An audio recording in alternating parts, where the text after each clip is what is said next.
I died saving the school Belle, and after her rebirth, she pursued me. Hangzhou, a bathhouse. Zhou Jie skillfully placed his Tom Ford leather bag on the marble counter at the front desk, then took out a diamond membership card and handed it to the female receptionist. Tonight, 19. Upon seeing Zhou Jie, the receptionist's face lit up with a smile. She respectfully took the diamond membership card with both hands. Diamond membership cards, a symbol of status and prestige, only available to clients who have spent over 1 million. Welcome back, Mr. Zhu. I'll have technician number 19 come down right away. The receptionist smiled and made a gesture to invite Zhou Jie to take a seat, then picked up the intercom and said, Mr. Zhu is back. Technician number 19 will be coming down to greet our diamond guest. Tap, tap, tap. The sound of high heels clacking down the stairs echoed. A tall, beautiful woman wearing a deep V white shirt and a black, tight-fitting skirt hurried toward him. Her expression was one of great excitement. As soon as she saw Zhou Jie, her eyes lit up, and she called out coquettishly from a distance. Mr. Zhu. It's been so long since you've asked for Qianqian. I've missed you. The tall woman walked up to him, wrapping one arm around his, her full, shapely body rubbing against him, her eyes filled with flirtation. Zhou Jie chuckled, pinching the woman's chin and leaning in. If you satisfy me tonight, I'll ask for you every day. Mr. Zhu, you can count on me. I'll make sure you're comfortable tonight. She held Zhou Jie's hand tighter, her body pressing even closer. Good. Zhou Jie gave her a playful pinch on her voluptuous rear, which made the woman let out a soft, playful protest. As a company CEO earning tens of millions a year, Zhou Jie hadn't been home in a long time. It wasn't that he didn't have a home, but the vast, empty house didn't he feel as comfortable as staying in the bathhouse. Here, he could enjoy royal treatment. The technicians would kneel before him and serve him as if he were a king, while he simply stood there, watching them work hard below him. He enjoyed it. Many of them had unfortunate family backgrounds, fathers who gambled, mothers who were ill, and brothers who were failures. Zhou Jie only wanted to rescue them from their misery. It was a good deed, and he would earn merit. Entering room 888, Zhou Jie had already changed into a bathrobe. With a cigarette between his fingers, he lay on the footbath bed, waiting for technician number 19's service. However, before the technician arrived, Zhou Jie suddenly felt dizzy and disoriented. Looks like I've been overworking lately, he thought, his last conscious thought before everything went black. Thud. The cigarette slipped from his hand, hitting the floor as he lost consciousness. Brother Jie, Brother Jie. A male voice sounded in Zhou Jie's ear, gradually becoming clearer as the buzzing faded. Zhou Jie slowly opened his eyes. A chubby man stood before him, looking anxious. Zhou Jie seemed to recognize him from somewhere but couldn't he quite recall who he was. The air was thick with the smell of alcohol and vomit. Where's technician number 19? I don't think I drank any alcohol. Zhou Jie muttered, still feeling disoriented. You didn't drink any alcohol, but you did drink a whole bottle of erguitu, the chubby man, relieved, said. Zhou Jie was confused, not understanding what the chubby man meant. He looked around, only to freeze in shock.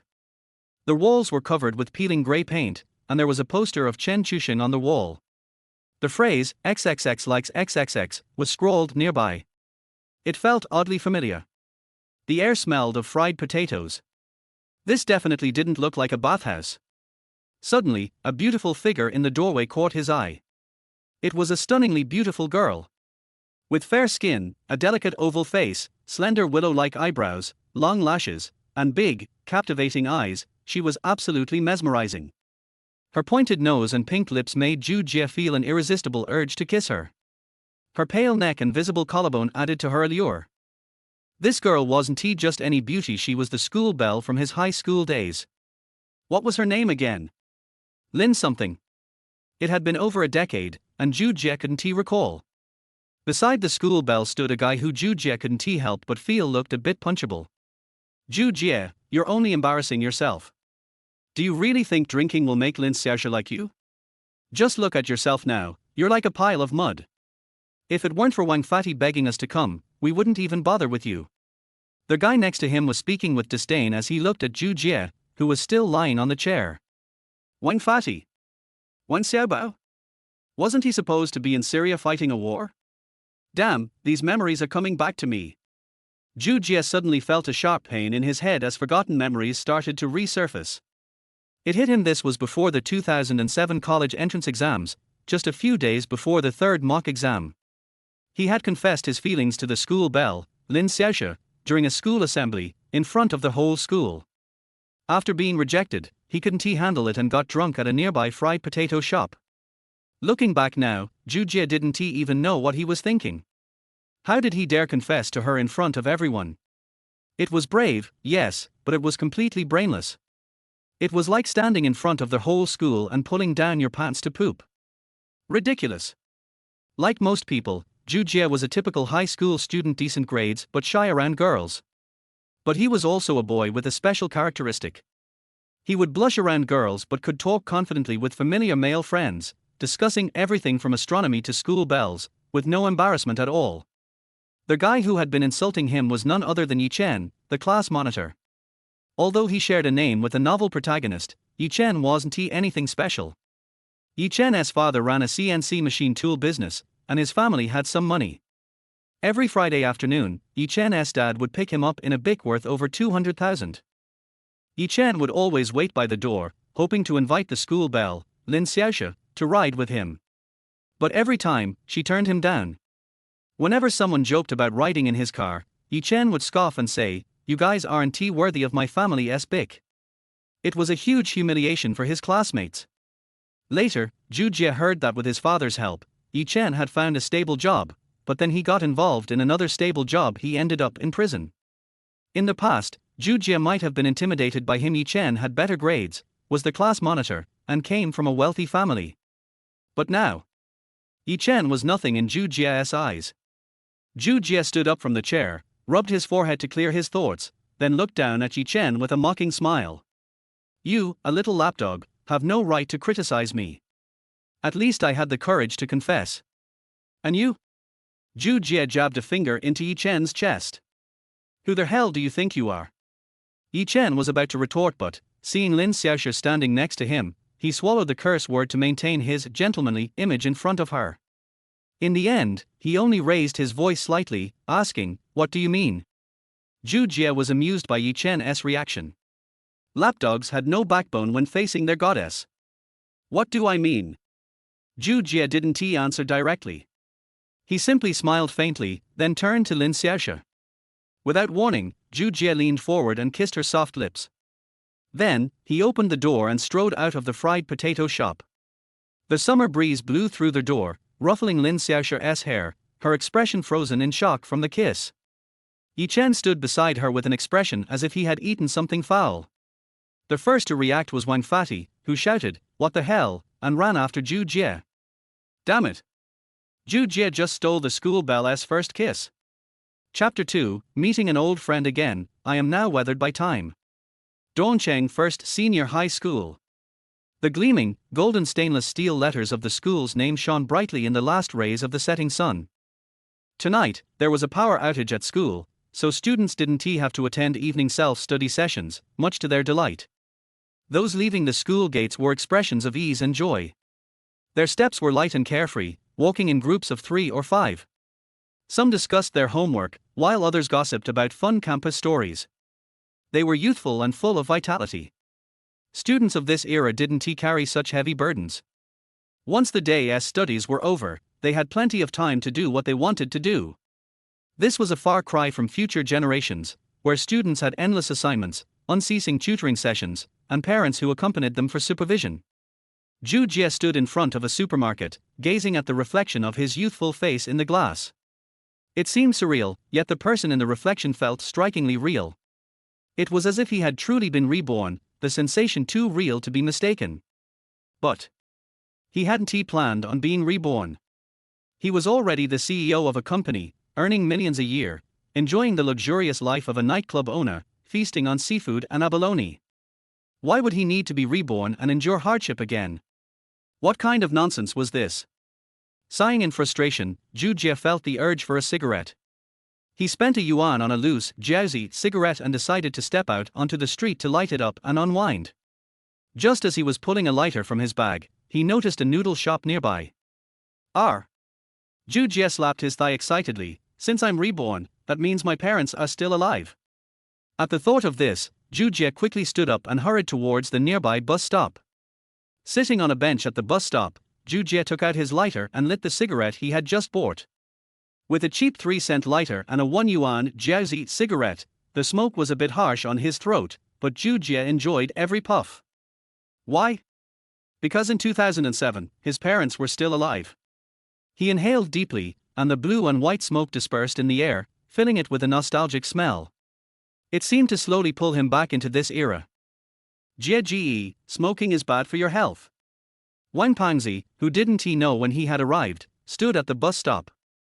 At 1.7 meters tall and weighing 150 jin, Wang Pangzi had a loose, round physique, resembling a winter melon. He was unattractive, but his face, pale with a few scattered pimples, wasn't particularly appealing either. He sat next to Zhou Jie, watching him as he smoked. Zhou Jie wasn't surprised he often smoked secretly with him in the past. At that age, high school students were always curious about such things, thinking smoking made them cool and gave them a manly edge. Little did they know, smoking wasn't seen as attractive by girls, since their manly scent was far from pleasant. For some reason, though, Wang Pangzi couldn't help but find Zhou Jie's smoking stylish, natural, and even somehow handsome. Zhou Jie didn't care what Wang Pangzi thought. He didn't even bother turning his head, but took another drag, gazing into the distance as he said, I know I'm handsome, but stop staring at me like that. I'm not interested in men, especially not fat ones. Shit. Wang Pangzi punched Zhou Jie's shoulder but wasn't angry. His personality was as soft as his build, both his heart and body matched in size. After a moment, he continued asking, Jie, how dare you kiss the school beauty? This question was one Wang Pangzi couldn't figure out. Zhou Jie, who used to be timid around girls, suddenly became bold and kissed the school beauty before running away. Zhou Jie flicked the ash off his cigarette and smiled, I just wanted to make up for my youth.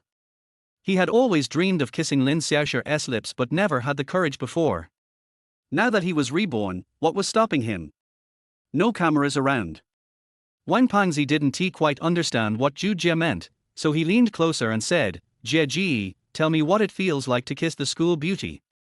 Zhou Jie turned his head and saw Wang Pangzi's expectant face, which was also tinged with a slight lewdness. It made him chuckle internally. He really wanted to laugh from the heart. Zhou Jie hadn't laughed like this in a long time, not since he started working. He had been caught up in work, and when he finally got home, he was still dealing with his boss's complaints via WeChat. Even after starting his own business and finding success, he was still overwhelmed with work, and only when visiting the foot massage parlor did he feel some relief. So, maybe being reborn wasn't so bad after all. His thoughts drifted. Zhou Jie suddenly felt younger in spirit. He looked up at the sky, then smacked his lips and said, kissing the school beauty. It's truly marvelous. He seemed to be savoring the memory. How marvelous. Wang Pangzi's eyes widened, and he eagerly asked, tell me more. Zhou Jie smiled slyly and began to describe, Lin Xiaoxue's lips were so soft and sweet, like cotton candy, tender and elastic. It felt like basking in the warmest spring sunshine, so comforting. And her fragrance, like a pure spring, was intoxicating. It was so charming, like the purest essence of the night sky, and I couldn't help but be enchanted. Wang Pangzi, after hearing this, looked slightly dazed, as though he were reliving that moment himself. It was as though he had kissed the school beauty's lips. Zhou Jie slowly lowered his head and quickly reached for Wang Pangzi's pants pocket. Shit! Wang Pangzi jumped up with a shout. Har har har! Zhou Jie slapped his legs and laughed heartily. Pangzi, you horny bastard! You actually reacted. Wang Pangzi's face turned red, and he angrily stormed off to the other side of the bus stop, like a little wife sulking. Half a minute later, he came scurrying back to Zhou Jie. Jie, how did you suddenly become so amazing? You actually kissed the school beauty. If we weren't from the same junior high, I'd think you've been possessed or something. Possessed? Wang Pangzi wasn't far off. Zhou Jie was indeed in a sense possessing himself. But as for Wang Pangzi's question, Zhou Jie couldn't explain, so he casually responded, I was drunk today. Wang Pangzi nodded instinctively, feeling Zhou Jie's explanation made sense. But looking at Zhou Jie now, he felt something was off. Zhou Jie noticed Wang Pangzi still seemed perplexed, so he decided to change the subject. Pangzi, when you start dating, you should definitely listen to your Jie's advice. Zhou Jie thought about Wang Pangzi, who, years later, ended up dating a bar girl. He was head over heels in love, but the bar girl wasn't exactly trustworthy. She drained his wallet and scammed his parents, and eventually, Wang Pangzi, left with nothing, went to Syria with some unreliable friend, and they never heard from him again. When Zhou Jie was busy with work, they lost touch, and it was only at a class reunion that he learned of Wang Pangzi's fate. This time, however, Zhou Jie wouldn't let him take the same path. Wang Pangzi, surprisingly, didn't argue. Instead, he nodded seriously, trusting Zhou Jie's words. In the past, Zhou Jie would have been ridiculed by Wang Pangzi for saying something like this. You can't even talk to girls without blushing. Why should I listen to you? But now, Wang Pangzi could sense that Zhou Jie was different. The confidence and composure in his words made him genuinely respect him. Soon, the bus Zhou Jie was waiting for arrived. The two of them went in different directions, each taking a different bus, but Wang Pangzi still sat on the bench. Zhou Jie stood up, didn't look back, and casually waved his school uniform in the air. See you tomorrow? He stepped toward the bus, his figure tall and straight in the evening glow. Wang Pangzi was a bit stunned. At that moment, he felt like the boy in front of him had untold stories. Chapter 3, Mom, you're so young and beautiful. When Zhou Jie saw Wang Pangzi again, he felt a special kind of emotion.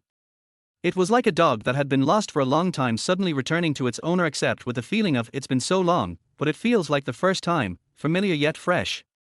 The metaphor might sound strange, but it truly captured the feeling. After getting off the bus, Zhou Jie continued walking along the path he remembered for about 100 meters. Eventually, a medium-sized advertisement sign came into view. Happy Noodles Shop. Turning a corner, he walked toward the alley. 10 meters away, by the side of the street, 5 tables were set up, with 5 or 6 customers sitting at them, each engrossed in their own activities. Some were eating noodles, while others were looking at their flip phones. By the red brick stove in front of the noodle shop, a middle-aged woman wearing a floral apron was swiftly mixing condiments. Zhou Jie felt his eyes suddenly become moist. His mother was still alive. Although his memory of her was familiar, after his rebirth, the awareness of her being in her 30s dominated his emotions. There was a mixture of excitement, anxiety, and confusion. He stood there for a moment, rubbed his eyes, took a deep breath, and walked forward. Mom. His voice trembled. This call, Mom, felt a little unnatural. He hadn't called her that since her death. You're back so early today. His mother, Tang Shuzhen, was in her 40s, with a slender build. Fine crow's feet had begun to appear at the corners of her eyes, and silver streaks glimmered in her usually updone hair. When she saw her son, her face lit up, and the smile spread across her face, her crow's feet gently relaxing like the petals of a lotus flower. Millimeter. Zhou Jie lowered his head and replied softly. Since Zhou Jie could remember, his mother had always run this noodle shop. Due to its remote location in the suburbs, there weren't many customers in the morning, so the shop only operated during 2 periods, lunch and dinner. During her free time, his mother would clean, cook, watch TV, and keep an eye on the shop. She rarely had time to go out.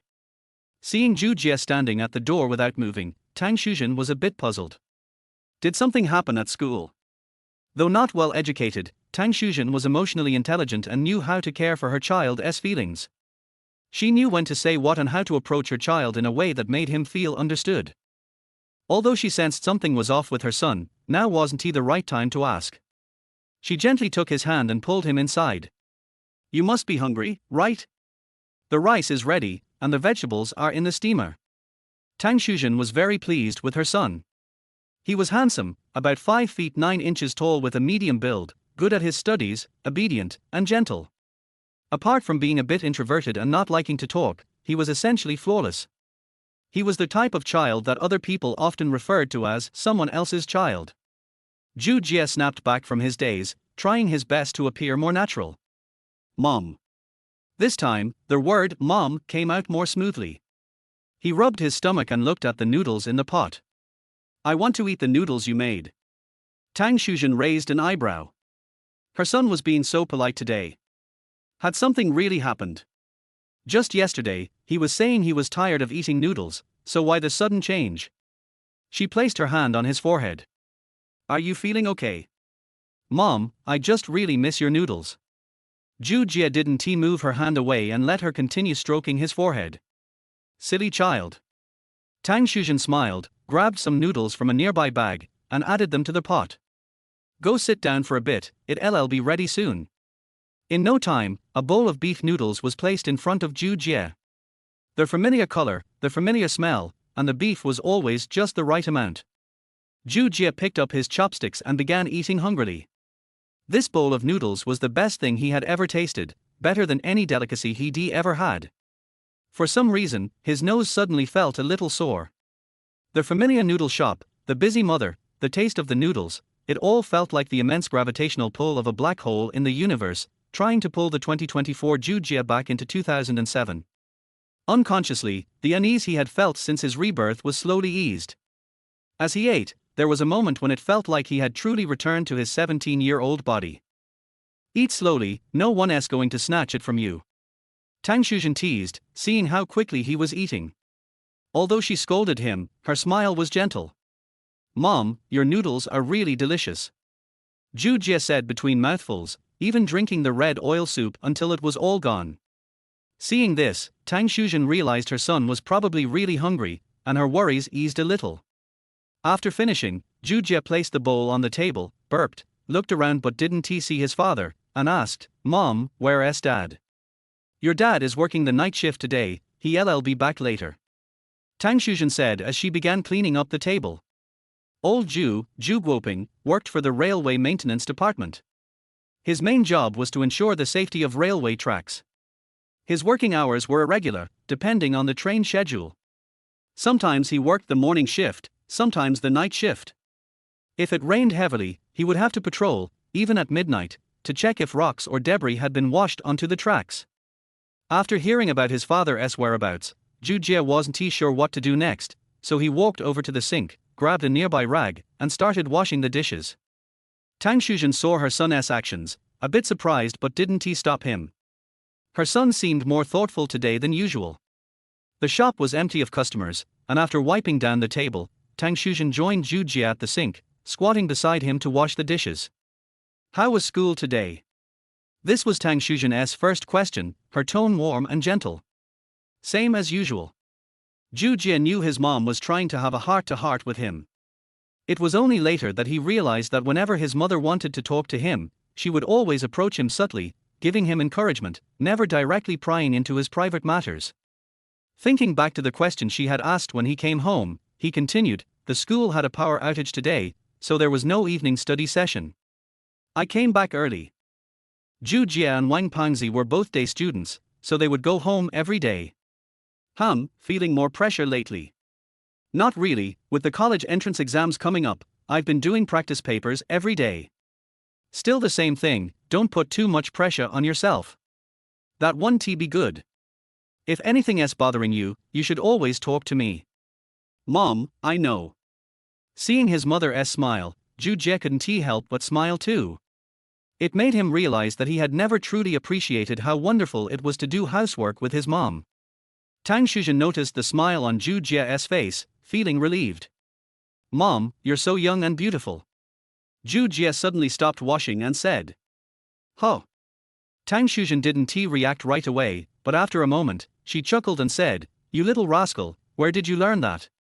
Mom, you really are young and beautiful. Zhu Jie didn't hide his true feelings anymore. When he was younger, he had never been good at expressing himself. He had never told his parents things like thank you or I love you. Now, thinking back, sometimes, all parents needed was a simple compliment, and they would be happy all day. Someone once asked, do women really love a man for life? The answer is yes. From the moment you were born, a woman has already fallen for you. She silently gives without asking for anything in return, hoping only that you grow up well. That year, she was in her prime, and she was only in her 20s. Chapter 4, Their house is not big, but it is warm and cozy. The noodle shop house belongs to Zhu Jie's family. The downstairs floor is the noodle shop, and the upper floor is where the family lives. Although the house is not big, it is cozy. After helping his mother, Zhou Jie went upstairs to his bedroom. Enter. What caught my eye was a single bed with a neatly folded quilt on it. Next to it was a white desk with peeling paint. There were stickers of many anime characters on the surface of the desk: Sakuragi Hanamichi, Yagami Ayari, Kusanagi Kyo, Dragon Ball's Son Goku. The not-so-big bedroom carries too many memories of Cho's growth. He looked here and flipped over there. The shallow spots on the bed are the secret marks of every young man. They witness the growth process of a young man and also quietly tell the story of adolescence. Zhou Jie smiled. Now he can face such things squarely. That's right. Suddenly I thought of something and took out a black, square electronic product from an iron box on the desk. MP3. This is an old item and is on the verge of being obsolete. In this era, there are only a handful of students in the class who have mobile phones, and most of them have flip phones like BBK or Nokia, which can crack walnuts. Most students only have one MP3 player, which they use to listen to music to relax, read novels, or memorize English words. Some students from poor families cannot even afford a 30 yuan MP3 player. You have to know the prices at that time. A bowl of noodles only cost 2 yuan, and it was difficult for a student without the support of his family to afford it. Zhou Jie bought this MP3 player through his own efforts. When he was in the second year of high school, he didn't go home at night and won it by playing cards in the dormitory with the students living on campus. Put on the headphones, turn on the MP3 player, and the familiar interface will appear on the small blue screen. As Long as You Love Me, Backstreet Boys. Backstreet Boys classic songs. At that time, the only way to download these songs was to go to an internet cafe and download them one by one. Cho downloaded English songs, initially just wanting to improve his English performance by listening to songs, but later he gradually fell in love with this group. There are not only English songs, but also the popular Chinese songs of that time: Cho's 8,000 Miles Away, JJ Lin's Cow Cow, Invisible Wings, The Old Man and the Sea. Lying on the bed, listening to familiar songs, reminiscing about the past bit by bit, time passed quietly bit by bit, until Lao Ju opened the door. "Dad, you're back." When he saw his father again, Zhou Jie no longer felt the anxiety he had just felt. Lao Ju is about 1.7 meters tall and still strong even at the age of over 40. Due to his work, his skin is relatively dark and he always has a flat head. He is an honest person and doesn't talk much. Lao Ju hummed, then took out a greasy paper bag from his arms. "The meat pot cake you always wanted to eat. Guokue, a specialty of the capital. It is similar to the fried meat patties in some places, but the surface of the guokue is golden and crispy, in a spiral shape, and the meat is evenly distributed throughout the pancake. It is crispy and refreshing when you bite it, with a strong meaty aroma, and it is easy to digest." Zhou Jie remembered that he hadn't eaten guokue since he started college.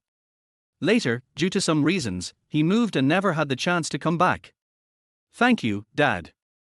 Zhou Jie took the bag and took out the golden pot cake.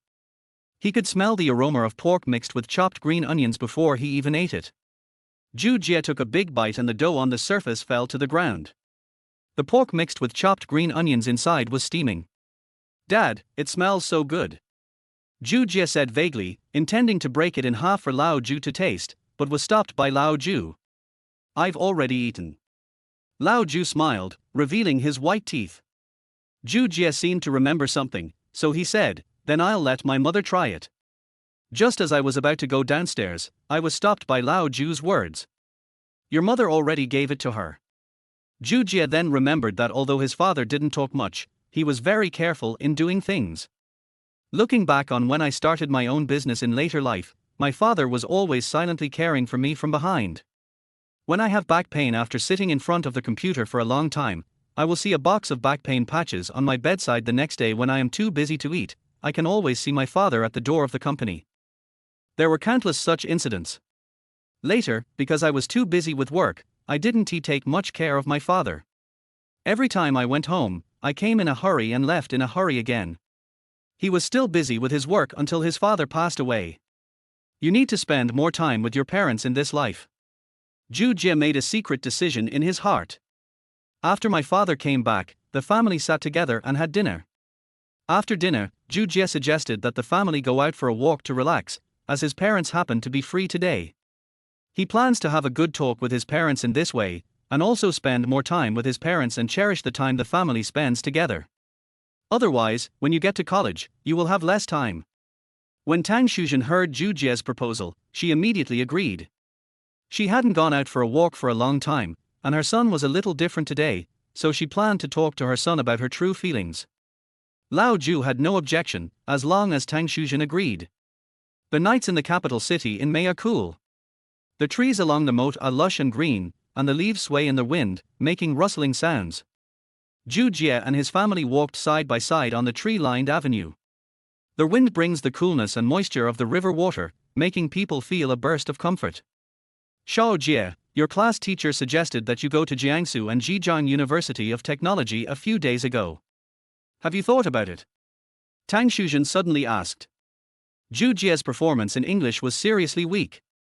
He scored over 580 points in the first 2 mock exams. His class teacher only mentioned it briefly at the time and said that as long as he maintained this state, he would have no problem getting into Jiangsu Zhejiang University of Technology. Most students at that time were the same. They didn't know which university was good, so they basically followed the advice of their teachers. And Jie Chou did go to this school later. But now Zhou Jie has his own ideas. He plans to spend more time with his parents in this life. Mom, I changed my mind. In his previous life, Zhou Jie's company often received orders from abroad, so he spent several years studying English. Under the influence of the language environment, Zhou Jie's English level has improved greatly. Not only speaking, but also being able to write work plans in English. So this time, he already has a plan for his life. I want to study at Shudu University. After listening to this, Tang Shuzhen realized that her son already had his own opinions.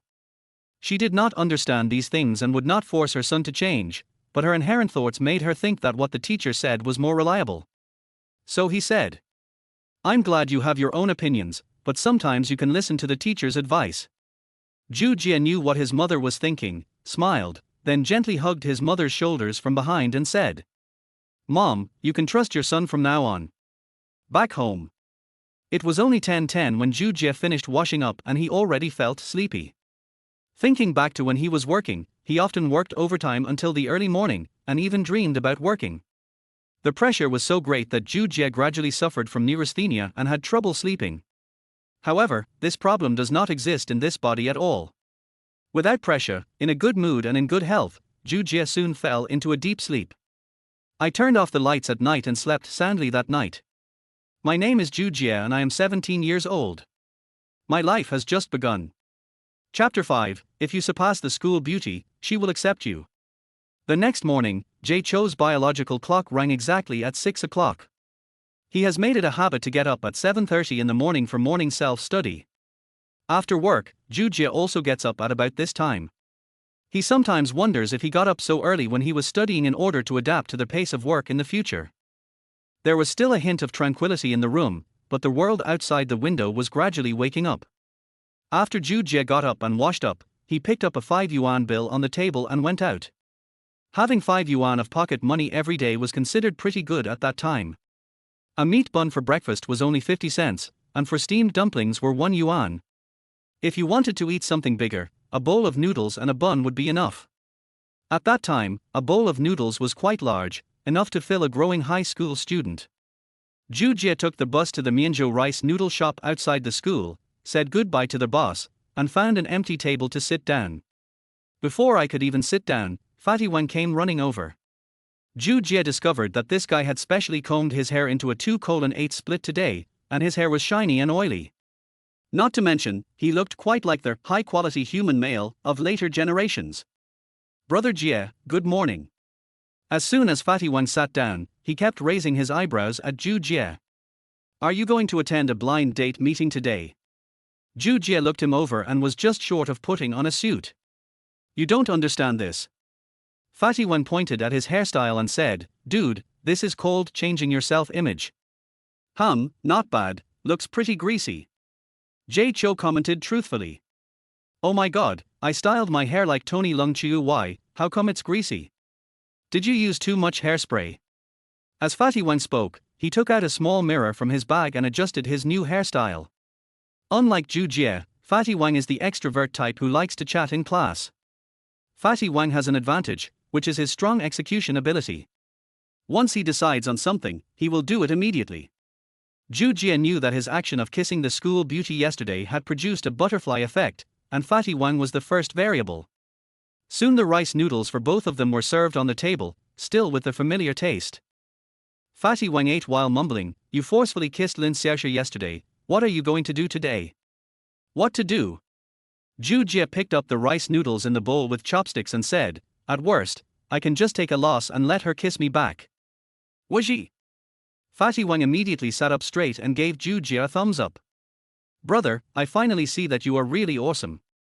"Thank you. Thank you." At 7:29, the two of them walked into the classroom on time. Most of the students in the class have arrived, and the classroom is buzzing with the sound of reading. Some are reciting the text, some are memorizing words, and others are doing yesterday's homework. In short, the learning atmosphere is very strong. Zhu Jie's senior year 6 class is a science experimental class, and most of the students in this class are aiming for 211 universities. If we have to make a metaphor, the experimental class is like the inner disciples in a sect in the world of immortal cultivation. Above the experimental class there is also a gifted class. These people are the true disciples of the sect. They are either recommended or admitted to high-scoring majors in 985 universities. When Zhu Jie walked into the classroom, his classmates turned their eyes to him tacitly. There was complete silence for a moment. When he confessed his love to Lin Xiaoxia yesterday, it really surprised everyone. Zhu Jie didn't care about it at all and even greeted a few familiar classmates. What a joke! How can I, a corporate boss, be scared by dozens of high school students? When I passed by the school beauty Lin Xiaoxia, I saw that this girl was concentrating on doing her homework. Today, Lin Xiaoxia wore a pink hairpin on her head, and her waterfall-like black hair was tied back. Through Zhu Jie's sight, the silver earrings on her ears sparkled under the light, her earlobes were as clear as white jade, and under her fair neck she was still wearing the blue and white school uniform, which looked decent and natural. It's strange, why does the loose and ordinary school uniform look so good on the school beauties? Zhu Jie remembered that Lin Xiaoxia's family was quite wealthy and her father was the owner of a printing factory. She is beautiful and has a good family background, isn't he this a true white, rich and beautiful woman? As if feeling Zhu Jie's gaze, Lin Xiaoxia raised her head and looked at him with a cold look. Zhu Jie seized the opportunity to respond immediately and gave her a wink. Lin Xiaoxia's face turned red all the way to the back of her ears, and she continued to do her homework with her head down. How cute! Zhu Jie sat in his seat, but Fatty Wang next to him looked a little depressed. What's wrong? Zhu Jie asked. The fat man turned his head and touched his hair with his hand. This shouldn't be the case. Am I not handsome enough today? Why don't people turn their heads to look at me? Fatty Wang is actually not ugly, he is just fat, and he is very white. Zhu Jie vaguely remembers that when he went to the toilet before, his butt was as white as a woman's. You can't say no. Zhu Jie suddenly smiled mysteriously. He raised his eyebrows and pointed his index finger in a direction. Yes. Isn't there a beauty watching you over there?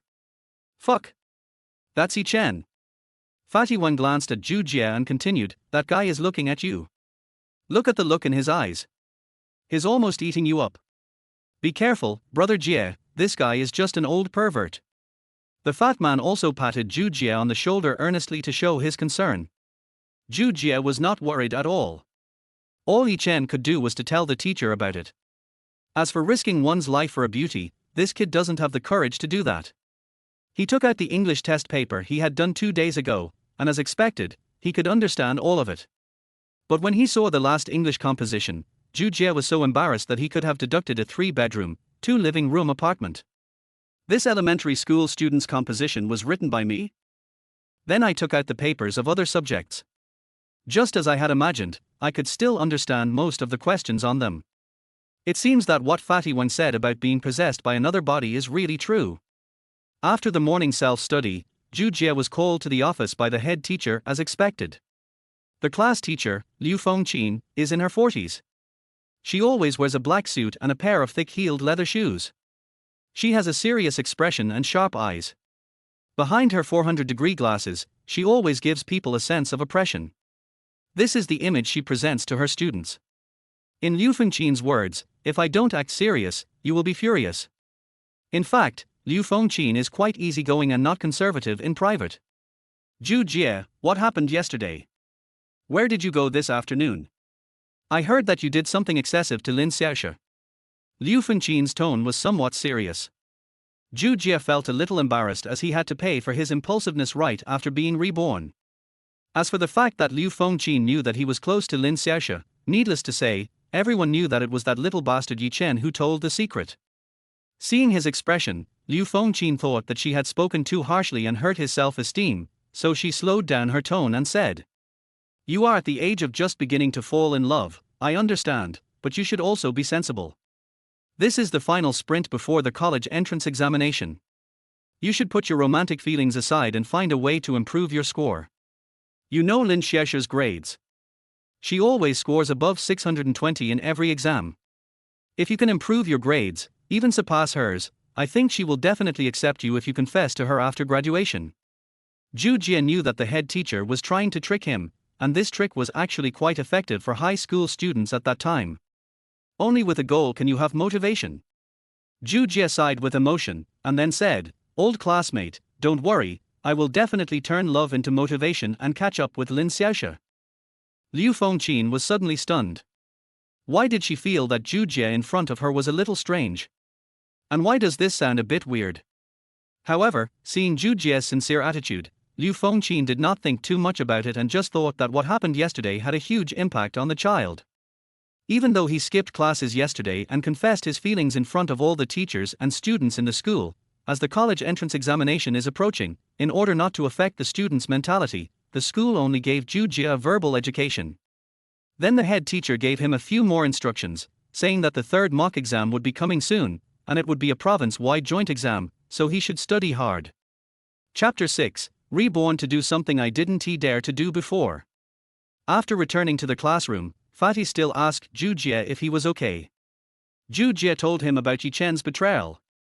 The fat man, as usual, slammed the table and complained that Yi Chen was an old bastard. He also scolded Yi Chen for being like a dog's skin plaster all day long.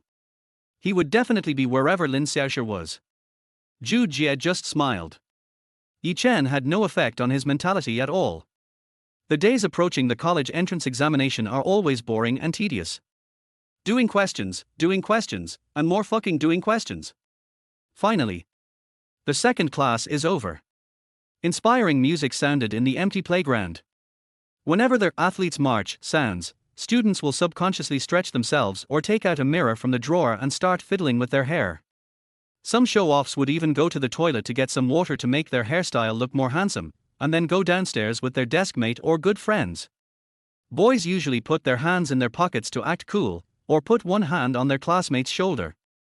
Girls hold each other's arms or hold hands. Jay Cho still doesn't understand why it is normal for girls to hold hands, but boys holding hands are considered gay. There are also some male students who like to act smart in front of girls, and always think that some of their confusing behaviors are really cool. For example, in winter, some students pretend to be cool by wearing only a sweatshirt. When asked if they were cold, they would straighten up and shiver and say, "No." In fact, girls will not think you are handsome just because you wear less and are resistant to cold. On the contrary, they will think you are a stupid person. After arriving at the playground, the students stood in order according to their classes. When the 8th set of radio gymnastics sounded, everyone began to move to the rhythm of the music. At that time, you must not do it too standardly. As long as your movements are a little bigger, it will attract the attention of other students. It just feels really awkward. Some classmates will even give you nicknames: fuck God, fuck Emperor, Sissy, Pretentious King, etc. After his rebirth, Zhou Jie just followed the crowd, but occasionally his memory would remind him to pay attention and take a peek at Lin Xiaoxia, who was standing on the left. This is how it is for high school students. When they are at that age when they first begin to fall in love, if they like a girl, they will subconsciously pay more attention to her. If I don't see the girl I like today, I will feel lost. If the girl you like looks at you today, you will feel happy all day. I will also have an illusion in my mind: does she like me too? Jay Cho now doesn't he just watch secretly like he did before. It's also a fair watch. Zhou Jie stared at Lin Xiaoxia for a while, until she felt uncomfortable even doing exercises with her, and then he withdrew his gaze. Brother Jie, you are so sexy. The fat man next to him winked at Zhou Jie. Jie Chou didn't feel any sense of accomplishment from this. After his rebirth, he no longer had the excitement of adolescence, but instead had a feeling of emotion after seeing the school beauty again after many years. But Lin Xiaoxia's figure is indeed good. She is about 1.7 meters tall, well-proportioned, with straight legs and well-developed body. For high school students of this age, it is extremely lethal and is the object of many young men's dreams and fantasies at night. The physical exercises ended quickly, the school leaders talked about some discipline issues at the podium, and then the students began to disperse. Some went to the toilet in groups, some went to the canteen to buy snacks, and some returned to the classroom to wait for class. Fatty Wang and Zhou Jie came out of the store. Fatty Wang was holding a hot dog in his hand, while Zhou Jie was craving for a cigarette, so he went to the store to buy one. During this period, the school canteen would sell cigarettes to students, and everyone turned a blind eye. Sometimes, even if I met a teacher, I would just get a few words of lecture at most. When the two walked to the stairs, they heard Lin Xiaoxia and Yi Chen arguing upstairs. For some unknown reason, Lin Xiaoxia did not walk with her deskmate Xu Qianqian today. Yi Chen, please don't mention this in front of me. It's very impolite. Lin Xiaoxia's voice was cold and she seemed a little angry. I just feel bad for you. That guy kissed you yesterday. He's just a beast. I told you not to mention this in front of me. Lin Xiaoxia's voice became colder and colder. Also, you don't have to worry about my affairs. It has nothing to do with you. Please get out of the way. I'm going upstairs. Xiaoxia, I'm just worried about you. Yi Chen held the stair railing with one hand, blocking the aisle, with an affectionate look on his face. Don't call me Xiaoxia. Tap tap tap. At this time, Zhou Jie and Fatty Wang came up from the stairs. The two people above turned around at the same time, and the moment they saw Zhou Jie, the expressions on their faces were different. Yi Chen felt like he wanted to skin Zhou Jie alive, and his teeth were almost broken. Lin Xiaoxia just glanced at Zhou Jie indifferently, with a cold expression on her face. What a coincidence! Zhou Jie walked up to Lin Xiaoxia, stretched out his hand and greeted her. Lin Xiaoxia ignored him and glared at Yi Chen above with righteous indignation. Like a goldfish. Zhou Jie sighed in his heart, then turned his head and his face changed, and said to Yi Chen, "Get out of the way." Fatty Wang, who was eating a hot dog in the back, said unhappily, "A good dog doesn't block the road." Fatty Wang has been annoyed with this guy for a long time. Yesterday he just told Lin Xiaoxia that Zhou Jie was drunk and asked the school beauty to go over to take a look, but he didn't expect this guy to follow him. Seeing the two people coming up, Yi Chen seemed to be angry. He rarely gave way, but looked at Zhou Jie angrily and said, "Zhou Jie, I now order you to apologize to Lin Xiaoxia immediately." He had never been afraid of Zhou Jie before, even though Zhou Jie was taller and stronger than him, but deep down in his mind, Zhou Jie was just an honest and shy person. As I said, that was in the past. Now Jie Chou won't spoil him. Seeing that this guy would not move away, Zhou Jie said coldly, "Order me." "Who the hell do you think you are? Get out of here right now." He didn't have the patience to act like a middle school student with this kid. Class would start soon and he wouldn't have time to go to the toilet to smoke. As he said that, he pushed away Yi Chen's hand that was blocking in front of him, perhaps with a little too much force. Yi Chen felt pain and looked surprised. Zhou Jie seemed different today. Zhou Jie went straight upstairs. The fat man was a little confused why Zhou Jie didn't bring Lin Xiaoxia with him? But without thinking too much, I followed him. Lin Xiaoxia was standing at the back, also planning to use this opportunity to go upstairs, but was blocked by Yi Chen again. "Yi Chen, get out of the way." Lin Xiaoxia was already angry, and now she just felt that Yi Chen was extremely annoying. "That guy kissed you, don't you care at all?" Yi Chen suddenly raised his voice with a questioning tone, seeming to vent his dissatisfaction with Zhou Jie on Lin Xiaoxia. "Who are you to me? What does it have to do with you?" Lin Xiaoxia was almost crying with anger. She used to think Yi Chen was quite gentle and a good student, but now she just thinks that this person is completely unreasonable and his true nature has been exposed. Why? Zhou Jie sighed, took a few steps, and then turned back. After Zhou Jie knew that Yi Chen had kissed Lin Xiaoxia, he was very dissatisfied with him, but he didn't dare to do anything to him in school. So she directed her criticism at Lin Xiaoxia, questioning her why she remained indifferent when someone kissed her. This is actually a very stupid behavior. Lin Xiaoxia has a gentle personality to begin with. Zhou Jie forcefully kissed her, and she just wanted as few people as possible to know about this. Yi Chen kept questioning her. What was the difference between this and exposing someone else's scars? You have sown the seeds, and you have to bear the consequences yourself. He didn't like Yi Chen in the first place, and this guy even reported him today.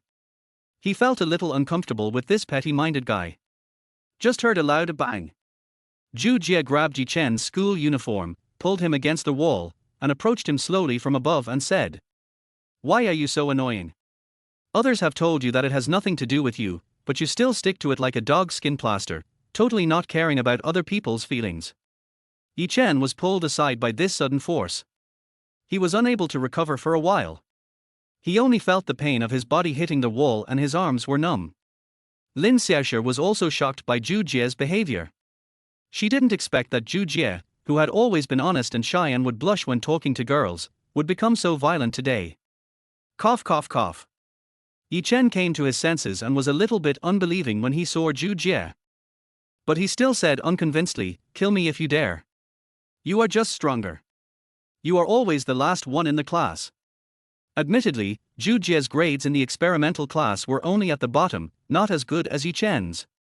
Hearing this, Zhou Jie became a little interested. He also wanted to see what kind of expression Yi Chen would have when he was surpassed by him.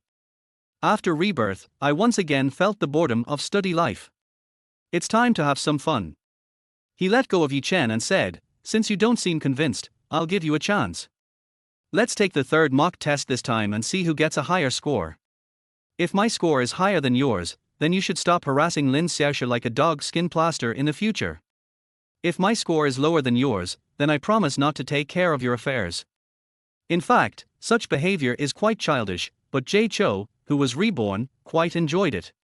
Now that I'm reborn, of course I have to do things that I didn't dare to do before. Chapter 7, My Dick is Under Me. Well, that's what you said. Yi Chen seemed to have heard a huge joke. In his opinion, Zhou Jie was simply overestimating his own abilities and making trouble for himself. Results cannot be improved in a short period of time. It is a process that accumulates over time. Certainly. Yi Chen is not a fool either. Zhou Jie must have his own confidence to propose this competition.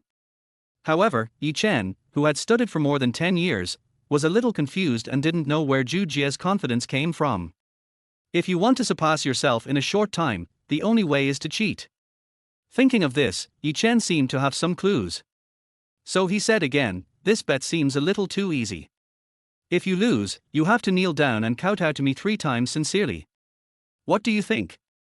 Hearing Yi Chen say this, the fat man who had been standing next to him stood up and pointed at Yi Chen, staring at him and said, "Yi Chen, don't go too far." Har har, Fatty Wang, it was Zhou Jie who brought it up first. I just added a small condition. If you're afraid of losing, just admit defeat. Yi Chen held his chest high and raised his head, looking as if he was sure of victory. Okay, it's settled then. Now that the bet was established, Jie Chou didn't want to waste any more time.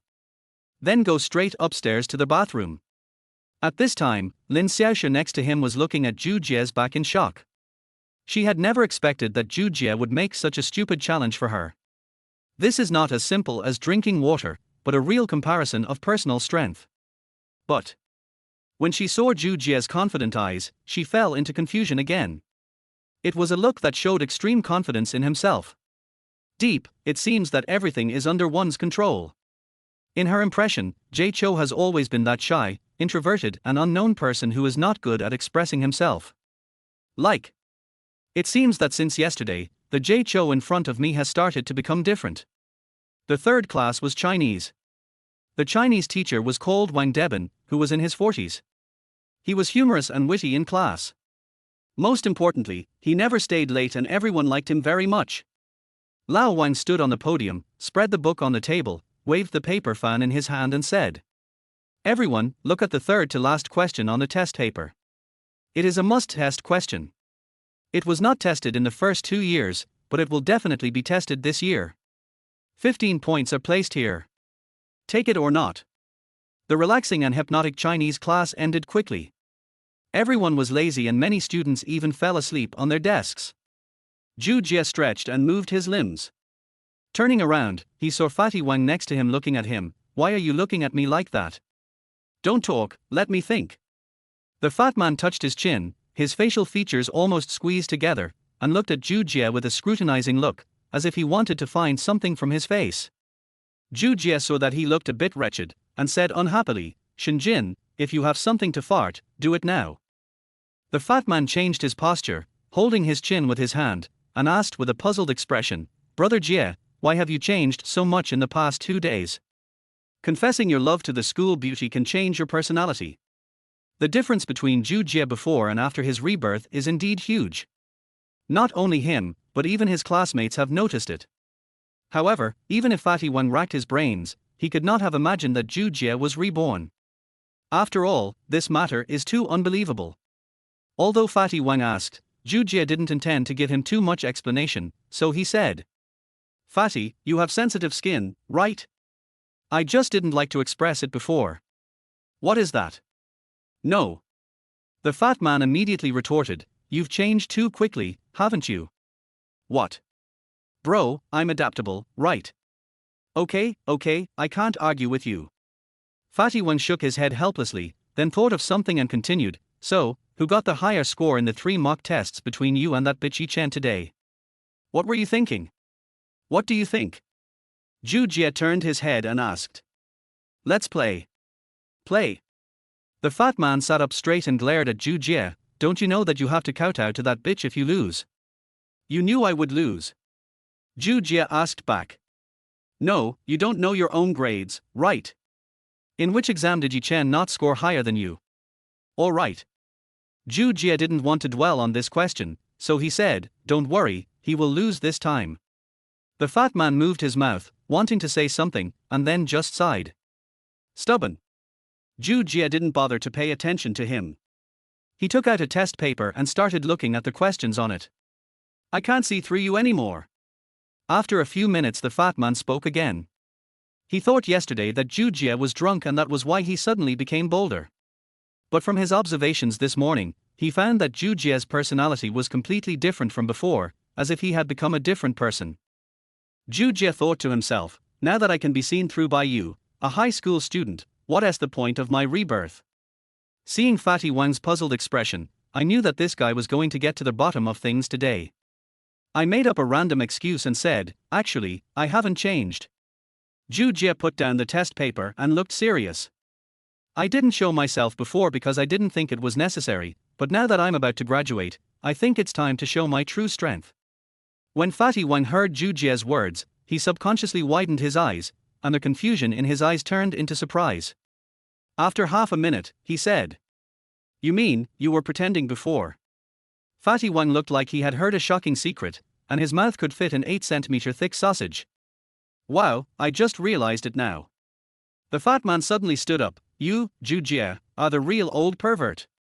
You put me in there. I admit defeat to you, you are even more patient than Go Jian. As Fatty Wang was about to kneel down, but halfway through he was held up by a hand. Zhou Jie looked at him with a smile, Brother, I don't like men kneeling to me. After all, I am the boss and you are the second one below me. Fatty Wang quickly realized that Zhou Jie was taking advantage of him. Hold. Afterwards, the two chatted for a while, and the fat man did not ask Zhou Jie and Yi Chen about the results of the 3rd model test. Maybe he already had the answer in his heart. 11:55. As the last bell rang, the morning classes came to an end.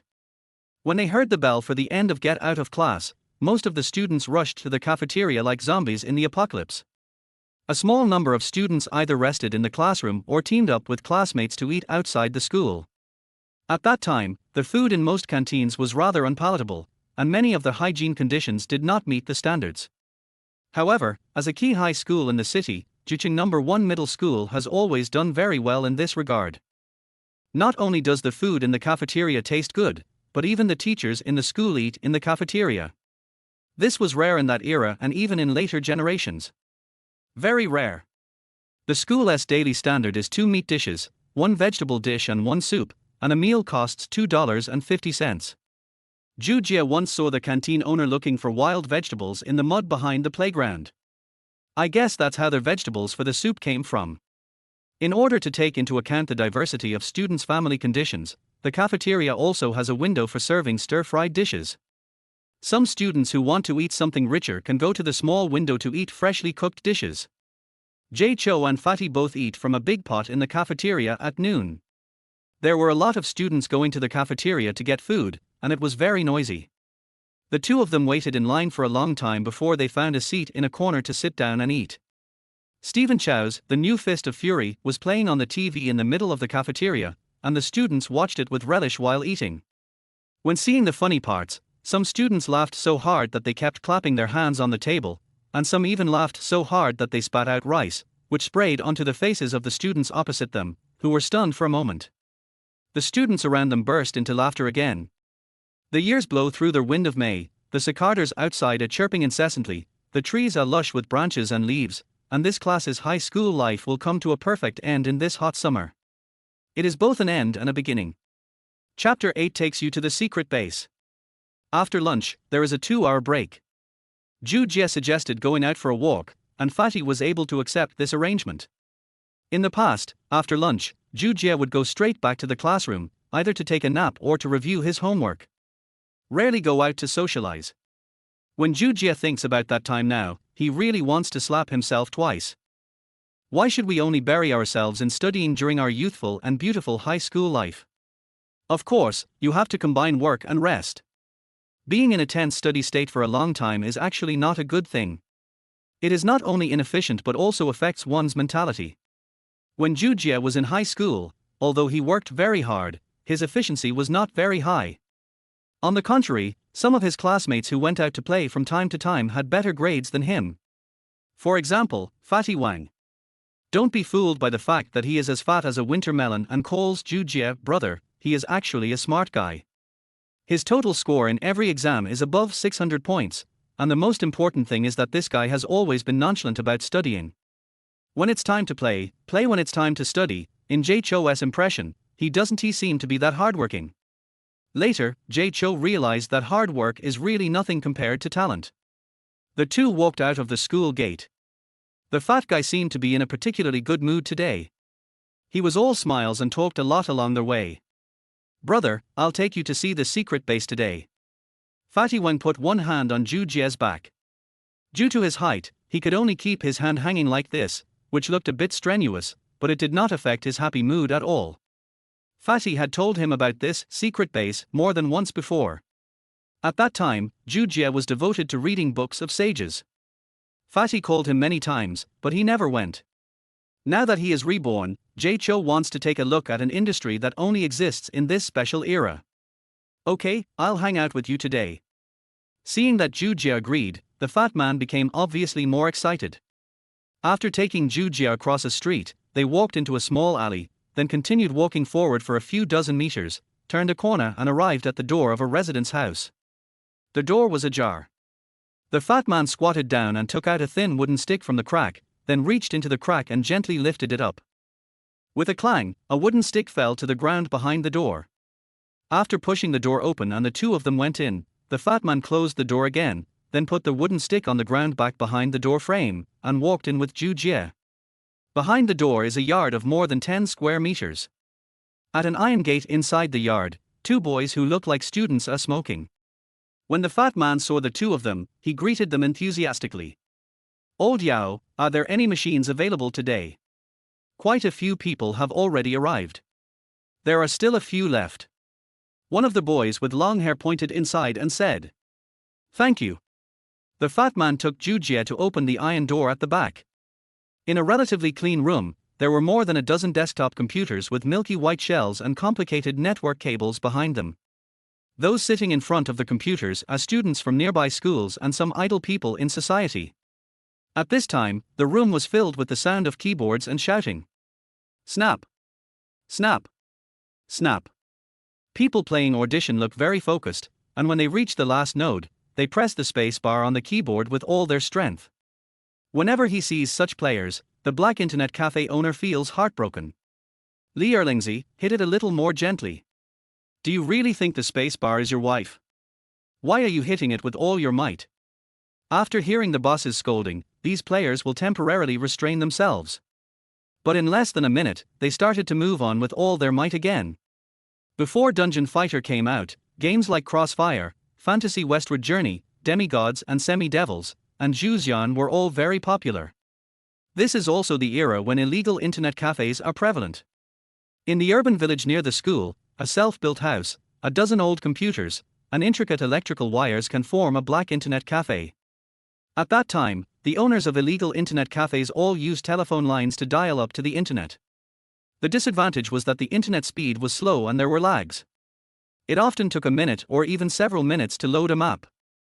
Its advantage is that it is cheap and its main customers are students from the surrounding areas. Later, due to potential safety issues, these illegal internet cafes were cracked down by the police and gradually became history. Zhou Jie followed the fat man here just to see what this sunset industry was like. When seeing the dirty and messy environment, Jie Cho lost all interest. In fact, this is normal. As a person who has seen high-end configurations in the future, these desktop computers in front of me really cannot arouse my interest. Zhou Jie also saw a student playing Audition. The screen occasionally did not respond, but the student was still able to match every node. It's magical. Lao Liu, turn on 2 machines for me. The fat man walked up to a young man and handed him $2. Just turn on one, I don't want to play. Zhou Jie quickly stopped him. Then let's open one. The fat man took back $1 and didn't force it. After receiving the money, the boss wrote a line on a notebook, Unit 51234. The fat man sat down and excitedly opened Demigods and Semi-Devils, logged into his account, hit a lag, entered the role, hit a lag, and it was all done in one go. Zhou Jie had never played this game before, so he went outside, lit a cigarette, and squatted by the wall to smoke. New here. A man wearing sandals came up to Zhou Jie. Zhou Jie looked up at the man. He was not a student, but more like a gangster, a little thin, with a buzz cut. Zhou Jie blew out a smoke ring and just said, Have a cigarette, the man said again. No. Zhou Jie didn't want to pay attention to him and glanced away. Generally, these social scoundrels will just go away if you ignore them. But this person seemed to see Zhou Jie alone and didn't dare to look him in the eye. He thought Zhou Jie was easy to bully, so he took the initiative to step forward and take out the cigarettes from his school uniform pocket. What the hell are you doing? Zhou Jie stood up and looked down at the man in front of him. Seeing that Zhou Jie was tall and strong, the man subconsciously took a step back, then waved to a shamat squatting in the corner behind him. This guy is new here, he has cigarettes on him, and he's a spoiled brat. The guy who came over from behind walked in a very arrogant manner. He had seen everything that Zhou Jie did just now. Having the same idea as his companions, Zhou Jie glanced away because he was afraid of them. When he came in front of Zhou Jie, he spoke arrogantly, Do you know who I am? If you don't want to get beaten, just give me the cigarettes. Zhou Jie was amused by the 2 silly guys in front of him. He never thought that he would encounter such a thing when he came here for the first time today. If it were in the past, Zhou Jie would have admitted his mistake without hesitation, and then obediently handed the cigarette to the other party, and might even have shouted cowardly, Brother, don't hit me. But things are different now. Can a company boss in his 30s still be bullied by 2 little punks? Moreover, he was a member of the Sonder Club when he was in college and received professional skills and practical training. Facing 2 weaklings like these, I'm not afraid at all. Seeing Zhou Jie standing there motionless, Shamat frowned and was about to slap Zhou Jie in the face out of habit. At this moment, Fatty Wang ran out of the house at some point and stood in front of Shamat. Zhou Jie then realized that there were already a dozen students gathered around watching the fun. Brother Long, what are you doing? If you have something to say, please talk to me nicely. How did my brother offend you? Fatty Wang had a fawning look on his face and was all smiles. Fatty Wang, get out of here. You have nothing to do here. The shamat pushed Fatty Wang aside, came up to Zhou Jie, pointed at his nose, and said viciously, You better take out the cigarettes for me. Everyone in this area knows how powerful I, Li Qianlong, Hey, Brother Long, I thought it was something else, isn't it just cigarettes? I happen to have $5 here, take it.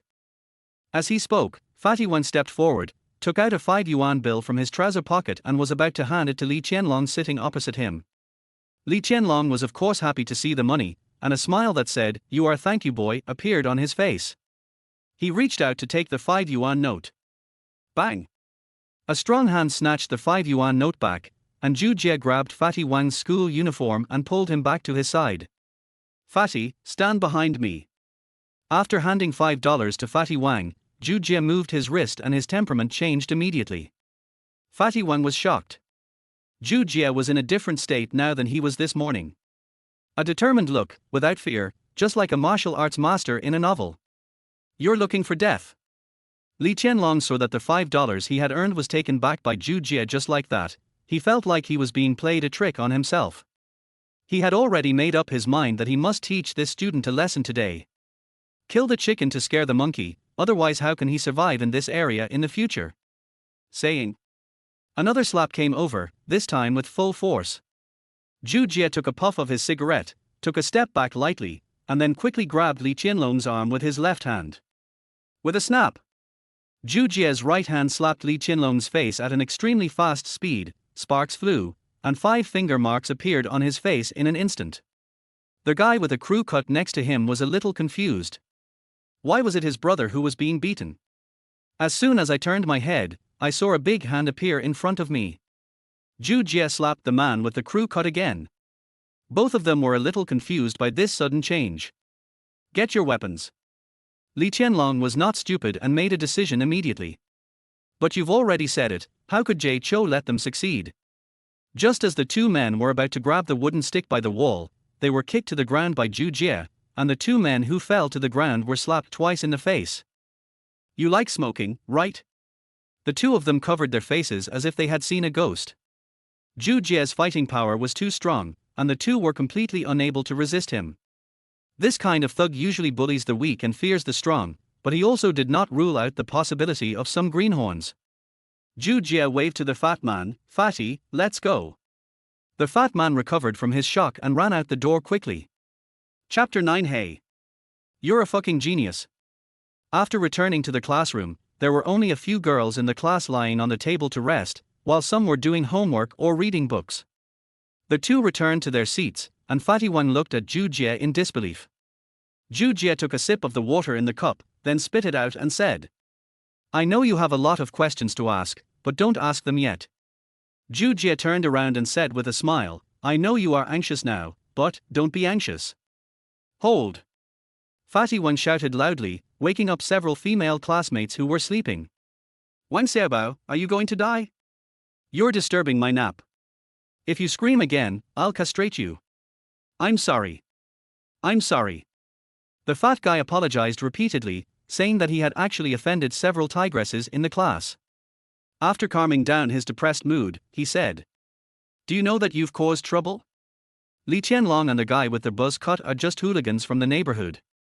Why did you mess with them? People like them will kill you if they are pushed too far." Zhou Jie nodded. What the fat man said made sense. During this period, boarding students would occasionally get into group fights in the dormitories, not to mention the gangsters from outside. These idle people who have just entered the society are lazy and like to eat, and generally do things without any sense of propriety. However, Zhou Jie is not afraid. Not to mention that these two people are not his opponents, even if these two people have backgrounds and call many people to block him. This is even simpler. You can either squeeze in with the boarding students in your class and not go home at night, or you can climb over the wall behind the school. It's not that he's a coward, he just doesn't want to confront these people head on. There's no need for that. However, what we are afraid of is that this kind of person may stab you in the back. If you are not paying attention, they may stab you from behind. This is indeed a hidden danger. Seeing Zhou Jie not saying anything, the fat man thought that Zhou Jie also realized the seriousness of the problem, so he comforted him. In fact, these two people are just scoundrels and have no background. You don't have to worry too much. Well, you reminded me. Zhou Jie turned around, adjusted the fat man's collar and said, "Let's go somewhere this Sunday." "What?" Fatty Wang frowned and looked at Zhou Jie. It seemed like he didn't hear anything he said just now. "No, brother Jie, don't you care at all about what I just said?" "I care," Zhou Jie said seriously. If you care, why do you still look like you don't care? The fat man was even more confused and a little dizzy. In the past, he could occasionally control Jay Cho, but now, it seems that he is always being controlled by Jay Cho. So, I ask you to go to a place with me this Sunday to find help. Zhou Jie replied. Looking for help? The fat man was a little confused. Zhou Jie knows it very well. His parents are ordinary people. His mother runs a shop and his father is an employee of a unit. As for relatives, needless to say, he had heard from Zhou Jie before that not only did they borrow money from his family and never pay it back, but some relatives also had grudges against his family. Seeing the fat man's confused look, Zhou Jie decided to keep it a secret. After all, this matter would not be clear in a short time.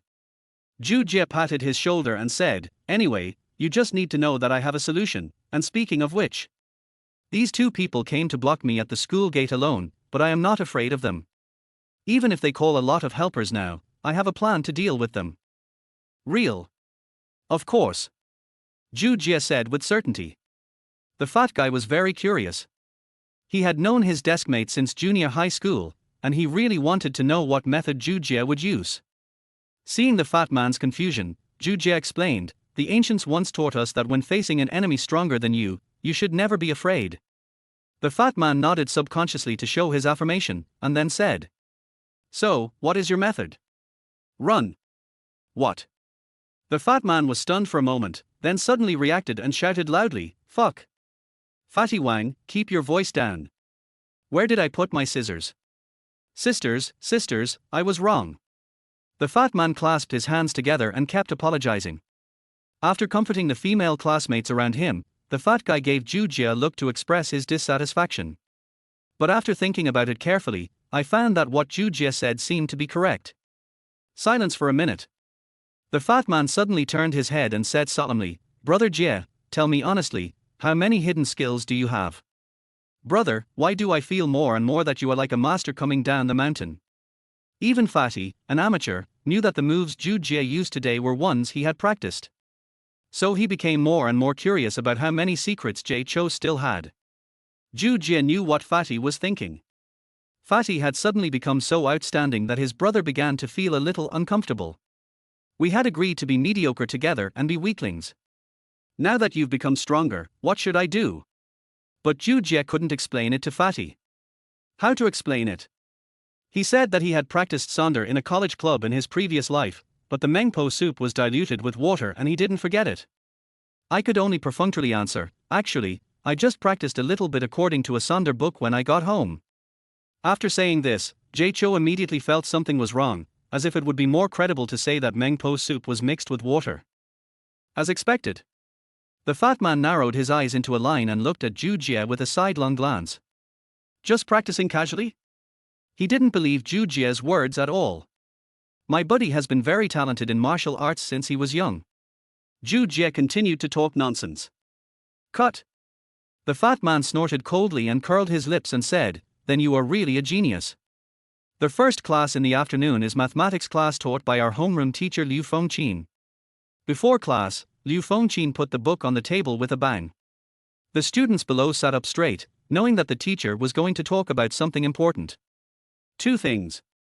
Liu Fengqin speaks clearly and concisely. First, there may be heavy rain in the next 2 days, so please remember to bring an umbrella when you go out, especially day students. Unlike other teachers, the head teacher not only has to take care of student studies, but also has to care about some things in their lives. Of course, this only applies to more responsible class teachers.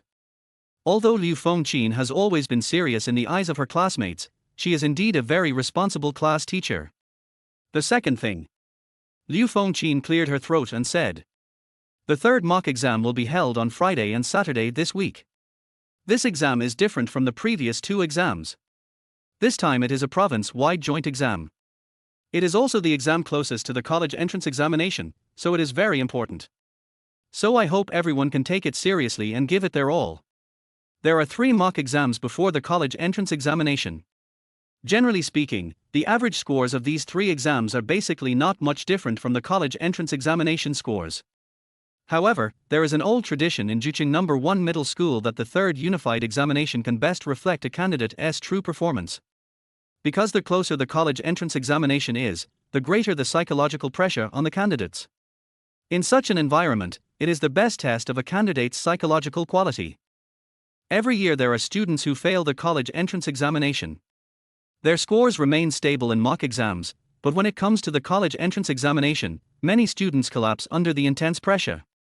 Therefore, the approach of Zhucheng No. 1 Middle School is also very simple and crude, which is to put pressure on students from the first 3 simulations, so that candidates can adapt to the pressure and rhythm of the college entrance examination in advance. Okay, let's start the class. After the head teacher gave a vaccination, the students no longer had the relaxed look on their faces. They all buried their heads in their work with tense expressions. Unlike other students, Zhou Jie did not have any pressure from the college entrance examination. Not to mention that he had experienced the college entrance examination once. Even his later experiences had brought his psychological quality to a terrifying peak.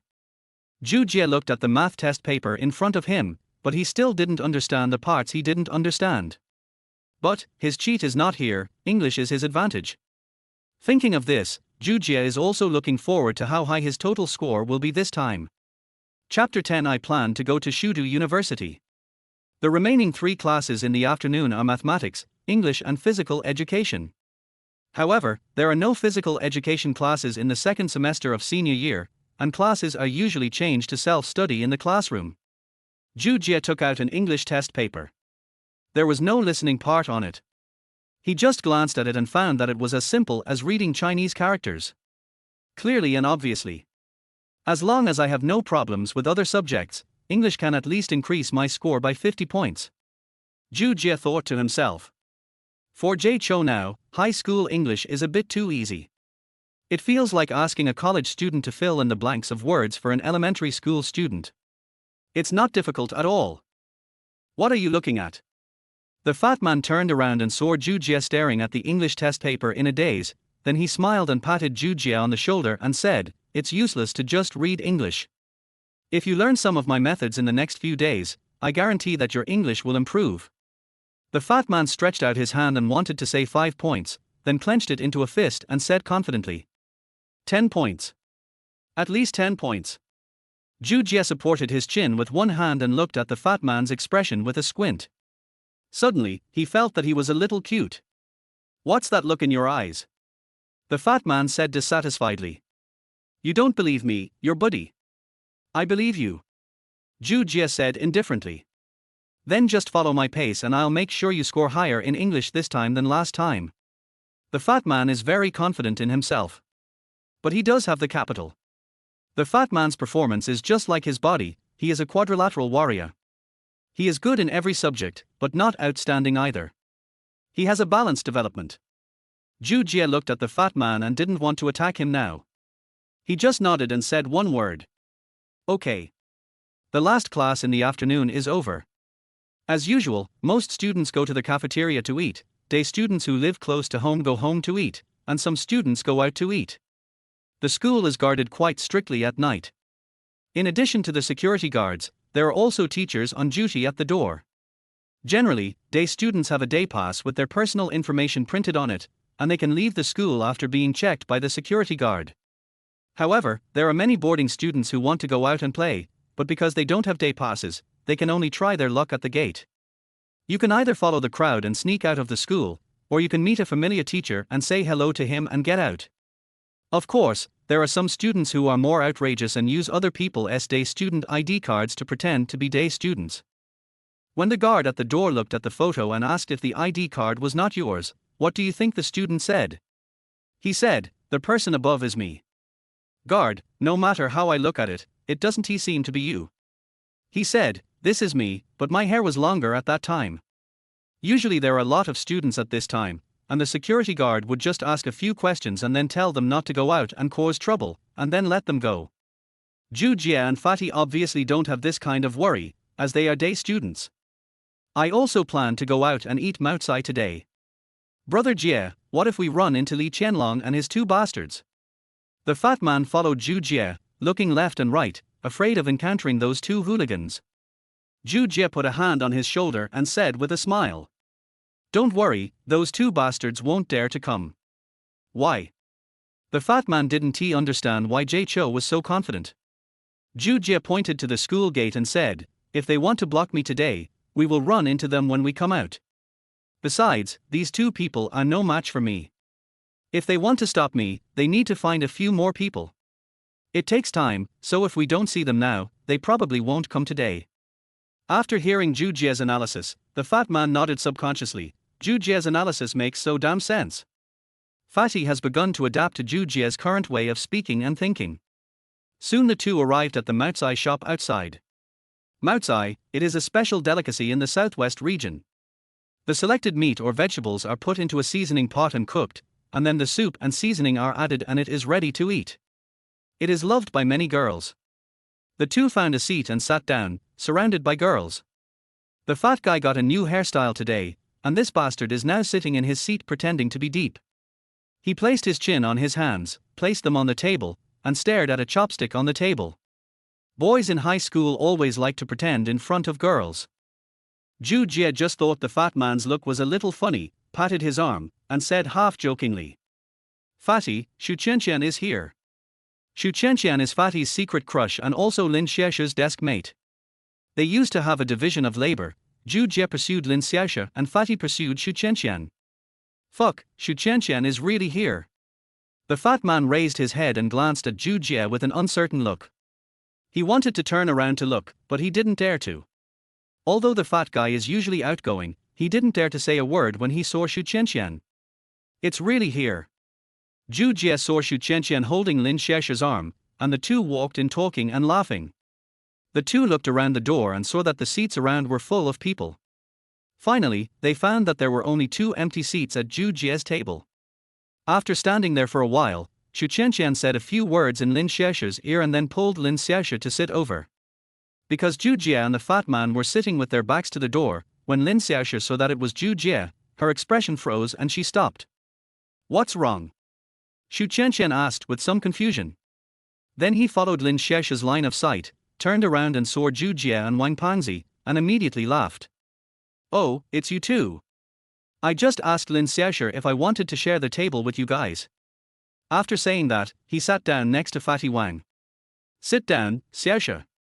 Seeing that Lin Xiaoshe was standing still, Xu Qianqian pulled her. Lin Xiaoshe took a breath and finally sat down. After the two sat down, the atmosphere became lively. Xu Qianqian was talking and laughing the whole time, sometimes talking about where the food was delicious, and sometimes teasing her relatives' children for breaking her doll. At first the fat man was like a quail, trembling and motionless. But this fat guy is an extrovert.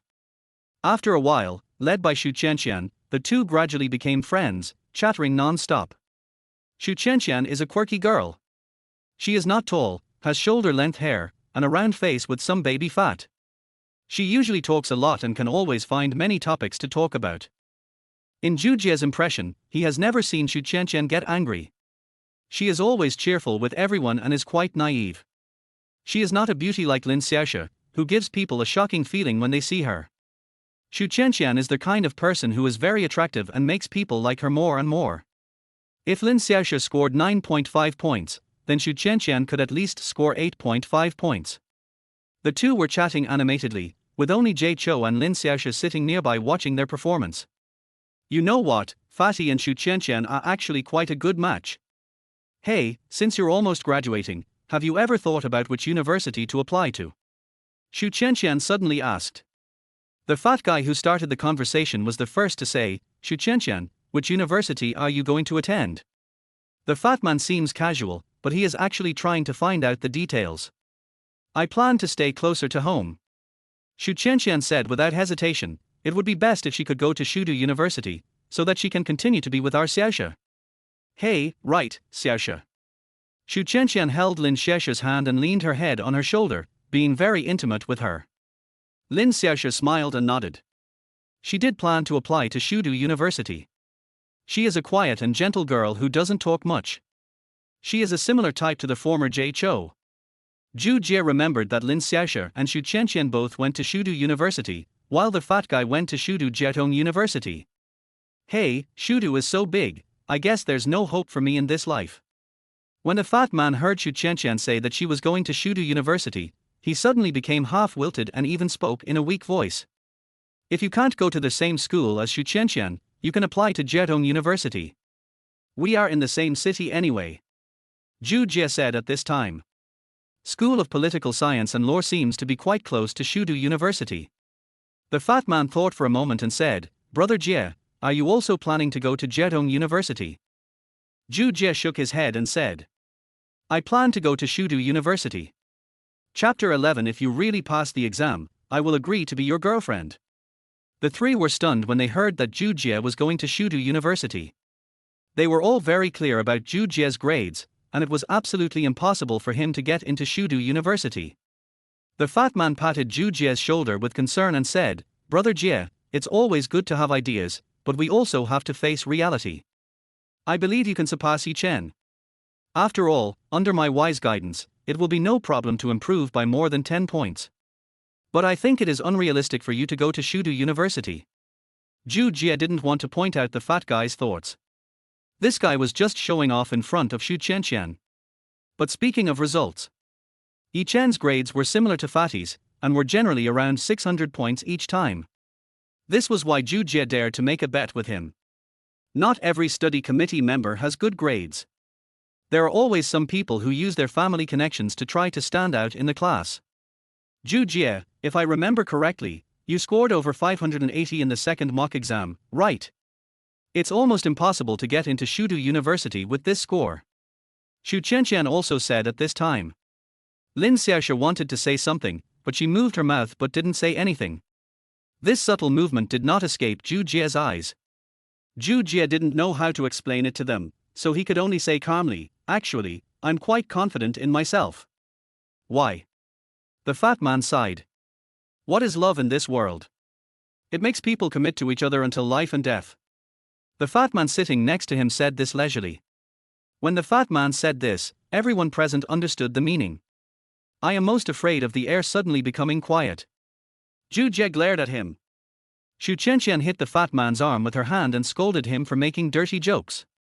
The fat man smiled foolishly, feeling happy in his heart. Everyone thought that Zhou Jie was admitted to Shudu University in order to pursue Lin Xiaoshi, but only he knew that it was not the case. Are you really planning to apply to Shudu University? Lin Xiaoshi suddenly asked. Well, I just decided it yesterday. Jie Chou answered. How sure are you? Lin Xiaoshi continued to ask. 100%. Zhou Jie said with certainty. If he remembered correctly, the college entrance examination in Sichuan province in 2007 was in difficult mode, and the admission score for double first-class universities like Shudu University was around 620 points. According to Zhou Jie's current grades, he only needs to improve by more than 20 points to be able to get in. Lin Xiaoshi looked at Zhou Jie deeply and found that his eyes were still full of confidence. But she didn't believe that Zhou Jie could be admitted to Shudu University. Reality told her that improving his score by several dozen points in a short period of time was a fantasy. Absolutely impossible. Unless it's cheating, but that's impossible. Let us not talk about whether you can take the college entrance examination in the same examination room as your classmates from your school. Even if they are lucky enough to meet someone like him, no student in a school would risk helping Zhou Jie. As for Jie Chou cheating himself, that's a cold joke. Lin Xiaoshi thought that there was only one possibility for everything Zhou Jie said now, and that was to attract her attention. Whether it was making a bet with Yi Chen or now saying that he wanted to take the entrance exam for Shudu University, it was all just to show off in front of him. Lin Xiaoshi sighed. She didn't like this kind of person, but she still said politely, I hope you can be yourself. When Zhou Jie heard Lin Xiaoshi say this, he knew that she didn't believe him. Yes, no one would believe in their own ambitions. So he didn't want to explain anything more. The results would naturally verify what he said. After they had finished their meal, Xu Qianqian suggested that they go out for a walk together. Lin Xiaoshi originally wanted to go back to the classroom to study, but was pulled back by Xu Qianqian and the fat man. There is an artificial lake a few hundred meters away from the school, and several people walked and stopped along the river. The weather in May is warm and pleasant, with flowers in full bloom and green trees in the shade. The breeze blows the drooping branches, as if gently caressing the surface of the lake, and the sunlight shines through the clouds onto the sparkling water, shining like crystal. I didn't expect the artificial lake here to be so beautiful. Lin Xiaoshi sat on a stone bench, the breeze blowing her hair, revealing her white neck. Zhou Jie sat quietly beside her, calmed down, looked at Lin Xiaoshi and said, "It's really beautiful." Lin Xiaoshi turned her head, was stunned for a moment, then moved her body to increase the distance between them. He looked a little panicked and whispered, "Where did they go?" Zhou Jie pointed to the right with his left hand and said, "They are on the stone bench next door." Just now he saw Fatty talking and laughing with Xu Qianqian in the back, and he didn't know when the two of them got together. Zhou Jie felt as relieved as an old father that his son had finally come to his senses. Lin Xiaoshi looked in the direction Zhou Jie's finger pointed, and only after seeing Xu Qianqian did she feel completely relieved. "You seem to be different from before." After a minute, Lin Xiaoshi spoke again. "How is it different?" Zhou Jie knew what Lin Xiaoshi meant and asked deliberately. "That is." Lin Xiaoshi thought for a moment and said, "You used to be quiet and introverted, but now you seem to be extroverted and talk more. In fact, I have always been like this, but you just didn't understand me before." Zhou Jie made up a story. "Yeah." Lin Xiaoshi glanced away, with a puzzled expression on her face. "You didn't seem to be as confident as you are now when you spoke before, right? You figured this out." Zhou Jie pretended to sigh, with a hint of melancholy on his face. "You are such a person." Lin Xiaoshi sighed. He wanted to say shameless, but he couldn't say it. Zhou Jie could also see that Lin Xiaoshi had no feelings for him and was only chatting with him here out of courtesy between classmates.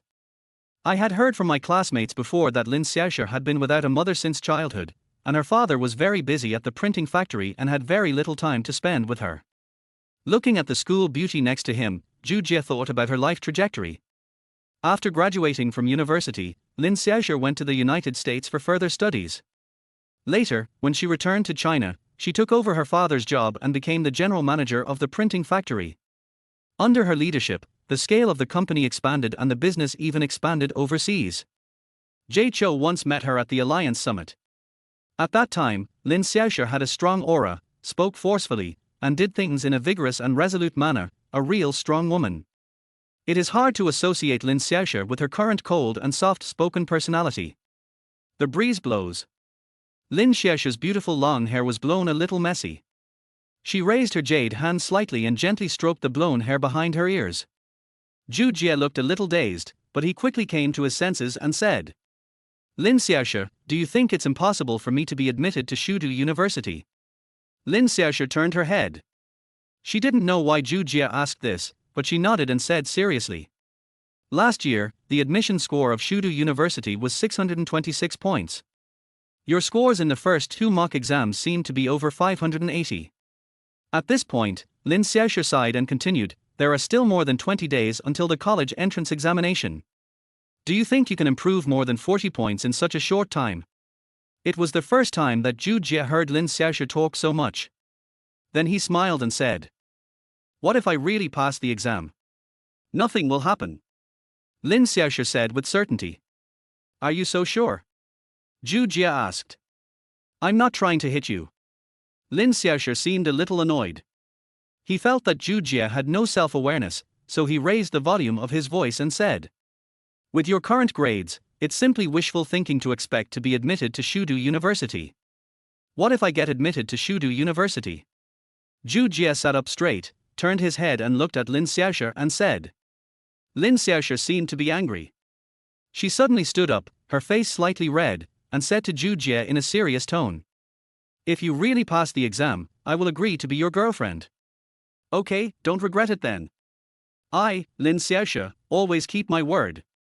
It's settled then. Chapter 12, Call Me Daddy. In 2007, evening self-study was still relatively normal. Evening self-study starts at 7 p.m. and ends at 9 p.m. Some schools will advance the time for evening self-study for senior high school students, for example, to 6:30. Later, Zhu Jie saw a news report that said in some schools in Hershey City, students got up at 5:30 in the morning for morning reading, went to class at 1 o'clock in the afternoon, and went to evening self-study at 6 o'clock in the evening, which lasted until 10 o'clock in the evening. There is only half an hour for lunch. He was very shocked when he saw the news.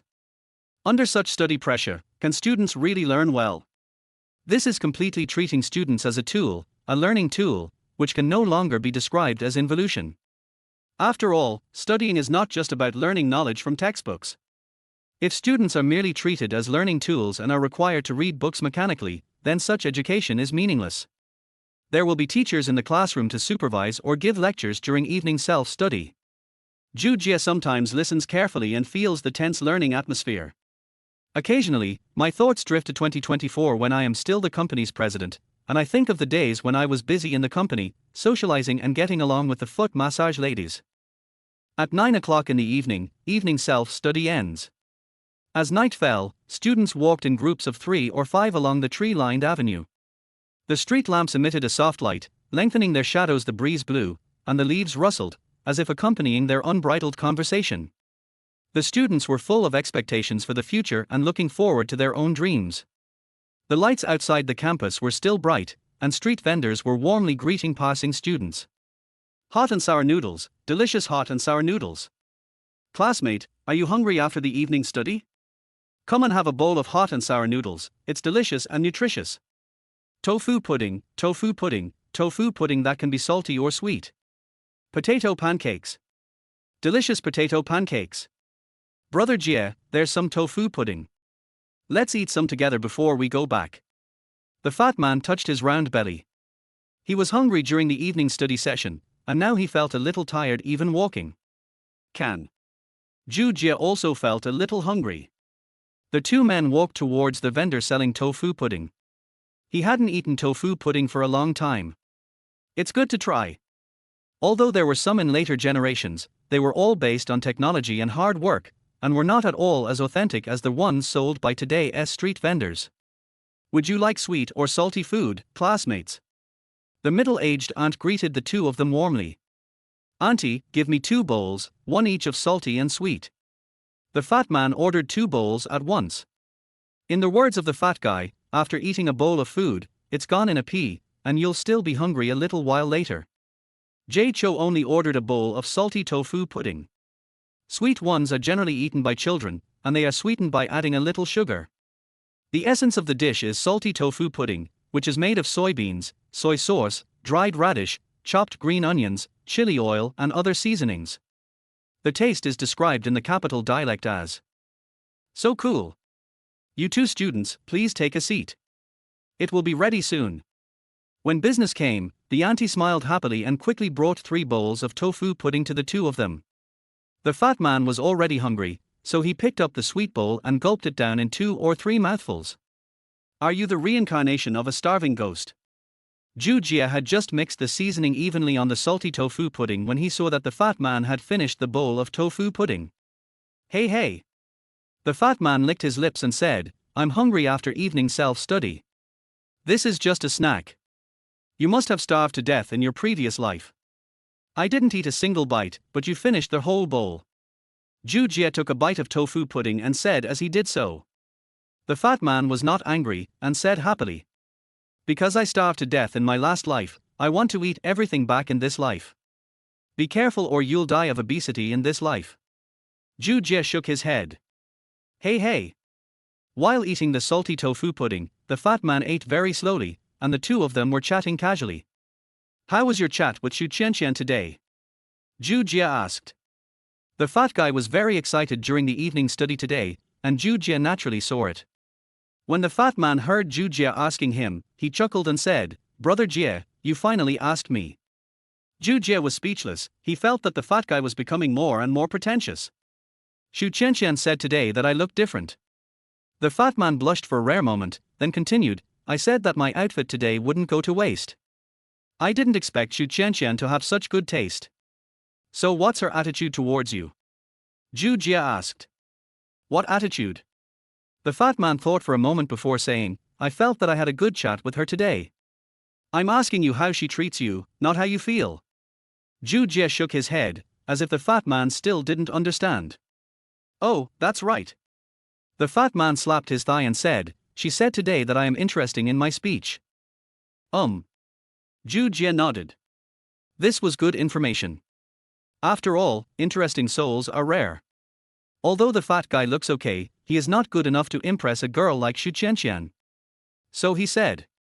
There's a saying that beautiful appearances are all alike, but interesting souls are rare. This saying is only used to comfort those who are ugly.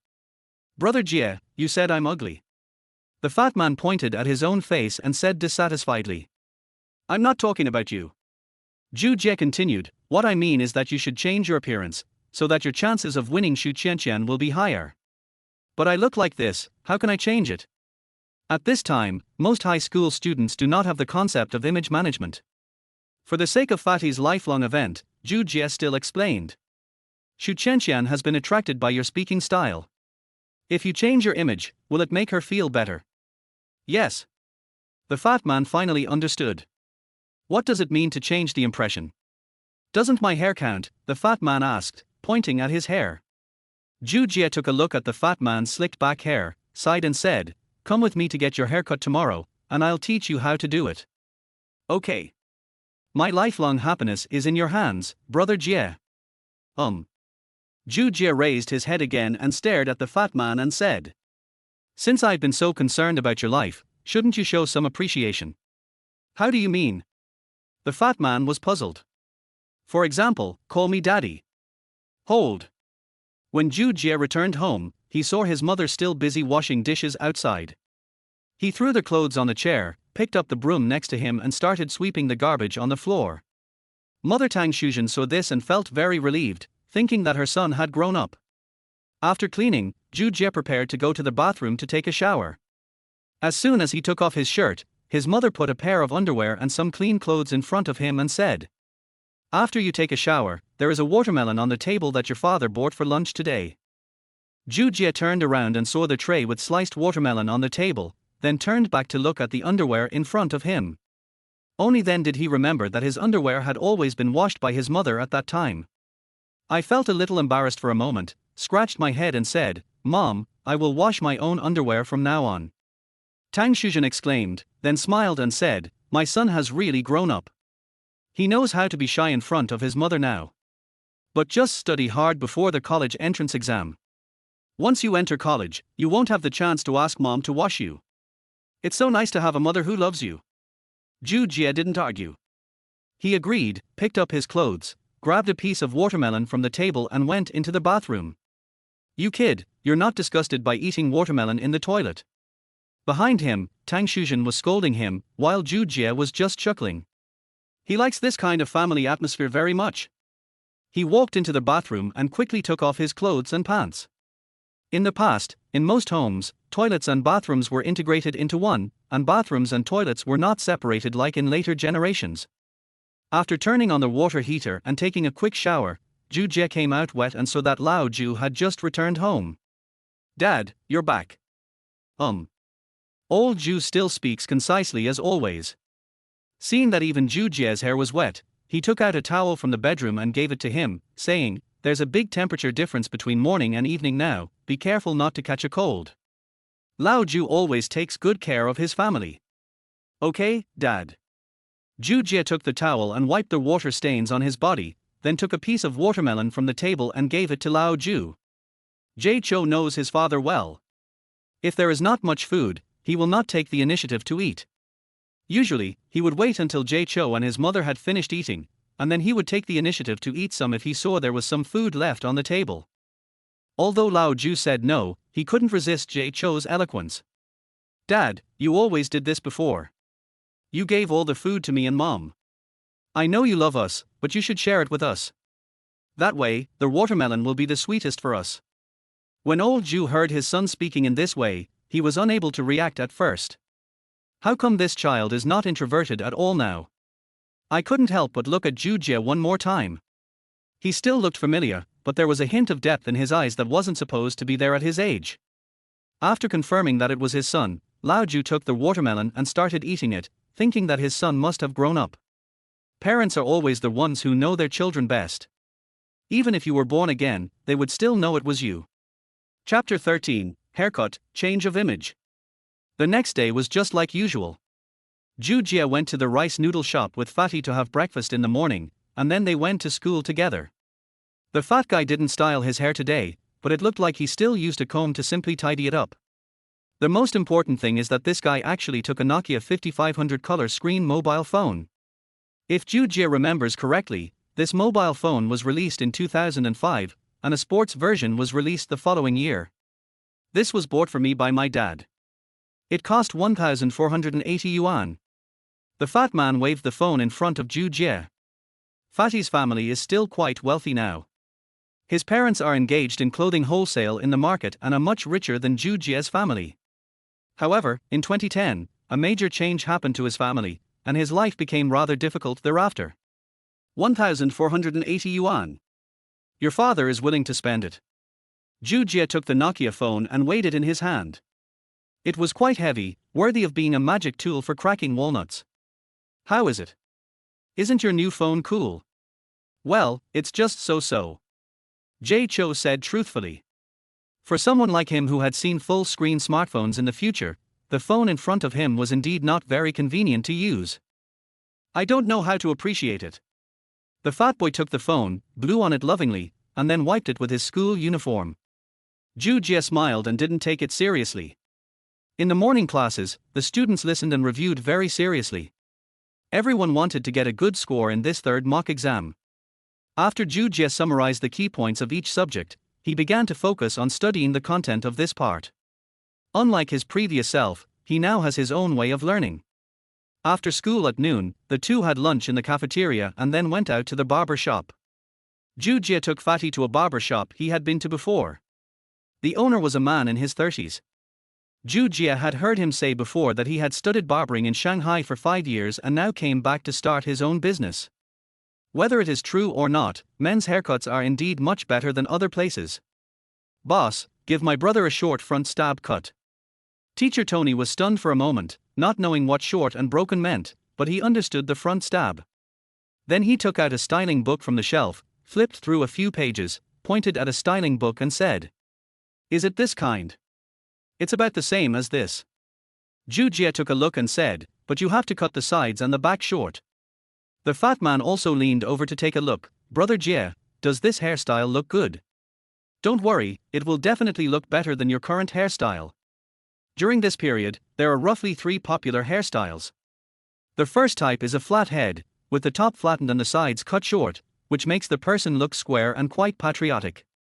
The second type is messy hair, where the hair is cut in different lengths and is very thin, making it look messy. Jay Cho has never understood why some people like this hairstyle. It looks like dry grass growing crookedly on their heads. The third type is the current non-mainstream hairstyle, which is Tony's favorite because the process is complicated and it makes the most money. The fat man sat down with a nervous mood, and it didn't take long for his hairstyle to be completed. Fortunately, this teacher Tony is quite professional and is in line with Jay Cho's expectations. After finally applying hairspray, the fat man stood in front of the mirror and showed his white teeth. Although the face looks bigger, the whole person looks more energetic. Isn't it much better looking than your high-quality slicked back hair? Zhou Jie said, standing aside. He, it does look better. It can be seen that the fat man is very satisfied with his hairstyle. Okay, it's my turn. Zhou Jie sat down and said to teacher Tony, "Give me one like his." 10 minutes later. The fat man sitting on the sofa in the back, who was taking a selfie with his mobile phone, glanced at Zhou Jie. I was stunned for a moment. He put down his phone and rubbed his eyes. If Zhou Jie hadn't been wearing a school uniform, he would have thought he had mistaken him. Jay Cho's original hair was coarse and hard, and he kept it long. His hair was thick and wide, and it covered his forehead, giving people a feeling of decadence and being honest. But now after cutting his hair and exposing his forehead, he looks very sunny overall, and Jay Cho's facial features are 3-dimensional, so he looks really handsome. The contrast now made the fat man feel like he had become a different person. Weiji, who are you, brother? The fat guy was stunned. Zhou Jie stood in front of the mirror, straightened his clothes and said, "How is it?" "Not bad, right?" Jay Cho is very satisfied with Tony's skills, which are much better than those of some so-called directors in famous stores in later generations. Sometimes it is harder to meet a good Tony teacher than to meet a suitable girlfriend. This shows that teacher Tony, who studied in Shanghai, does have some skills. The fat man walked to the mirror, stood side by side with Zhou Jie, looked at the two of them, and then complained. "Fuck, you look better than me even though we have the same hairstyle." It's not a matter of hairstyle, but a matter of appearance, Zhou Jie said with a smile. I should have let my mom find a handsome dad earlier. Zhou Jie patted the fat man's shoulder helplessly. You are definitely your father's biological son. The two returned to the classroom. Unsurprisingly, the contrast between their appearance before and after amazed the entire audience and attracted a lot of attention. Some classmates who are close to them said that they looked really handsome today, and asked where they got their haircuts, and whether they planned to become prostitutes. This made the fat guy, a show-off, very happy. Such an evaluation is the best compliment for high school students at this time. The fat man held his head high and chest out, looking left and right, the corners of his mouth twitching uncontrollably. From time to time, he would glance at Xu Qianqian, and seeing that she was looking at him, the fat man almost thought of a name for the child. Don't laugh, this is something many high school students have fantasized about. When the girl they like is attracted to them, they can't help but think about many things about her. Hey, Xiaoshi. Xu Qianqian patted Lin Xiaoshi's arm and said, do you think Zhou Jie is actually quite handsome? If Fatty knew that Xu Qianqian was looking at Zhou Jie, he would probably cry. Lin Xiaoshi didn't even raise her head, just said that she didn't feel anything, and continued to do the questions. Just now, Zhou Jie and the others came in. When she heard the classmates calling out, she looked up, but she only glanced at Zhou Jie. Xu Qianqian didn't care and said again. He probably cut his hair for you. In fact, you can consider him after you graduate from high school. Don't miss out on such a good-looking boy. What benefit did Zhou Jie give you? Why are you speaking for him now? Lin Xiaoshi turned her head and said. Oops. Xu Qianqian smiled and said, I'm just saying that. After all, he likes you, and everyone in the school knows it. I don't want to think about that right now. After saying that, Lin Xiaoshi continued to concentrate on doing the questions. As for the bet with Zhou Jie, she was very confident that Zhou Jie would not be able to be admitted to Shudu University. Time flies. There are still 2 days before the third mock exam, and the students in the class are reviewing and studying very hard. Jie Chou also quickly adapted to the rhythm of returning to high school, and his life basically revolved around going to and from work every day. But when it is time to be lazy, you still have to be lazy. For example, look at the beauties in school, or go to the toilet to smoke or something. Time flies and it's Friday. At 8 o'clock in the morning, there was a tense atmosphere in the classroom. Their head teacher Liu Fengqin came to the classroom early in the morning, still wearing black leather high heels and a small suit. The eyes behind the glasses revealed determination and encouragement. One thing. Liu Fengqin adjusted the frame of her glasses, cleared her throat and said loudly. Students, the third mock exam is coming soon. I hope you will do your best. Although this is not the college entrance examination, it is better than the college entrance examination because the results of this exam are likely to be your college entrance examination results. The students below sat up straight with serious expressions. Liu Fengqin continued, I believe that the students in our class are the best. You have the ability to surpass yourselves. You must believe in yourself. Do you have the confidence? Liu Fengqin's encouragement was like a burning flame, igniting the fighting spirit in the students' hearts. Yes. Yes. Yes.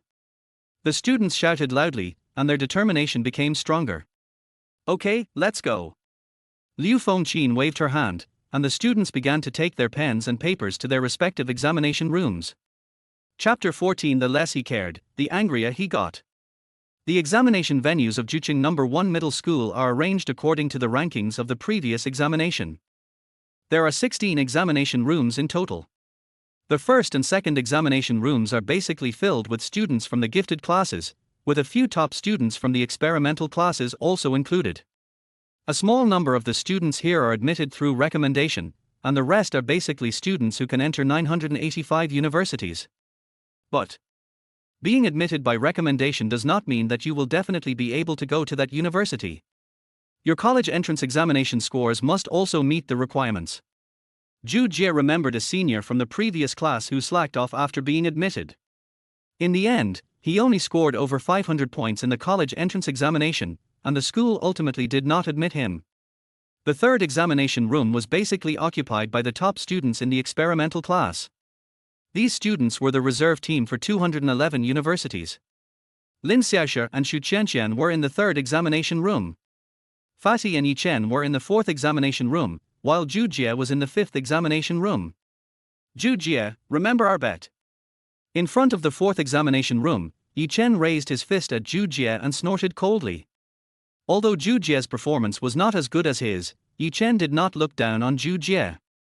On the contrary, he worked even harder these days and didn't even bother Lin Xiaoxia, all for the purpose of making Zhou Jie lose miserably. Don't worry, I won't lose. Zhou Jie waved his hand casually with an indifferent attitude, not taking the competition seriously at all. The more Zhou Jie acted like this, the more Yi Chen gritted his teeth, and an inexplicable anger rose in his heart. After all, this was related to the future of him and Lin Xiaoxia. Sometimes it's like this: when you take something seriously, the less caring others are, the angrier you get. High school students are just too young.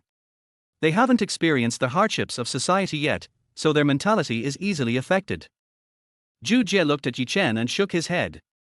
If nothing unexpected happened, Yi Chen might perform poorly in the Chinese test this morning.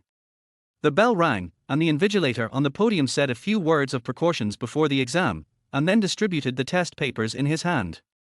Zhou Jie spread the test paper in his hand flat, and a faint smell of ink and the woody scent of A3 paper wafted to his face.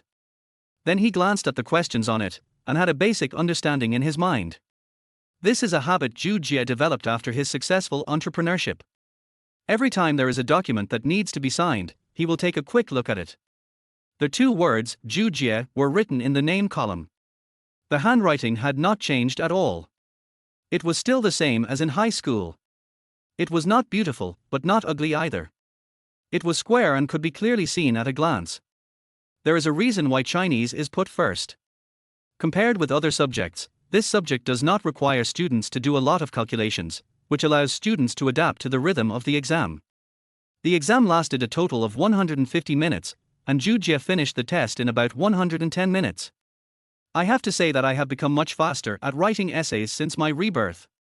With a lot of social experience and a better understanding of things, you will naturally have more ideas and understanding of articles. This is an experience that young high school students cannot have. Zhou Jie checked the test paper again, and at 11 o'clock in the morning, the bell rang to signal the end of the exam. Most of the students who had finished their work long ago simply picked up their paper and pen and walked out of the classroom.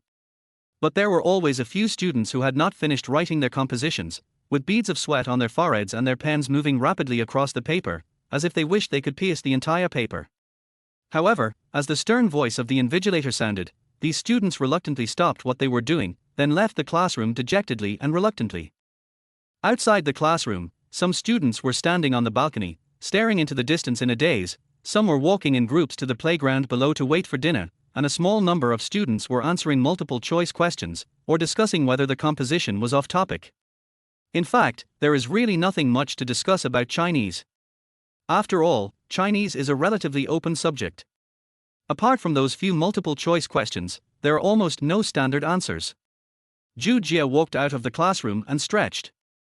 At this time, he happened to meet Yi Chen walking out of the 4th examination room with a gloomy face.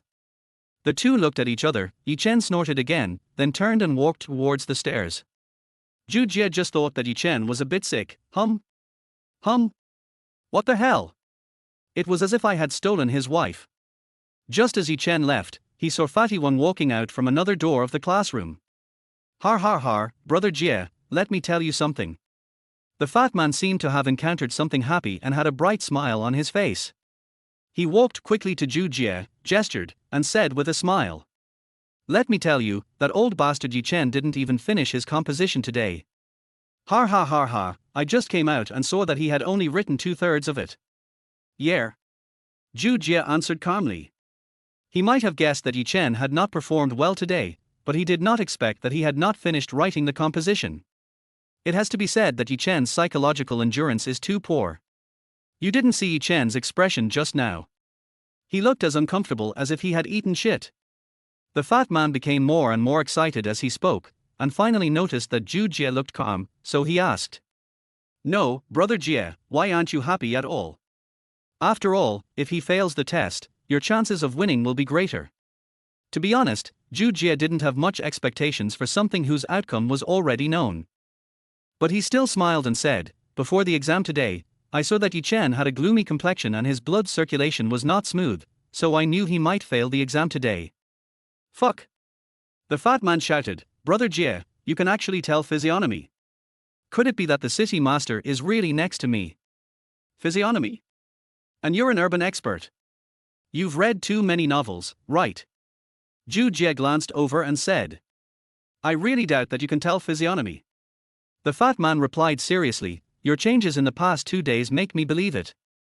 Zhou Jie touched his nose, as if his sudden change made the fat man really think that he was like the protagonist in Long Ouqian's novel, with all kinds of incredible abilities. But it's not the fat man's fault that he believed himself so easily. After all, his change was too sudden, which made people have to doubt him. In order to dispel the fat man's fantasy, Zhou Jie said. Boys can't be too sensitive, otherwise they will leak out sooner or later. Also, you can't trust others easily, otherwise you will be deceived and sent to Syria without knowing it. Fuck. What's the point of thanking me? It's Syria. When the fat man heard Zhou Jie say that he was tricked into going to Syria, he spat and said. I'm not an idiot, how could I be tricked into going to Syria? Zhou Jie squinted at the fat man and thought, you better not be an idiot. Not wanting to talk too much about this topic, Zhou Jie patted the fat man on the shoulder and said, let's go to the playground below. I think I saw Xu Qianqian and the others go downstairs just now. Real. The fat man's eyes lit up, and he pushed Zhou Jie's back and said, what are you hesitating about? Get down quickly. Chapter 15 Lonely Lin Xiaoxia. The capital city is located in a basin, and the sunshine in May is relatively mild. After Zhou Jie and Fatty went down the stairs, they went straight to the playground. The playground of number 1 middle school is very large, with a standard football field in the middle. The brick red plastic track forms a sharp contrast with the grass green field. At this time of year, the playground is bustling with students, almost all of whom are senior high school students who have finished their exams. They walked together in the playground, discussing the content of today's exam. Some students sat on the benches on both sides of the track and chatted, waiting for lunchtime to come. Lin Xiaoxia and Xu Qianqian were strolling leisurely on the track. Lin Xiaoxia's smile was as bright as the sun, and it seemed that she had done very well in the Chinese test today. Xu Qianqian was listening gently, and occasionally interjecting a few words. The appearance of the two attracted the attention of the students around them. Especially Lin Xiaoxia's 1.7-meter tall figure. The adolescent girl has developed perfectly, is slender, has smooth and natural lines, and has smooth long hair and a delicate face. She has become a walking landscape on the playground. Hello. The fat man greeted the two of them, and then he and Zhou Jie appeared on the left and right sides of the two women respectively. Xu Qianqian turned around and saw that it was the fat man. She slapped the fat man's arm heavily with her hand. Wang Xiaobao, are you trying to scare me to death? The fat man chuckled, touched his arm, and looked very enjoyable, looking quite mean. When Lin Xiaoxia turned around and saw Zhou Jie, there was still a faint smile on her face. Her hair fluttered gently, like a dancing fairy, light and agile. A fair face gradually appeared in front of Zhou Jie, as delicate and smooth as mutton-fat white jade, exuding a faint luster. The tall nose bridge is like a finely carved mountain, which is particularly eye-catching. The pink lips are like a ripe cherry, bright and crystal clear, making people want to taste it. The sunlight shone through her long eyelashes onto her eyes, casting a series of faint shadows. Her eyes were like a deep lake, clear and bright. How beautiful! Zhou Jie was a little stunned. She is worthy of being the most beautiful campus belle in number 1 middle school, and even this 30-something soul who has seen countless girls is amazed by her. However, Zhou Jie quickly adjusted himself and nodded to greet Lin Xiaoxia. What a coincidence! Although they are saying the same hello, the fat guy's way seems abrupt, while Zhou Jie's is more natural and easier for girls to accept. Lin Xiaoxia nodded and said, then tucked the few strands of hair that fell behind her ears. It seems that as long as a school beauty is around, she will give people a feeling of stay away from me. In fact, it's just that most people don't have the courage to approach school beauties. It's not just in high school, it's the same at any time. As long as you are a little bit thick-skinned, you can meet the opposite sex you like and quickly get out of being single. The psychological quality of boys in high school is not particularly strong, for a school beauty like Lin Xiaoxia. You can only watch it from a distance and not play with it. This is only for other boys, but for Zhou Jie and Fatty, it is more than just watching from afar. Although the fat guy likes to talk, he is still a little timid when it comes to pursuing girls. However, under Zhou Jie's training in the past few days, he has become much more confident in this regard. In Jie Chou's words, it means taking action. You look so pretty when you smile. Zhou Jie said to Lin Xiaoshi, who was walking forward silently. You are. Lin Xiaoshi blushed again after being scolded by Zhou Jie. Zhou Jie looked at the lovely tall beauty in front of him.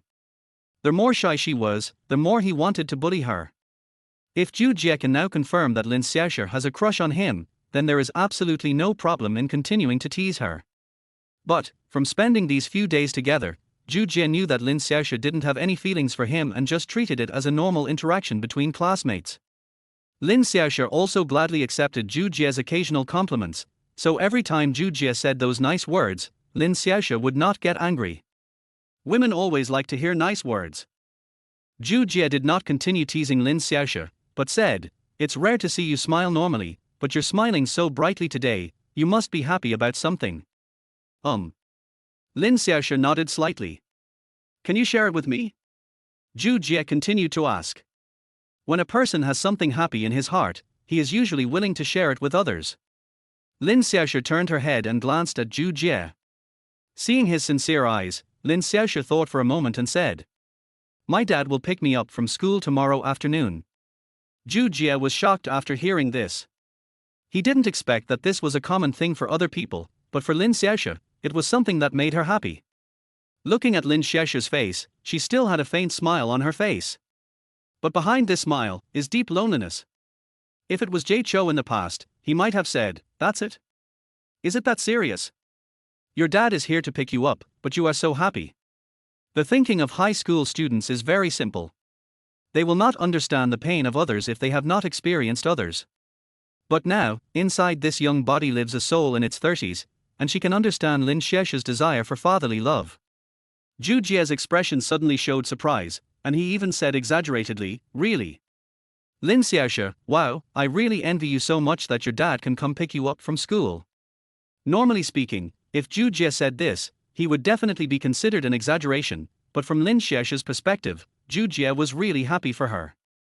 Lin Xiaoshi, who was not good at expressing herself verbally, hummed and the smile on her face became even brighter.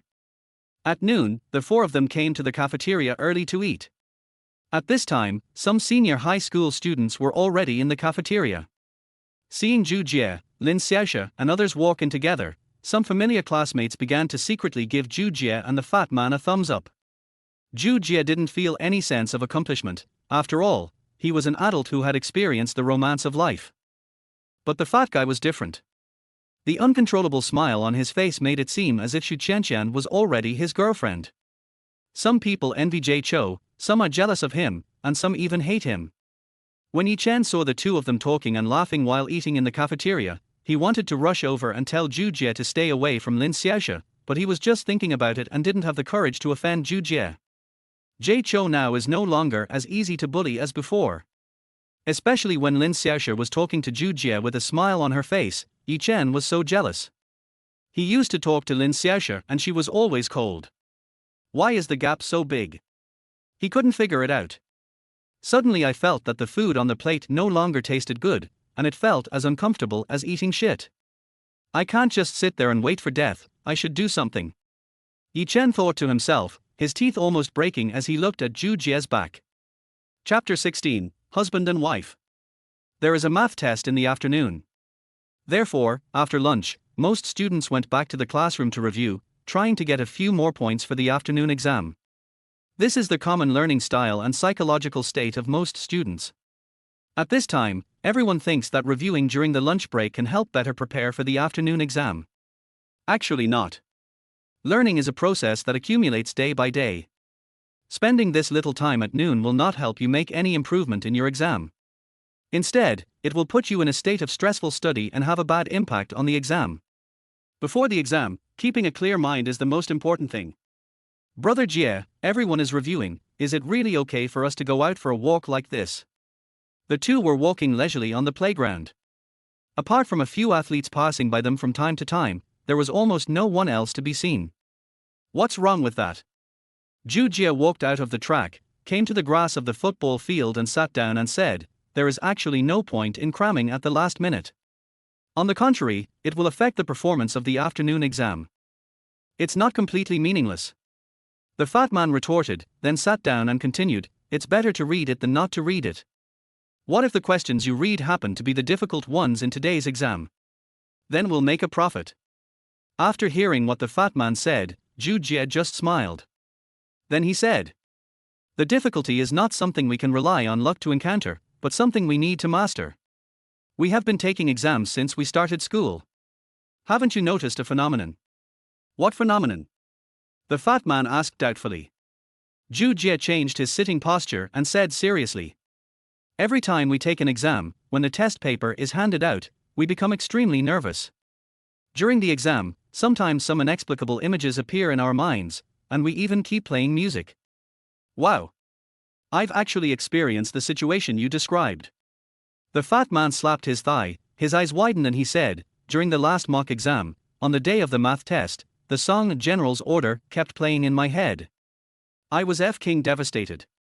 The more I wanted the song to stop, the louder it seemed to get. Zhou Jie just found it funny. He had experienced this situation before, but the song played was Above the Moon by Phoenix Legend. The key point is that he didn't listen to this song often before. Brother Jie, what is going on? The fat man continued to ask.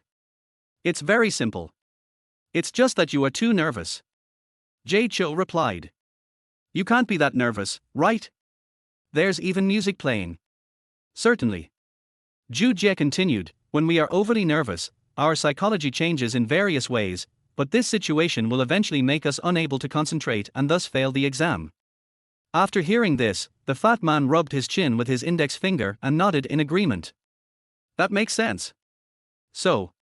Zhou Jie spread his hands. It is very important for us to keep a clear mind before the exam.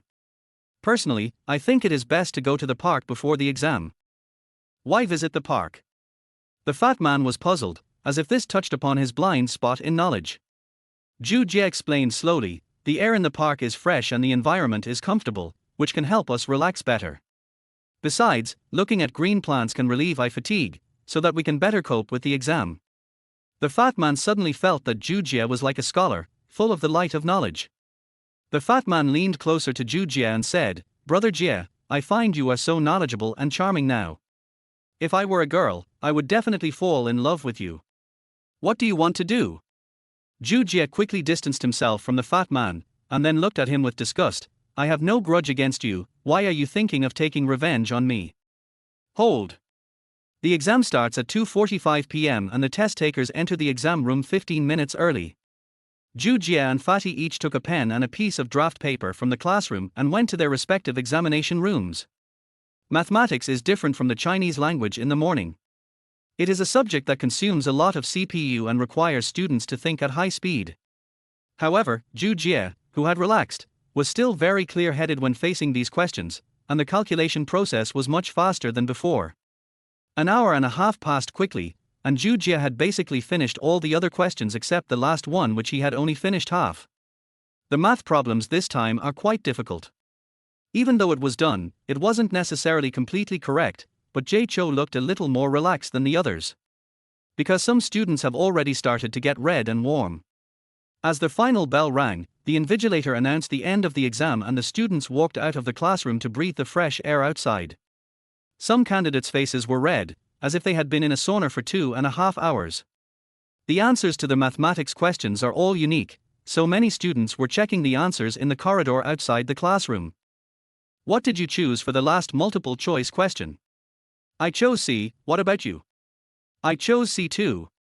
Fuck, I chose A. Have you finished the last big question? I figured it out. The answer is 1. You actually made it, awesome. Just now I heard the pervert in our first examination room say that the answer to the last question is 1. Hold. The students who were comparing answers also had all kinds of expressions. When the answers were the same, they were overjoyed. When the answers were different, they were dejected and even kicked each other in the corner. Some students had different answers and disagreements, and finally asked those students with good grades to confirm the correct answers.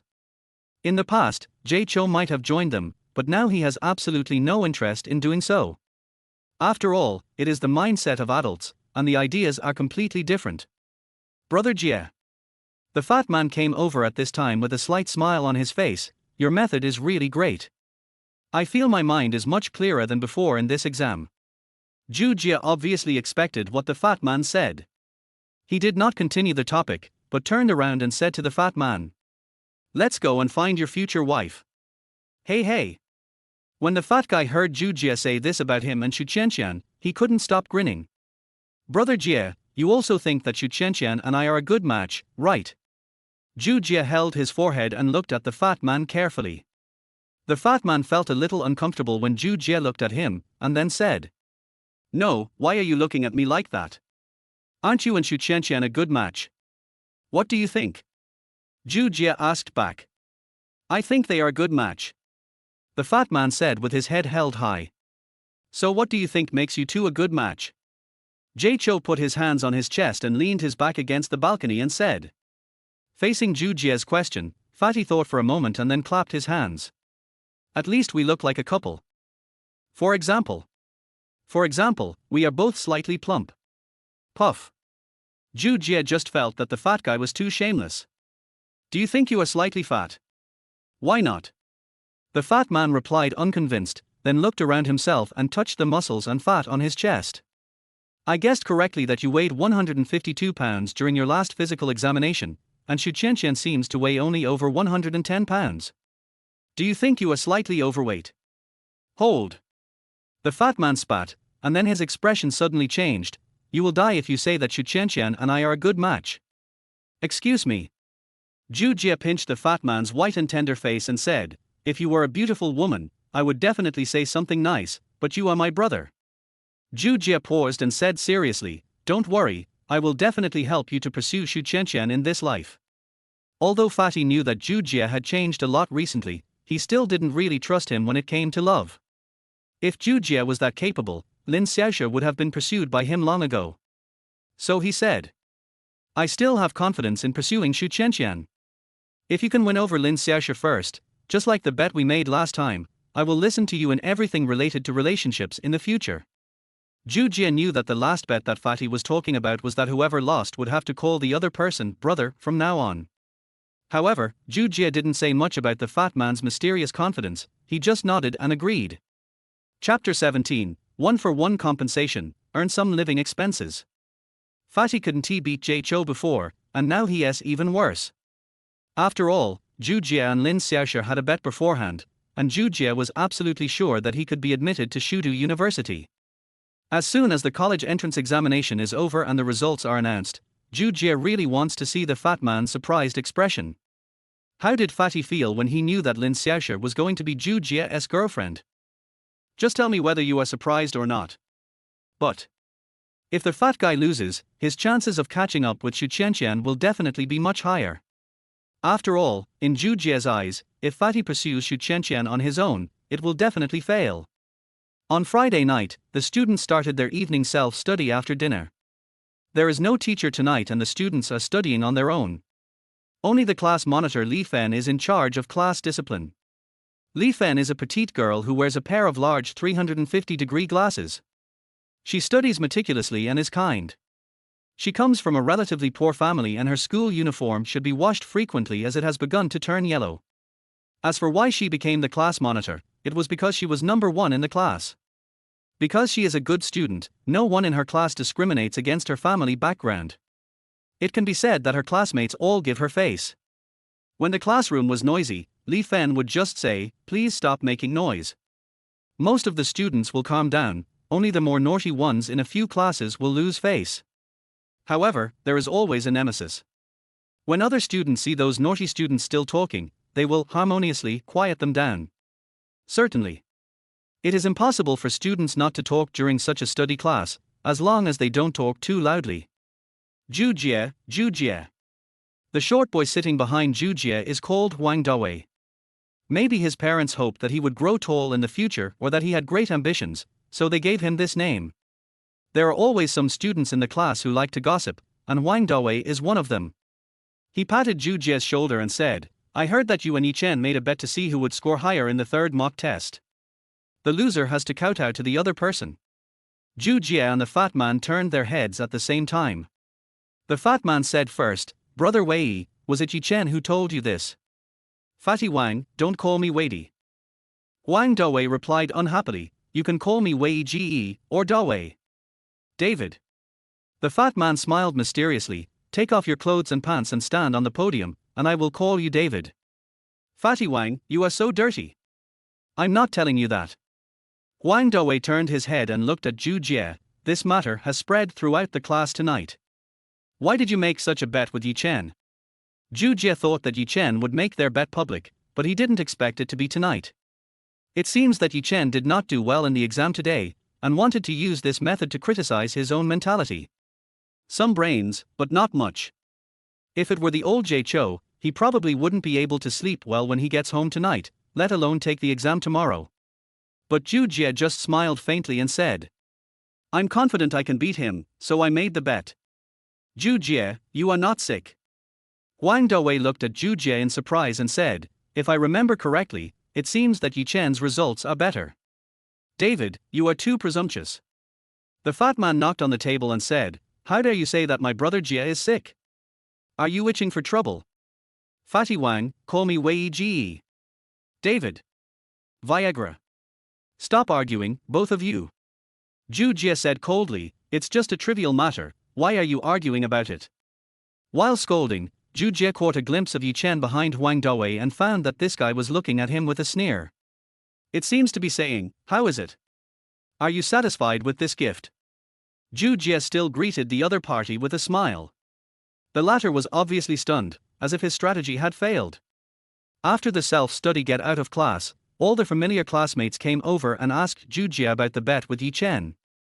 Everyone was surprised when they got a positive answer.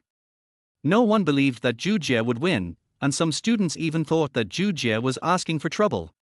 Some classmates advised Zhou Jie to apologize to Yi Chen and cancel the bet to avoid embarrassment if he lost. Zhou Jie naturally did not accept such a suggestion and rejected it. "Brother Jie, they don't think highly of you." The fat guy also seemed to be losing confidence in Jie Cho. "Don't worry, we'll know the result on Monday."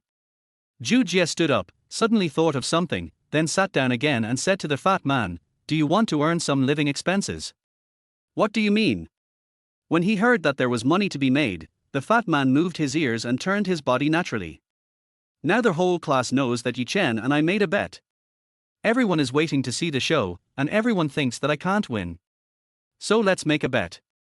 It's reasonable to earn money for living expenses." The fat man was already used to Zhou Jie's thinking, and just said awkwardly, "Isn't this illegal? What if we get caught breaking the law?" Zhou Jie shook his head and said calmly, "It's only a small amount of money in total. It's not against the law. Besides, I see that everyone is under so much pressure from exams now. Giving them some relaxation is also for them to get good grades." "Wuji." The fat man was shocked. He had never seen anyone like Zhou Jie who could make gambling so meaningful. "I admire you. I admire you." The fat man gave Zhou Jie a thumbs up, then walked out of his seat and came to the podium. It is said that fat people have strong execution ability. The fat man standing on the podium glanced at the students below, then cleared his throat and shouted, "Everyone look at me, I have something to announce." As the fat man's voice echoed in the classroom, all the students' eyes were directed at him. The fat man nodded with satisfaction and continued, "I think everyone already knows that Zhou Jie and Yi Chen are making a bet. As the saying goes, work and rest are combined. In order to let everyone relax physically and mentally, I have specially opened a bet. You can bet on who will win the match between the two. The odds are 1-to-1. Start now, and the deadline is after evening study tonight." The fat man walked down from the podium and passed by Xu Qianqian, and found that she was looking at him in surprise. This guy nodded in a very showy way, then returned to his seat in a cool manner. "What bet did Zhou Jie and Yi Chen make?" Xu Qianqian, who was still in the dark, asked Lin Xiaoshi next to her. "It seems it's a competition to see who gets the highest score in the third mock exam," Lin Xiaoshi said hesitantly. "No." Xu Qianqian looked back at Zhou Jie in surprise, and then said, "Is Zhou Jie's brain not feverish? Doesn't he know that Yi Chen's grades are better than his? What are they betting on?" I don't know." Seeing Lin Xiaoshi's uncomfortable look, Xu Qianqian moved closer to her and lowered her head to look at her best friend. Xiaoxia, something is wrong with you. I didn't even know about this, how did you know it first? You don't seem to be such a gossipy person, do you? No way. Lin Xiaoxia immediately retorted, I heard it from them, too. Huh, why haven't I heard of it? Under Xu Qianqian's questioning, Lin Xiaoxia told Xu Qianqian the whole story. Lin Xiaoxia had no choice. If she didn't say anything, Xu Qianqian would ask Fatty. She knew that Fatty liked Xu Qianqian. If Fatty said it, it might be even more exaggerated. At this time, classmates like Xu Qianqian who gradually learned the ins and outs of the matter began to get restless. Is this just someone coming to give you money? Many classmates have already registered with Fatty. $1, $2, $5.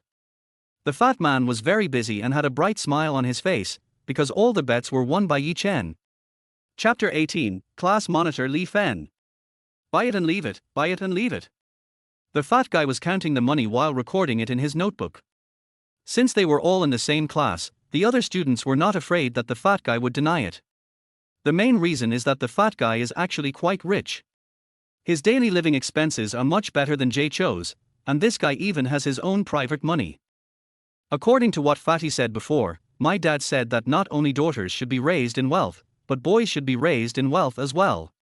If the family has the means, can we let our children suffer? Just look at the fat guy's body shape and you will know that his weight has exceeded 140 kilograms when he just turned 18. It is impossible for an ordinary family to raise such a fat child. As more and more male students in the class participated, many girls also began to get excited. Xu Qianqian was the first girl to come over. Wang Xiaobao, I'll buy one for 5 yuan. Xu Qianqian slammed a 5 yuan bill on the table. The fat man looked up and saw Xu Qianqian. Her originally smiling expression turned into a flattering smile, and she spoke in a soft voice. Xu Qianqian, who do you want to bet on to win? I hate Yi Chen. She bullied Xiaoxia, so of course she bought Zhou Jie. Xu Qianqian said directly. When Xu Qianqian said this, Yi Chen, who was not far away, twitched his mouth. Do you have to be so direct? When the students standing next to them heard Xu Qianqian want to bet on Zhou Jie to win, some of them covered their mouths and laughed, while others laughed out loud. What are you laughing at? Xu Qianqian said dissatisfiedly, it's my own money, I'm happy with it. In fact, between the lines of Xu Qianqian's words, she still didn't believe that Zhou Jie's performance this time would surpass Yi Chen's. When the fat guy saw someone laughing at Xu Qianqian, he stood up and shouted to the group of boys next to him. Xu Qianqian is right. What right do you have to laugh? This is other people's money. You can spend it however you want. Har har, everyone knows that you, Fatty Wang, like Xu Qianqian. That's right, I don't know if others like you or not. Some boys began to taunt. I just like Xu Qianqian, so what? The fat man patted the banknotes in his hand and said, at least I still have the courage to speak out, unlike some people who don't even have the courage to speak out. The fat guy imitated Jie Chou in saying this, but when he said this, he sounded a little lacking in confidence. Then the mocking classmates snorted and the matter was dropped. Sometimes it's like this when classmates chat with each other. Some people may say unpleasant things, but people like Fatty 1T care too much. This young man is teachable. Zhou Jie patted the fat man who was pretending to be calm and said, you finally got the idea, but... Zhou Jie pointed at Xu Qianqian who had returned to her seat and continued, if you want to win the heart of a beautiful woman, you have to keep working hard. How hard? The fat man asked. The most direct way is to improve your image and then make money, but at this stage most girls are just looking for looks, so you just need to improve your self-image. The fat man touched his hair and said, this should be okay for now, buddy. Well, I have no say. Zhou Jie didn't know how to evaluate the fat guy's appearance, but when the fat guy said that he liked Xu Qianqian, he observed the micro-expressions on Xu Qianqian's face. There was no disgust. Let's go to the bathroom. Jie Chou is craving for cigarettes again. Okay. After evening self-study. The fat man was sitting in his seat counting how much money he had today. Brother Jie, there are 24 people who bet on Yi Chen to win, totaling 155.5 yuan, and the only one who bet on you to win is Xu Qianqian. Zhou Jie replied calmly. I find you look so old now, like an old man without desires. The fat man stopped what he was doing, looked up at Zhou Jie and said, "Is there?" Zhou Jie pointed to his nose and said with some confusion, "Yes, I have." The fat man said with certainty. Then he thought about it carefully, and it seemed that after his rebirth, his lifestyle and tone of voice had always been the same as before his rebirth. But you can't blame him. He has gone through decades of struggle. How can he show the innocence he had in high school? This really puts him in a difficult position. However, Zhou Jie still said, "Maybe I'm under a lot of pressure these days." When Fatty heard what Zhou Jie said, he thought about it and felt, it was indeed quite stressful. After all, I have to compete with Yi Chen, and I have to kneel down if I lose. Moreover, this bet also includes Lin Xiaoxia. If he loses, Zhou Jie may not be able to face Lin Xiaoxia. But the fat guy underestimates the current Zhou Jie. How can he be so shameless and still want to chase girls? This is the essence that most high school students today cannot learn. After packing up their things, the two were about to get up and go back when a small voice called them. Wang Xiaobao, please wait a moment. The two turned around and saw squad leader Li Fen walking towards them with a 10 yuan note. Can I place a bet? Li Fen walked closer and asked. The fat man and Zhou Jie looked at each other, and then they both nodded. After receiving a positive answer, Li Fen handed 10 yuan to the fat man and said, "I bet $10 for Jie Chou to win." After saying that, he glanced at Zhou Jie next to him. "Okay, I'll remember it for you." It seemed that Li Fen had some magical power that made the two strong men become gentle. The fat man took the 10 yuan, then picked up the notebook on the table and started taking notes. That, squad leader. The fat man suddenly looked up and asked, "Why did you choose Zhou Jie to win?" "If he loses, you will lose the 10 yuan. As mentioned before, Li Fen's family background is not good." Li Fen, who had already left, turned around, touched her large glasses frame and said, "Just my intuition. I think Jie Chou will win." After saying that, he turned around and left. The fat man didn't know why Li Fen, who was always frugal, suddenly got involved in this gambling, but Zhou Jie next to him noticed something. Vision. Li Fen's vicious eyes. Obviously Li Fen had seen some clues and deduced some possible information from Zhou Jie, so she bet on Zhou Jie to win. If one can analyze some possible outcomes during the ignorant high school years, then this person will definitely achieve great success in the future. In Zhou Jie's previous life, he only knew that Li Fen went to Shudu University, but he seemed to have never heard of her later development. However, judging from this point of view alone, Li Fen will definitely not be a simple person in the future. The fat man had already written down Li Fen's 10 yuan, closed his notebook, and then stood up and said to Zhou Jie, "Brother Jie, does Li Fen like you? You think too much." Zhou Jie smiled and said, from the look in her eyes, she didn't mean that at all. "Then why would she buy you to win?" The fat man asked, fixing his hair. "Didn't she just say that? It's intuition." Even if Zhou Jie explained it now, the fat man might not understand, so he simply didn't explain it. Leaving the fat boy thinking there, Zhou Jie picked up his school uniform and walked out of the classroom. Chapter 19, My classmate, I heard that you have something urgent to do. When Zhou Jie returned home, Lao Zhu had just returned not long ago. Because of Lao Zhu's work, we sometimes have dinner very late. Every family has different living habits. In fact, this is the norm for most families. Meal times also depend on the specific circumstances of the family. During the meal, Lao Zhu did not ask Zhou Jie how he did on the exam today, and Tang Shuzhen was even less likely to ask. Mr. Zhu wanted to wait until Zhou Jie finished the exam before asking, but Tang Shuzhen had to consider more, such as whether the child would be disgusted if the topic was discussed today, which would affect tomorrow's test results. Also, she respects Zhou Jie's own thoughts more, and if the child doesn't say anything, she won't ask about this topic. Some people may say, if parents don't ask about their children's grades, does it mean they don't care about their children? In fact, there are many kinds of care, and sometimes it is not necessary to bring them to the table. The older the child is, the more you should respect his thoughts and ideas. So Jie Chou is lucky to have parents who always care about him and respect his ideas. After dinner, Zhou Jie helped wash the dishes and mop the floor, just like he did a few days ago. After finishing all that, he picked up a bucket and filled half a bucket of water in the bathroom and placed it in front of his parents. "Mom, Dad, warm your feet. When Zhou Jie first started fetching water a few days ago, the couple resisted, saying there was no need to scald their feet, just washing them simply would be enough, and it would be a waste of water. But under Zhou Jie's insistence, the couple finally compromised.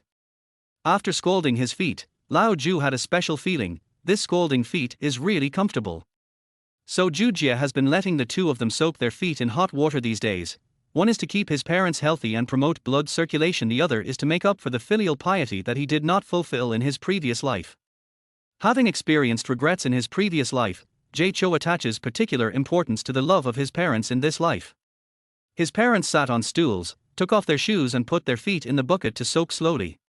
Tang Shuzhen looked at Zhou Jie, who came over with 2 pairs of slippers, and smiled brightly, and even the wrinkles on her face seemed to have decreased a little. Our Xie Jie has really grown up and started to respect his parents. Mom, I will let you enjoy a good life in the future. Zhou Jie said this sincerely, and even the usually serious old Zhu showed a relieved smile. After chatting with his parents for a while, Zhou Jie washed up and went back to his bedroom to sleep. I have to get up early tomorrow. The next morning, the sky was gloomy, so Zhou Jie took an umbrella and went out to school. When I arrived at school, I ate a bowl of mianzhou rice noodles with fatty at the door and then went into the examination room to prepare for the exam. Because Zhou Jie was in the science class, he took a comprehensive science test in the morning. The comprehensive science subject consists of physics, chemistry and biology, with a total of 300 points. Candidates need to complete the 3 subjects within 2.5 hours. When it comes to comprehensive subject exams, it is common for many students to perform poorly in their first exam because they cannot adjust their thinking. However, after the high-intensity training during the senior year of high school, almost everyone has adapted. 2.5 hours passed quickly. After Zhou Jie and Fatty had their meal in the cafeteria, they went outside to relax, just like yesterday. But the weather seemed to be not good, and it started to drizzle. Is it going to rain heavily today? I don't even have an umbrella with me. The fat man looked at the dark clouds in the sky. It seemed that the rain was getting heavier. Luckily I brought an umbrella. Zhou Jie said lightly. Brother, after the exam today, let's take the bus together. Can. Zhou Jie replied, but, I remember that umbrellas are sold in the store and outside, right? Damn, that bunch of profiteers. The fat man spat and said, I just asked and an umbrella costs 10 yuan. What's the difference between this and robbery? Zhou Jie nodded. 10 yuan for an umbrella was indeed too expensive now, and the rain might not last until the end of the exam. The two chatted while waiting for the exam to begin. The time soon came to 2:45. The students began to enter the examination room one by one.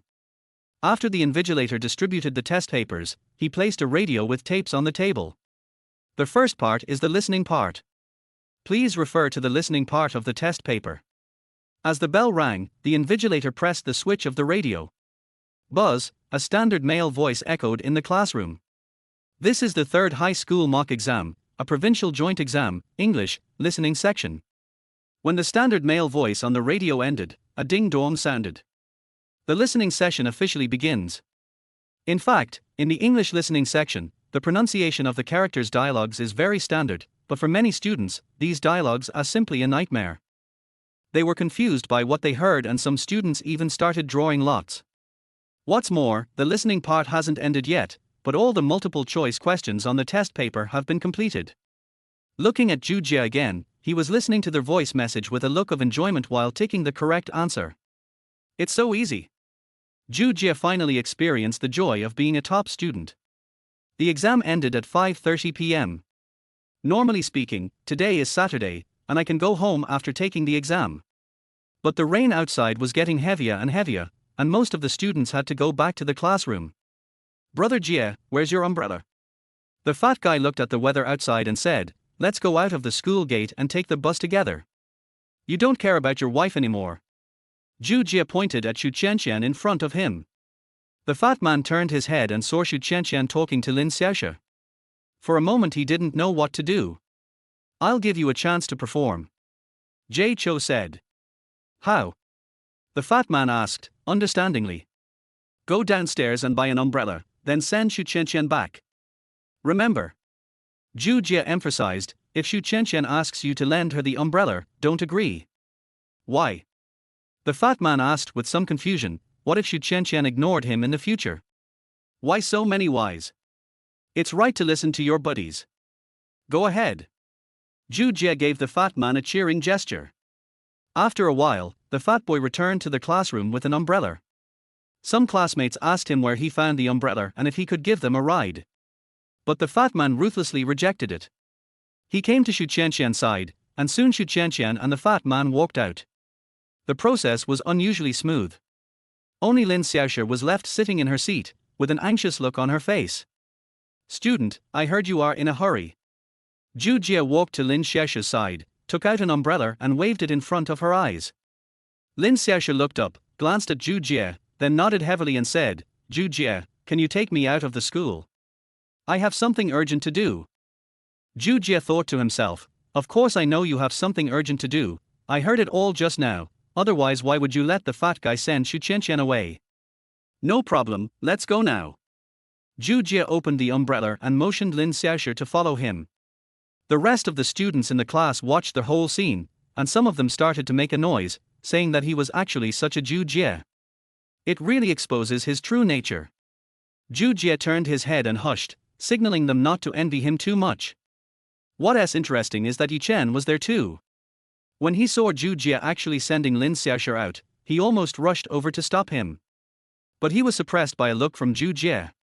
During these few days, Zhou Jie's changes not only surprised Yi Chen, but even his classmates could see it clearly. They know that the current Jie Chou is no longer the shy and introverted Jie Chou who was afraid to express himself. Chapter 20 Lin Xiaoshi's father. The sky was covered with dark clouds and the rain was still heavy. Dense lines of rain poured down from the sky like a bead curtain. Zhou Jie and Lin Xiaoshi walked downstairs. Zhou Jie looked at the water on the ground, then said to Lin Xiaoshi next to him, wait a moment. Where you go? Lin Xiaoshi was a little anxious. Would Zhou Jie just leave her here like this?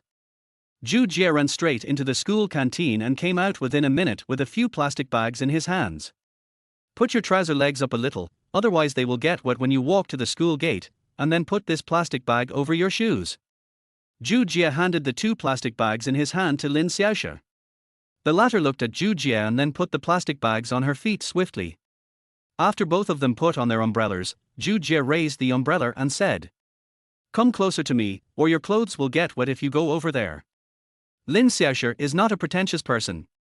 She knows that Zhou Jie is thinking about her. From the plastic bag just now to the details now, it shows that Zhou Jie is a very careful person. But in Jie Chou's mind, this is actually just a way for him to pick up girls. When you approach a girl with legitimate reasons, she will not reject you. The two walked side by side on the cement road full of water. A few strands of Lin Xiaoshi's silky and smooth hair occasionally hit Zhou Jie's cheek, as if gently caressing his face like soft little hands. At the same time, a faint fragrance also flowed into Zhou Jie's nose along their hair. Zhou Jie quietly moved closer and closer. The fragrance of her hair mixed with her body scent made him feel relaxed and happy.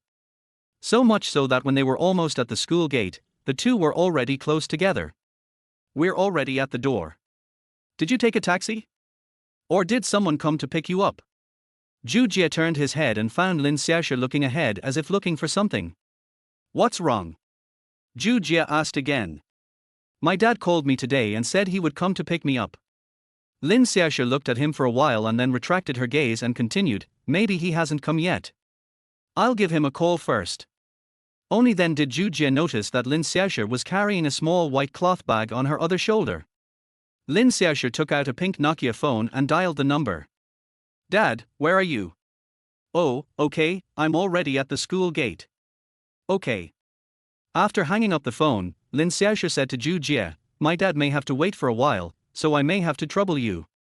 You are welcome. Zhou Jie smiled and replied, if you feel embarrassed, you can let me add your QQ or leave me a phone number. Then I'll add you as my QQ friend. Lin Xiaoshi rolled her eyes at him, then opened her phone and entered the QQ page. Zhou Jie discovered a detail, that is, Lin Xiaoshi's QQ was directly clicked, which means that her account has always been online. Suddenly it occurred to me that at this time everyone is keen on upgrading their accounts. After adding each other on QQ, the two began chatting. How did you do on this test? Lin Xiaoshi asked. This time the score is definitely higher than before. Zhou Jie said it with certainty, his words full of confidence. Oh. Lin Xiaoshi nodded and continued, then you. Lin Xiaoshi suddenly paused, and Zhou Jie noticed that she looked at him, so he smiled and encouraged her to continue. Then are you really sure you can beat Yi Chen? Certainly. Zhou Jie smiled faintly, turned around and said to Lin Xiaoshi, if I don't beat him, what should I do if he keeps harassing you during this period before the college entrance examination? If I can't even beat him, then what qualifications do I have for you to be my girlfriend? This statement is somewhat ambiguous. But such ambiguous words are the most charming moments of a boy in the eyes of girls. What kind of boys are the most attractive to girls? Of course, it is a confident and motivated boy. How could a little girl like Lin Xiaoshi withstand such a fierce attack from Zhou Jie? However, an introverted beauty like Lin Xiaoshi would not show it even if she had a crush on Zhou Jie. You are. It seems that every time Lin Xiaoshi becomes shy after being teased by Jie Chou, she only gives this answer. What's wrong with me? Am I not bad? Zhou Jie took over Lin Xiaoshi's words.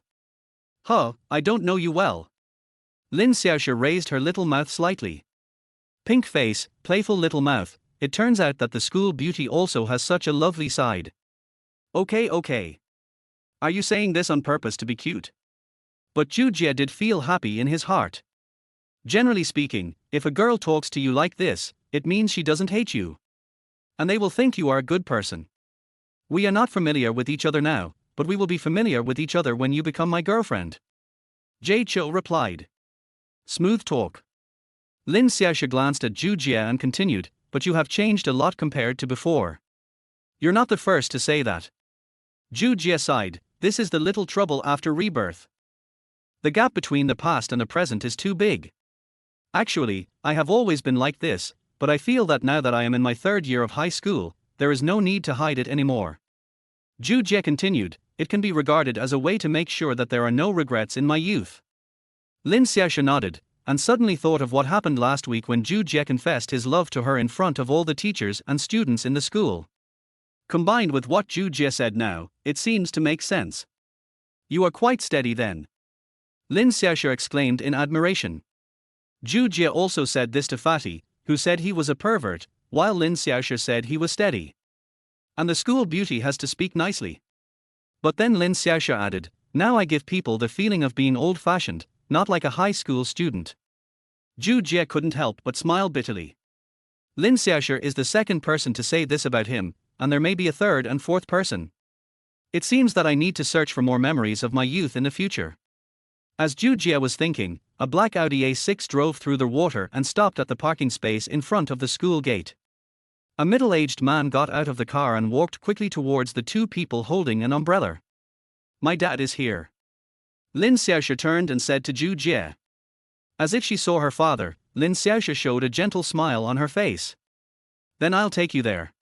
Zhou Jie walked forward with Lin Xiaoshi. Xiaoshi, I'm sorry, Daddy has something that delayed me for a while.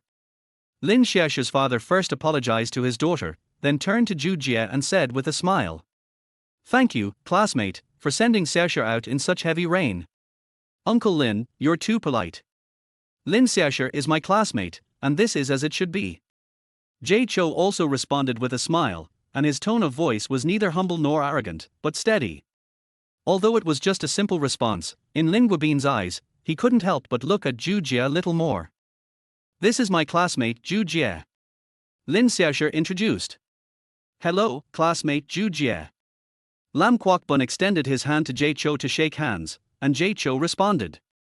Hello, Uncle Lin. While Lin Guobin was looking at Zhou Jie was also looking at him. It has to be said that a daughter takes after her father. Lin Xiaoshi's facial features have inherited almost all of her father's advantages. Lin Guobin is the kind of man who looks very handsome and upright at first glance, with sword-like eyes and sharp brows, and clear facial contours, as if carefully carved by a master sculptor. He is neither overly tough nor soft, and his eyes are deep and full of charm. He is about the same height as Jie Chou, and even though he is already middle-aged, he doesn't look bloated at all. He is such a handsome old man. When he was young, I don't know how many girls were attracted to him. Zhou Jie felt emotional. On the other side, When Lin Guobin saw Zhou Jie for the first time, he felt that this man had a deep and steady gaze and had the aura of a superior. It gives people an invisible sense of oppression, just like dealing with a billionaire. Then Zhou Jie, I'll go back first. Thank you. Lin Xiaoshi said at this time. Zhou Jie smiled and nodded. Okay. Goodbye. Lin Xiaoshi waved. Goodbye. Goodbye, Uncle Lin. In the car, Lin Xiaoshi sat in the passenger seat. Xiaoshi, are you familiar with Zhou Jie from your class? Lin Guobin asked while driving. Well, I'm quite familiar with you. After all, we are all classmates in the same class. Lin Xiaoshi sat in the car, her eyes looking forward. What does his family do? I don't know about that. Oh. Lin Guobin seemed to want to ask something else, but then he heard Lin Xiaoshi say. What can I say about Zhou Jie? I find him incredible. How do you say it? Lin Guobin showed some interest. He used to be quite introverted, but since last week he has become a completely different person, outgoing and eloquent. Yeah. Lin Guobin seemed a little surprised. Could it be that you didn't understand him before? Yeah, he said that too. He also said that by the time you are in your third year of high school, you should make sure that you have no regrets in your youth. Well, your classmate is quite thoughtful. Chapter 21. Wipe away the mother's envy and straighten the father's back. After Lin Xiaoshi left with his father, Zhou Jie also came to the nearby bus stop. From a distance, I saw Fatty and Xu Qianqian sitting on benches at the bus stop, seemingly chatting. Ahem. Zhou Jie walked closer and pretended to cough twice. They both turned their heads, and Xu Qianqian spoke first. Has Xiaoshi's father taken her back? Well, she's gone. Jie Chou replied. Hee hee. Xu Qianqian suddenly chuckled twice, then walked up to Zhou Jie and said with a smile, How are you going to thank me? Hearing what Xu Qianqian said, Zhou Jie smiled bitterly, and then said to the fat man next to him. Did you tell Xu Qianqian that I told you not to lend her the umbrella? Yes. The fat guy was still a little confused and didn't know what was going on. Har har. Xu Qianqian covered her mouth and smiled. What's going on? The fat man looked at Xu Qianqian next to him, then looked at Zhou Jie, as if the two of them had some secret that he didn't know. Fool. Zhou Jie had no choice but to explain to Fatty. It's raining today. I heard Lin Xiaoshi say that something happened at home and her father was coming to pick her up, so I thought of asking you to take Xu Qianqian away today, so that I can have some private contact with Lin Xiaoshi. I originally thought that Xu Qianqian would not leave Lin Xiaoshi alone, so I asked you to get rid of her in your own way. I didn't expect you to say whatever she asked you.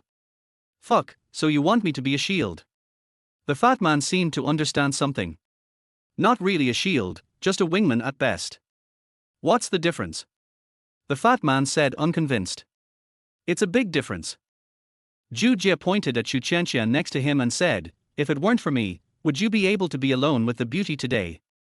The fat man looked at Xu Qianqian next to him shyly and became a little embarrassed. Huh. Zhou Jie quickly moved away from the fat guy. The guy looked so mean that he even got goosebumps. If he were to twist his hips a few times, Jie Chou would definitely not be able to control his 30-year-old punching power. I was wondering why Wen Xiaobao suddenly became so bold recently. It turns out you were the one behind it. Xu Qianqian rolled her eyes at Zhou Jie. Everyone had witnessed the changes that had taken place in Zhou Jie during this period.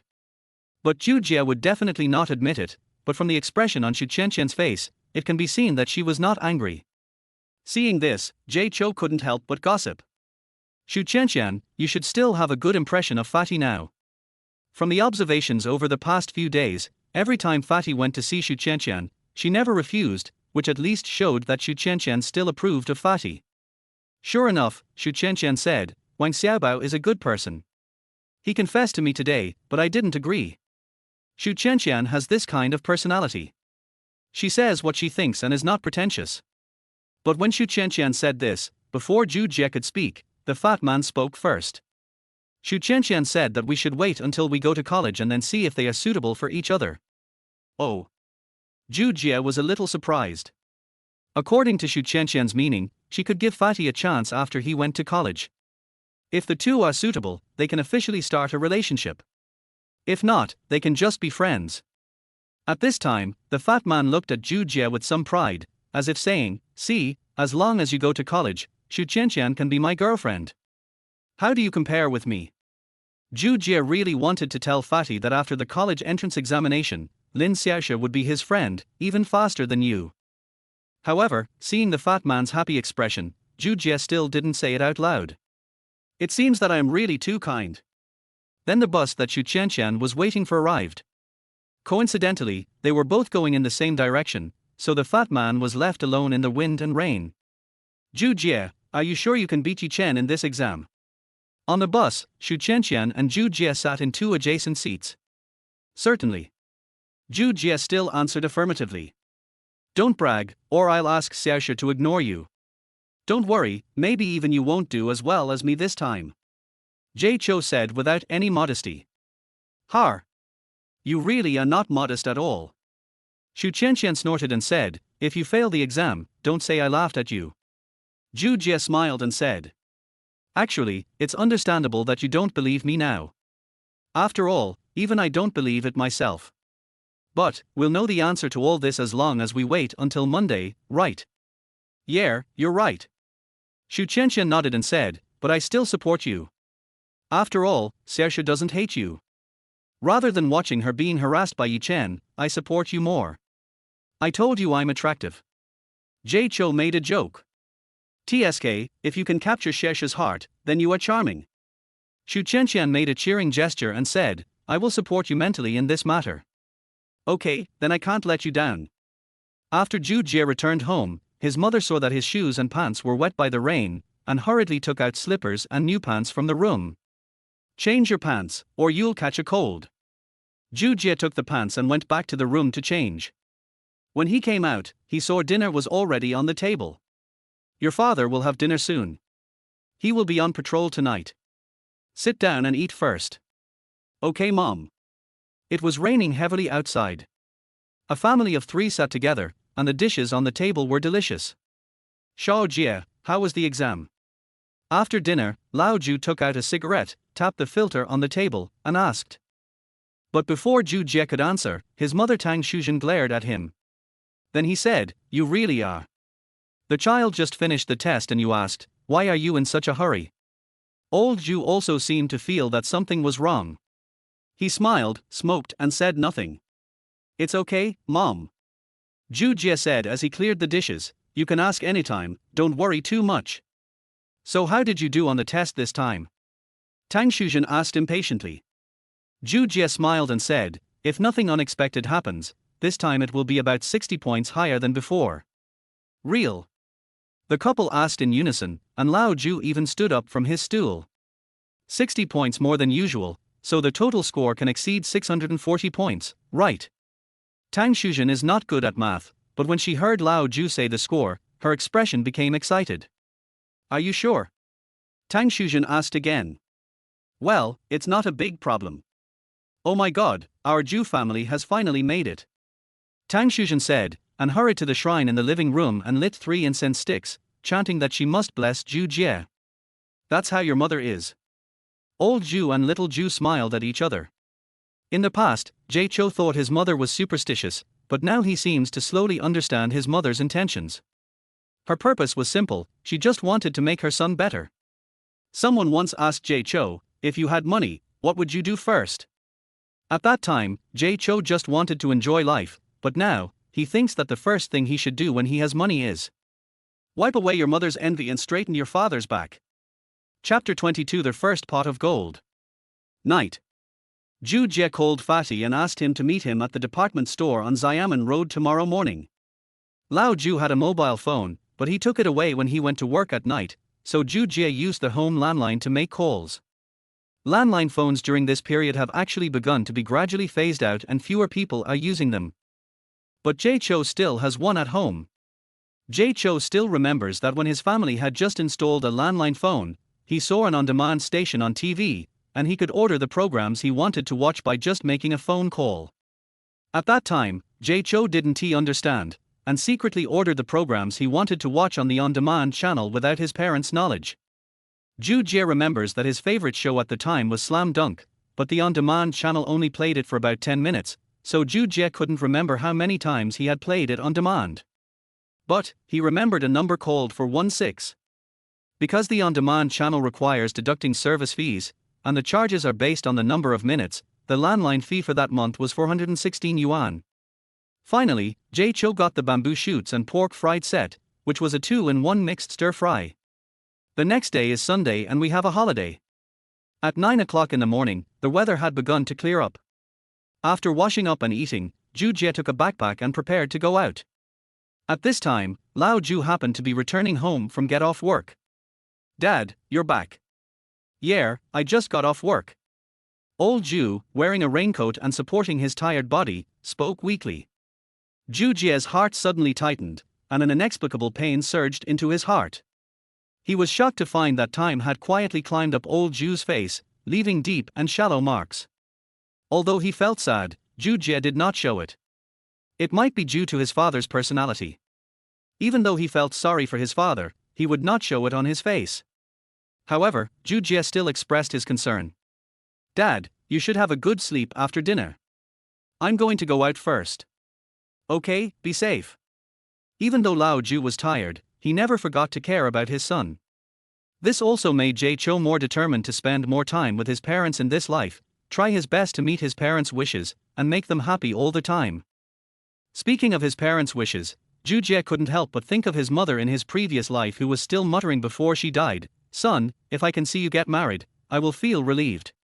It was then that Jay Cho realized he regretted it, because he was too busy with work to have a girlfriend, which caused his mother to worry about her all her life.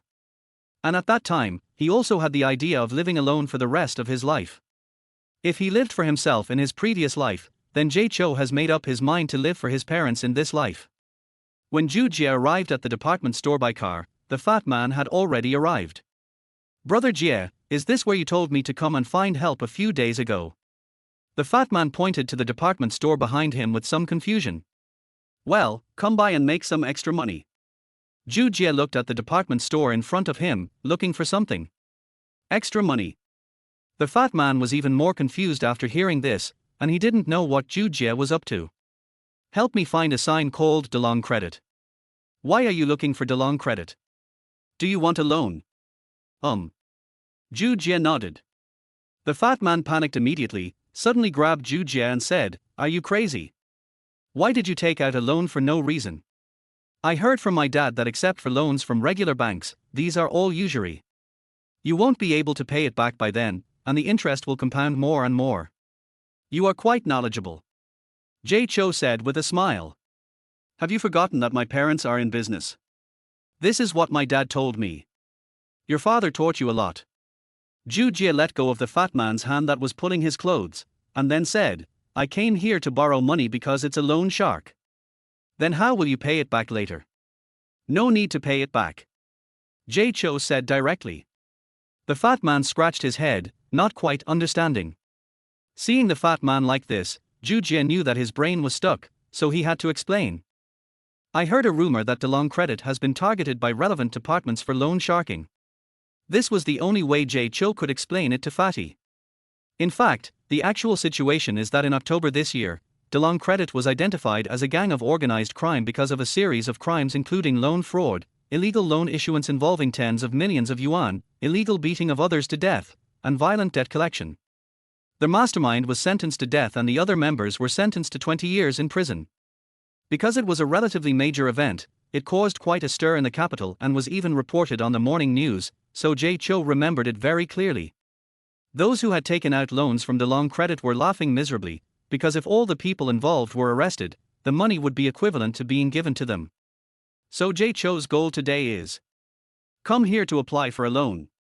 After listening to Zhou Jie's explanation, the fat man just shook his head and said, "Can gossip be trusted? Don't get yourself involved." The fat man is sober, but he is not a reborn person. Zhou Jie didn't want to explain too much. Anyway, he is sure to get the loan from DeLong Credit today. After all, this was the first pot of gold he could think of making quickly since his rebirth. In fact, after his rebirth, Zhou Jie's ways to make money were not as many as described in the novel. Apart from the known methods of buying Bitcoin, speculating in stocks, and betting on football, it is actually very difficult for Jay Cho to make money quickly. You can open a Bitcoin account and buy some coins for future use, but you can't buy too much. If you buy too much, do you believe that Bitcoin will not be the same price as in the future? As for stock trading, Zhou Jie only knows how to buy Moutai, but it is also a long-term investment. Now it is 2007, the price of Moutai should be more than 80 yuan per share. Jie Chou hasn't even earned his first pot of gold yet, so there is no way for him to invest. As for betting on football, in his previous life, Zhou Jie only remembered a match between Germany and Brazil, where the score was 7-1, and that happened in 2014. As for other ways to make money, you will only know them after you are reborn. Even if you have information about the afterlife, if you want to make money quickly. In fact, it is not that easy at all. Under Zhou Jie's coercion, Fatty finally helped Zhou Jie find the sign of DeLong credit. Brother Jie, I found it. Zhou Jie followed the fat man to the back of the department store, and at the entrance of an alley, Zhou Jie saw the sign. Let's go up and take a look. As soon as the two of them reached the door of DeLong credit, they heard a familiar voice behind them cursing. Fuck you, those two idiots in front of me, stop right there. They both turned their heads together. I saw 6 people running towards me, 2 of them looked more and more familiar. The fat man yelled, oh my god, it's Li Qianlong. Chapter 23, 30,000 yuan has arrived, I will treat you to a family bucket. Let's go upstairs. Zhou Jie thought quickly and pulled the fat man upstairs to DeLong credit. There are 6 people on the other side, and 2 fists are no match for 4 hands. Even if Zhou Jie is very powerful, he cannot defeat 6 people by himself. The fat guy is not as strong as Zhou Jie, and his psychological quality is still a little worse. When he saw the 6 people from the other side coming over, he was already very panicked. Now he could only passively let Zhou Jie pull him upstairs. Tar da da. The 2 men's steps were hurried, but also very fast. When he ran to the 2nd floor, Zhou Jie saw a glass door with the words Juqing DeLong Microfinance Company, Limited. Arrive. Zhou Jie pushed open the glass door and pulled the fat man in. There were 5 people inside, 3 of them were sitting together playing poker. All 3 were wearing black vests with dragon and tiger tattoos on their bodies, which gave people a very oppressive feeling. There was also a man with a flat head and wearing a white suit, sitting on a leather chair in the back. He had a 10-centimeter long scar on his face, and the suit looked a bit out of place on him. Next to him stood a tall, red-haired young woman wearing a black hip skirt. The 2 seemed to be talking about something. But suddenly they saw Zhou Jie and the fat man come in, and everyone inside stopped. The burly black man closest to Jie Chou shouted, "Hey, what do you two do?" The fat guy had never seen such a scene before. It looked just like the gangsters on TV and he was trembling all over. If Li Qianlong and his companions outside are local dogs, then the people inside are jackals, tigers and leopards. But it can eat people at any time. However, Zhou Jie was very calm. He pulled the fat man up to the man and said, "We are here to take out a loan." Oh. Hearing that he was here to apply for a loan, the black man was very happy, then turned around and said to the man in white at the back, "Brother Hu, these 2 people are here to apply for a loan. Welcome." The man in white stood up and walked out with a bright smile on his face, giving people a very hospitable feeling. But just as he walked out, there was a commotion and shouting at the door. "Damn, these 2 should have gone in. Go in and catch these 2 guys." Thump thump thump. The footsteps were getting closer and closer. Li Qianlong was walking in front, but when he reached the door and saw the scene inside, his movement stopped. Surprise! Zhou Jie waved to him. At this time, the 5 people behind also rushed over, but because they were running, their speed was too fast, and several of them pushed Li Qianlong in front into the crowd.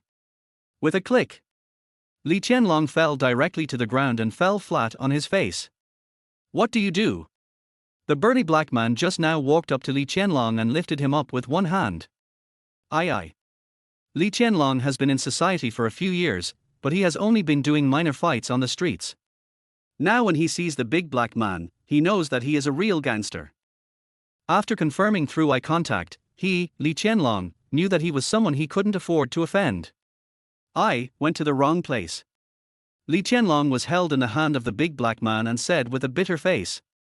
Li Qianlong's companions behind him also knew that these people in the room were not easy to deal with. Everyone lowered their heads and stood there, not daring to make a sound. But just as Li Qianlong finished speaking, he heard Zhou Jie next to him say, "Brother Tiger, these people have some personal grudge against me, and they are here to block me." "Huh? Brother Tiger?" Li Qianlong looked at Zhou Jie in surprise, then looked at Brother who was wearing a white suit next to him. "I have a bad feeling in my heart. Could it be that Jie Chou knows these people? That's just hitting a brick wall." Li Qianlong felt so bitter in his heart. Why should he bother to provoke this ancestor when he had nothing to do? "You have such a great background, why didn't you say so earlier? Throw these people out." Brother who always believes that customers are God. Now that someone has touched his customers, he will naturally not give them face. What's more, they are just a bunch of bastards. After Brother Hu spoke, the people who were playing poker on the sofa stood up and ran straight to Li Qianlong and his friends at the door. Several men in black vests grabbed one person each and threw the 6 people to the stairs nearby. "Thank you, Brother Tiger, for rescuing me," Zhou Jie said respectfully. "You are quite smart, you know how to use us." Brother Hu walked up to Zhou Jie, looked at him with a smile and said. Although Brother Hu was smiling, Zhou Jie knew that his actions just now made him unhappy. So he said, "Brother Hu, you're joking. I came here to apply for a loan today, but I didn't expect to run into these people when I walked downstairs." "Well, it's good that you are here to take out a loan." Brother Hu sat back in his leather chair and pointed to the sofa next to him. "Sit down." Zhou Jie said thank you and walked over to sit down, but when he saw the fat man standing there motionless, he went over and pulled him over. The fat man sitting on the sofa was already sweating profusely. Surrounded by burly men wearing black vests, the fat man dared not even breathe. Zhou Jie was quite casual and patted the fat man on the back, telling him not to worry. The main purpose is to comfort. "How much money do you plan to borrow?" At this time, Brother Hu took out a cigarette and threw it to Zhou Jie. Zhou Jie was not polite and directly picked up the lighter on the coffee table to light it. He took a puff and said, "How much can I borrow from Brother Tiger?" "First of all, let's see how you borrowed it." Brother Hu took out a contract and said, "If you have collateral, you can naturally borrow more, but you can also borrow with your ID card." "How much can I borrow at most using my ID card?" Zhou Jie asked. Brother Tiger raised 2 fingers. "At most 30,000. Only 30,000. Jie Chou feels that there is a bit too little. Brother Hu, can you make an exception for me and lend me a little more? If you were a woman, I could give you 50,000, but you're not." Brother Tiger laughed and joked. "Women can take pictures, at least they have some value, right? But what's so good about a naked man?" Zhou Jie knew that he could only borrow this much using only his ID card. Then he looked at the fat man next to him and finally shook his head. If he asked the fat guy to help him borrow money, he would probably fail the college entrance examination. This is not the result Zhou Jie wanted. "Okay, 30,000 is 30,000. Zhou Jie picked up the contract on the table, glanced over it, pointed to the deadline column and said, "It will take only 1 year." "Okay." Brother Hu readily agreed, "Just give me a few copies of your ID card and sign here." Swish swish swish. Zhou Jie took out his ID card and signed. Brother Hu looked at the contract, then threw 3 stacks of $100 bills from the drawer and placed them on the table. "This money is yours." "Okay, thank you, Tiger." Zhou Jie put the money into his bag, then put away his ID card and walked outside with the fat man. "Are you okay?"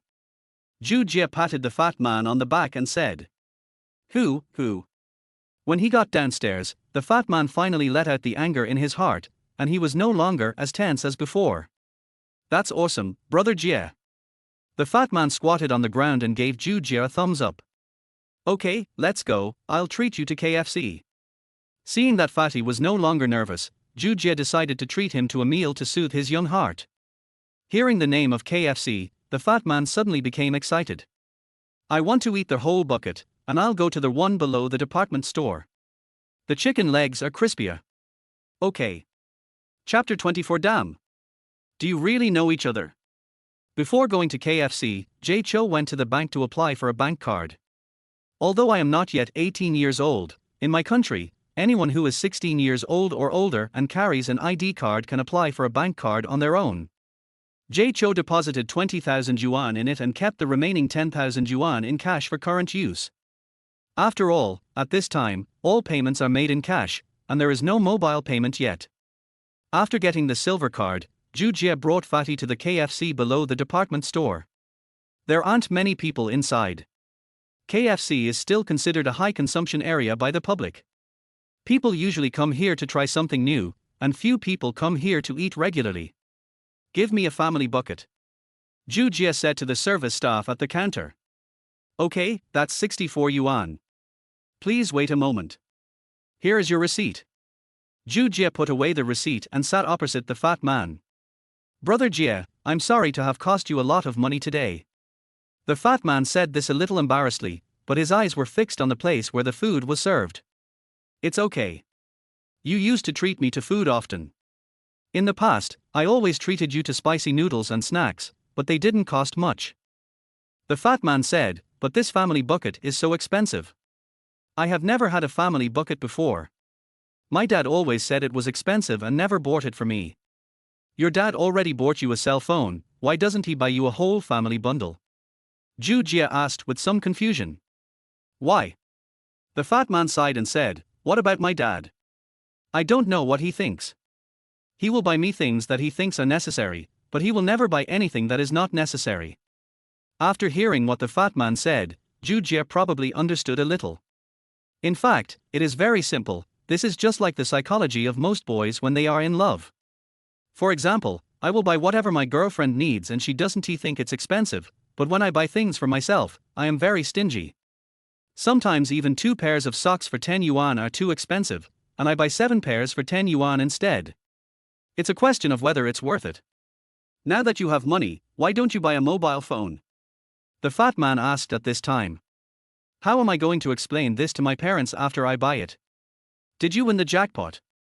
Zhou Jie spread his hands and said, you don't know my parents. If there is no legitimate reason, they will definitely dig deep into the matter. What should I do? You don't even have a cell phone now. If you don't get into Shudu University, you won't even have Lin Xiex's contact information. You know I don't have Lin Xiex's contact information. Zhou Jie glanced at the fat man and said. Waji. Could it be that you have already got Lin Xiex's phone number? It's not a phone call, but I've added her QQ. Jay Cho said.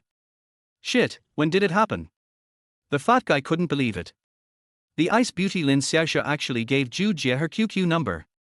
Even though no one is harassing Lin Xiexia now, she actually caused a sensation when she first entered Capital No. 1 middle school. At that time, not only the freshman students, but even the sophomores and juniors came to harass Lin Xiexia. Every 10 minutes after the get out of class, some male students from other classes would gather outside Lin Xiex's class. There was even a fight between boys from 2 classes because of Lin Xiexia. Finally, the head teacher Liu Fengqin couldn't stand it anymore and reported the matter. The school also issued a strict order prohibiting harassment of Lin Xiexia during class time. But it didn't have much effect. In the end, it was Lin Xiexia who stood up and said that even if she chose a boyfriend, she would not choose from those who harassed her. The students from other classes stopped disturbing them. From then on, Lin Xiexia was given the title of Iceberg Beauty. Some jealous female classmates also slandered her behind her back, saying that she was pretending, that she was actually a slut, and that she often went out with different boys. As a result, many female classmates began to dislike Lin Xiexia. As a result, Lin Xiexia only friend was Xu Qianqian, and she was ostracized in the dormitory and class. This is actually school bullying, and this kind of mental torture is the most painful. Gradually, Lin Xiex's personality became more and more introverted, even a little socially anxious. This is the case with Lin Xiexia. When Zhou Jie heard the fat man's question, he just said calmly. About yesterday. Hold. After hearing this, the fat man grabbed his leg hard. Zhou Jie knew what was going on by looking at his expression, and then laughed. You haven't even added Xu Qianqian's QQ yet, right? This is how it is for boys in high school. If you add a girl's QQ or contact information, you will be a cool person in the eyes of other boys. I'll ask Xu Qianqian for her contact information tomorrow, the fat man said with a firm look in his eyes. At this time, the waiter also reminded Zhou Jie and the others to pick up their food. The fat man picked up the receipt and went over to pick up his food. When he came back, he put the family bucket on the table, first gave Zhou Jie a big chicken drumstick, and then he started eating. Maybe it was dinner time, more and more people started to come into the store. At this time, a girl walked in from the store door. The fat man who was still eating the chicken leg immediately patted Zhou Jie and said, "Beauty, beauty, brother Jie, look." Zhou Jie turned his head and saw an extremely beautiful girl. Her eyes are big, with upturned corners, and her eyelashes are dense, fine and long, as if they can capture people's hearts. Her high nose bridge and rosy lips are as charming as blooming red roses, and her soft long hair is draped over her shoulders just right. She wore a simple white t-shirt and denim shorts that showed off her long legs. Her lines were smooth and energetic, yet she exuded a casual sexiness. The white sneakers on her feet added a sense of casualness and freedom, and the movement of her long hair inadvertently attracted the attention of people around her. "Give me a spicy chicken burger combo," the girl said to the waiter at the counter. But the waiter just kept staring at her, as if petrified. "Please give me a spicy chicken burger meal for $15. The pretty girl raised her voice and spoke. Only then did the waiter react, said sorry, and started operating the machine. "Brother Jie, it's the sound of the royal sister." The fat man looked at the girl's white, tender and straight legs, and the chicken leg in his hand seemed to no longer taste good. Zhou Jie looked at the girl and fell into deep thought. "I think I've seen it somewhere before." Cut. The fat man pursed his lips and looked at Zhou Jie and said, "Don't tell me you know this beauty." "I feel like I've seen it somewhere, but I can't remember where."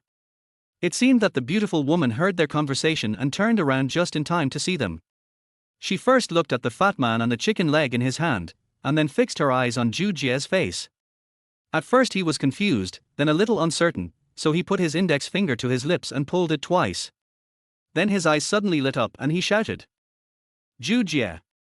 Are you Jie Chou?"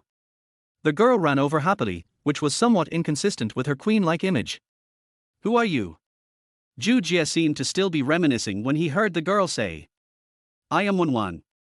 Back in my hometown, we played with the little girl who always had a ponytail when we played with mud." "It's you." Zhou Jie was very surprised that the girl who used to follow him around had turned into a beautiful lady. The fat guy next to him was stunned. "Damn, I really know him." Chapter 25, Go to Anime City. When Wan seemed very happy to see Zhou Jie. She sat next to Zhou Jie and chatted non-stop with him. "Where did you and your mother move to when you did? Why didn't you tell me? I went to your old house and looked for you for a long time." Zhou Jie put his hands on the table and said with a look of nostalgia, "We went to the mountain city." When Wan said apologetically, "I was still young at that time. I only know that my mother asked me to leave the next morning. I thought my mother was going to take me to the market, but when we got to the mountain city, I realized that I would never go back home." "You do not know." At this point, when Wan pulled Zhou Jie's arm, looking a little sad. "When I knew I would never see you again, I cried so hard that I couldn't recover for many days. It was like I had lost the most important thing in my life. I felt empty and insecure inside." "Silly girl." Zhou Jie pinched Wenwan's cheek and said, "Now we see each other again. Damn it, are you done already?" The fat guy was so envious and jealous. "I felt that the chicken leg had no fragrance just now, and now it tastes like chewing wax." However, he couldn't interrupt their conversation now. "I only heard when Wan say again. I really miss the time when we were kids in the village, when I followed you around all day long. Every time I come home late, my mother scolds me." "Har har, you actually still remember it." Zhou Jie laughed and said, "At that time, what you loved most was to go to the fields with me to dig mud and make mud figures and stoves." He, yes." When Wan smiled and nodded. "You don't know how much I envied the mud stove you made at that time. When I saw the fire burning inside, I was terribly scared, but I also wanted to touch it. In the end, I knocked it over and burned a section of my hair. I remember you were like a boy back then, and you even played video games with me." Har har. When Wan laughed, her expression began to be proud, and she approached Zhou Jie and said, "Didn't expect that I'm so beautiful now." "Yes, she is indeed very beautiful. I am completely fascinated by her." Zhou Jie said half-truthfully. "Huh, you once said that you would marry me when you grow up. Is this true or false?" Zhou Jie asked somewhat embarrassedly. "Did I really say that?" Huh, I still remember, how can it be fake? Har har har, when we were little, we always said whatever we wanted. Yeah, it really felt good when I was a kid. So when did you come back? Zhou Jie asked, changing the subject. I came back last September and now I am studying at Jucheng number 3 Middle School. Number 3 Middle School. Zhou Jie touched his chin and said, it's very close to our school. Which school do you go to? Wen Wan asked. I'm in number 1 Middle School. R. Wen Wan was surprised at first, then showed a happy expression. Then you must have very good grades. Number 1 Middle School is the best school in the capital. It's okay. My grades are not as good as the guy next to me. Zhou Jie had already noticed that the fat man was feeling uncomfortable sitting there, so he said this. When the fat guy heard Zhou Jie say this, he instantly became energetic. He stretched out his hand and said, Hey, hello, classmate Wen Wan. My name is Wang Xiaobao, and I'm Zhou Jie's best friend. Hello, classmate Wang Xiaobao. Wen Wan smiled and shook hands with the fat man. But soon the fat man was left out because Wen Wan said to Zhou Jie, which university do you plan to apply to in the college entrance examination? I plan to go to Shudu University. Jie Cho said. Oh.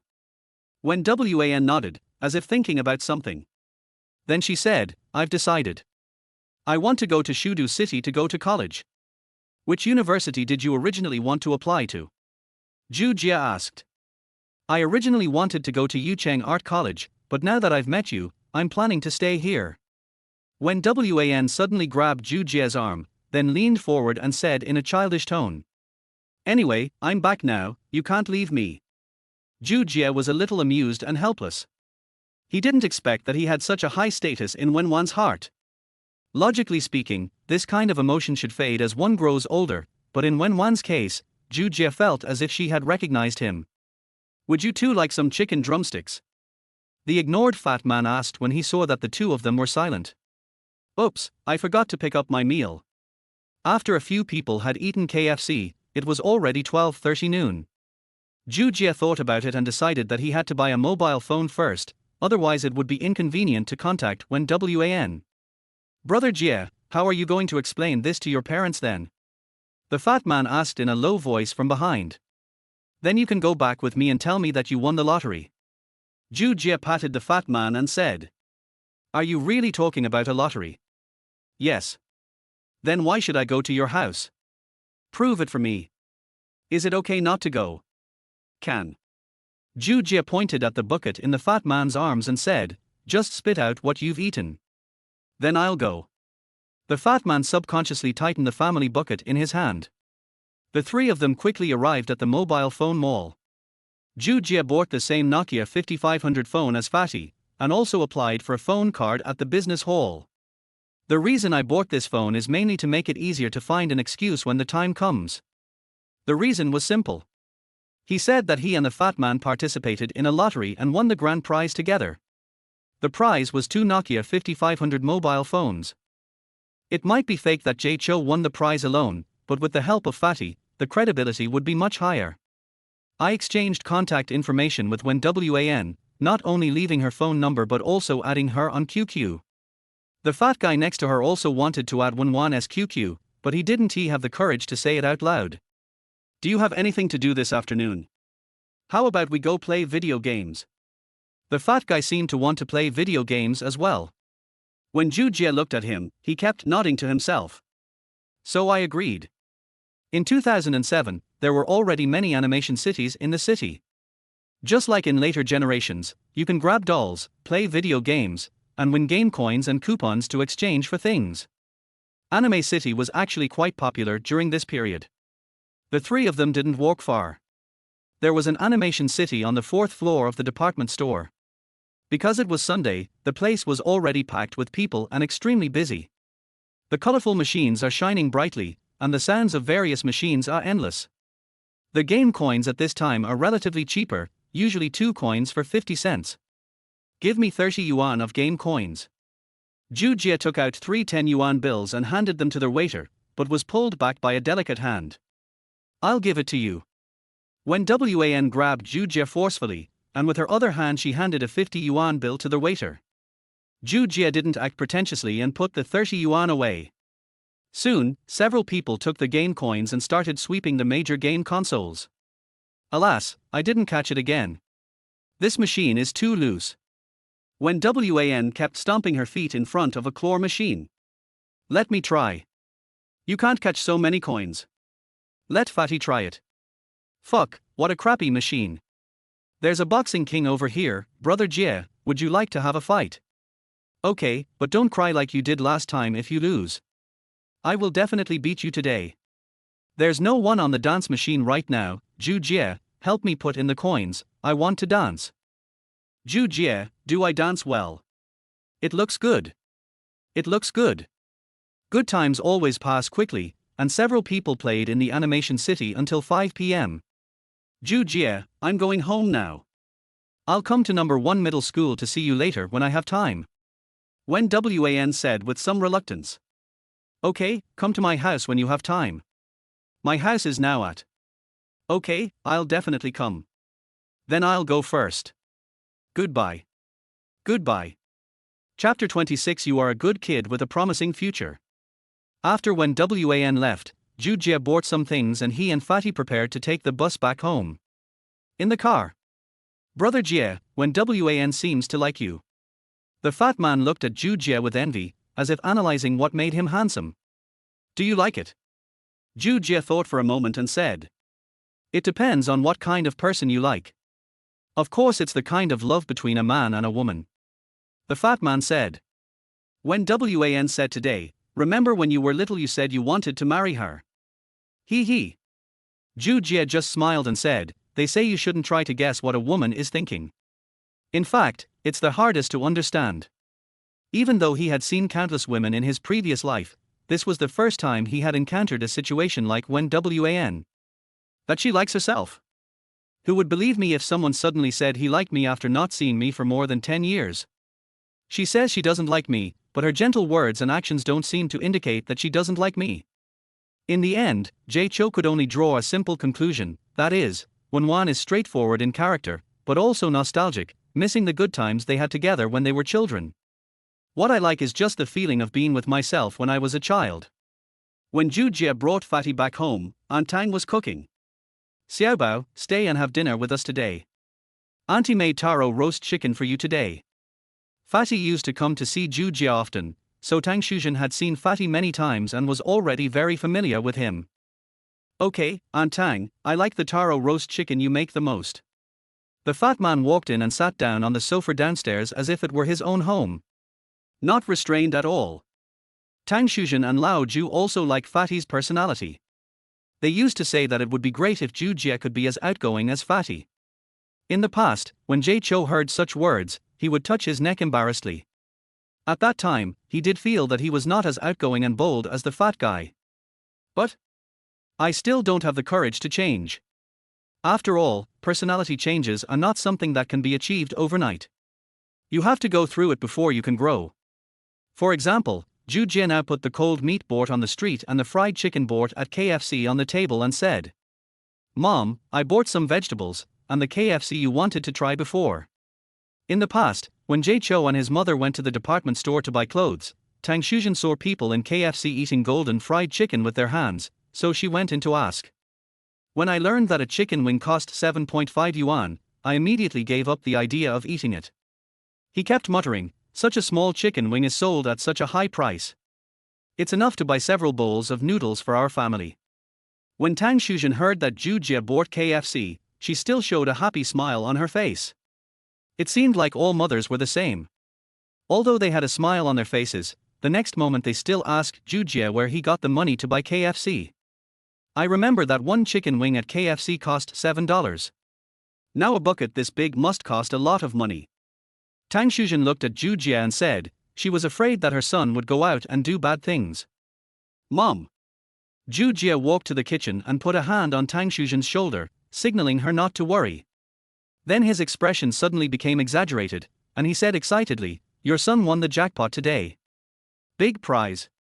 Tang Shuzhen suddenly stopped what she was doing, turned around and looked at Zhou Jie with some confusion. Zhou Jie knew the time was almost right, and he took out the Nokia phone from behind him like magic. "Mom, we won first prize in the lottery today." Tang Shuzhen took the phone, her face showing some surprise, but more of uneasiness. Zhou Jie knew his mother still didn't believe it, so he said, "Today's first prize is exactly 2 mobile phones, one for me and one for the fat guy." The fat man understood and took out his cell phone. This was discussed by the two people. When Tang Shuzhen saw 2 identical mobile phones, both of which were new, she gradually began to believe that this was real.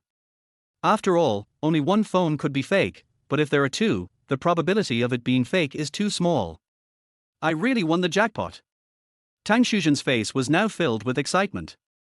Zhou Jie knew that his mother had believed it, so he cooperated with her and acted out the mentality of winning the lottery vividly. With the cooperation of Zhou Jie and Fatty, Aunt Tang was 100% convinced that this was true, and said that the two of them were really lucky today. At this time, Lao Ju also came back, and Tang Shuzhen ran over and told Lao Ju about this. Lao Ju's reaction was different from Tang Shuzhen's. He first looked at the phone and found that it was indeed real, and then asked the two where they won the prize. Of course, Jie Chou had already thought of a countermeasure, saying that it was the animation city that won the event. After all, Jie Chou brought back a doll. Although Lao Ju is good at details, Zhou Jie is an old fox and he has thought of all the possibilities. So in the end, Lao Ju suddenly laughed and was very happy. He said that the two of them were very lucky, which was equivalent to picking up a lot of money. Zhou Jie was thinking in his heart, if 2 mobile phones made the couple so happy, then if he put the remaining 20,000 yuan in front of them, wouldn't his parents be shocked? After the fat man finished his meal, he went back. After all, Jie Chou has no habit of sleeping with men. He feels uncomfortable whenever other boys sleep with him. "I always feel that the other person will hit me inadvertently." Jie hid the remaining cash. Then, as usual, after the family of 3 washed the dishes, Jie Chou soaked his feet in water. This way, Jie Chou can spend more time talking to his parents. "Mom and Dad, do you still remember our neighbor across the street from our house in the countryside?" Jie Chou said. "Are you talking about the mother and daughter of the Wen family?" Tang Shuzhen said with some confusion on her face, "Didn't they move away?" "Why are you saying this suddenly?" "I met Wen Wan today." Jie Chou said directly. "Real?" Tang Shuzhen was already getting excited, and it seemed that she was even more excited than when she heard that Zhou Jie had won the prize. "How is Wen Wan now?" "You were very well behaved when you were little, you must be very beautiful now that you have grown up, right? Did you keep her contact information today? Where do they live now?" Tang Shuzhen became more and more excited as she spoke, and finally Lao Ju interrupted her. "You keep asking, how does Zhou Jie answer you?" When Tang Shuzhen heard what Lao Ju said, she realized that she was too excited. Seeing his mother's excited expression, Zhou Jie finally realized how much his mother had hoped for him to get married. "In this life, I must definitely fulfill my mother's wish." So Zhou Jie took his mother's hand and said, "Mom, I'll ask Wen Wan to come to my house for dinner some other day, and you can take a good look at her." "Oh my son finally got it now." This made Tang Shuzhen very happy. Old Zhu, who was standing by, also smiled and patted Zhou Jie on the shoulder. "The meaning is obvious. You are a good kid and have a bright future." "That's right." Zhou Jie seemed to remember something, took out his mobile phone, opened QQ and found Wen Wan's profile picture. Wen Wan's QQ name is Wan Smile. "Not online right now." Zhou Jie opened Wen Wan's QQ space, found the photo album and clicked on it. At that time, most people still used 2G network, so the album buffering was very slow. When the buffering was completed, Zhou Jie showed Wen Wan's photo to Tang Shuzhen. This photo was taken recently. Wen Wan above is sitting on the grass with her white legs crossed in front of her, her body slightly tilted, her hands making scissors hands, and her facial expression is playful and cute. The photo is not particularly clear, but in this age without beauty filters, Wen Wan's appearance is enough to beat most of the internet beauties in later generations. "Oh, Xie Wan is so beautiful now." Seeing Tang Shuzhen's expression, old Zhu, who always disliked gossip, also stretched his neck. "Well, this girl is really good looking." "Zhou Jie, have you told Xiao Wan when to come home for dinner?" Aunt Tang seemed a little impatient. I'll ask her later to see when she's free. Well, you'd better ask as soon as possible. Then Zhou Jie saw the couple starting to chat while looking at photos. Look, what a nice girl. Yeah, it's good indeed. Chapter 27 3 Model Test Results. In the evening, Zhou Jie saw Lin Xiaoxia online, and her online name was Lonely Fish. Zhou Jie first looked at her space, which was blank, and then wrote a message. No waiting. Soon a space message appeared. Did you buy a cell phone? Clever. Jay Cho replied. Oh. And then nothing happened. So Zhou Jie sent a message directly to Lin Xiaoxia. I observed the sky tonight and calculated that you are lying on your side in bed, looking at your phone. Maybe your phone is still charging. Lin Xiaoxia responded quickly. First he sent a surprised expression, and then sent a few words. How do you know that? I saw it. I don't believe you. I am a ghost, believe it or not. Humph, you are a ghost, and I am a god who specializes in catching ghosts. That's really great, please ask the gods to take me away as a ghost. Covering mouth and laughing. You are. Smooth talk. I'm going to go to bed. Okay, I'm going to bed too, see you tomorrow. Okay, bye-bye. Zhou Jie then looked at Lin Xiaoxia's information. There was a blog post on her homepage titled, Me. But after Zhou Jie clicked it, a password question appeared. What kind of person am I? This immediately aroused Zhou Jie's curiosity. However, after trying many times, it failed to open, and finally Zhou Jie had to give up. I'll ask her later when the time is right. That night, Zhou Jie had a dream. I dreamed of marrying Wen and having a daughter.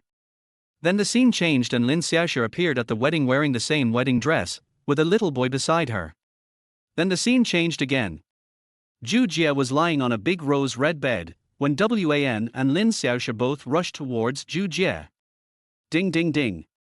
The alarm clock rang in Zhou Jie's ears, and Zhou Jie seemed to have not yet come back to his senses from his dream. Still savoring. This damn alarm clock. Zhou Jie cursed and prepared to get up. Fuck. The next moment, he directly lifted the quilt, and a familiar smell spread out. Mad, it's time to change your underwear again.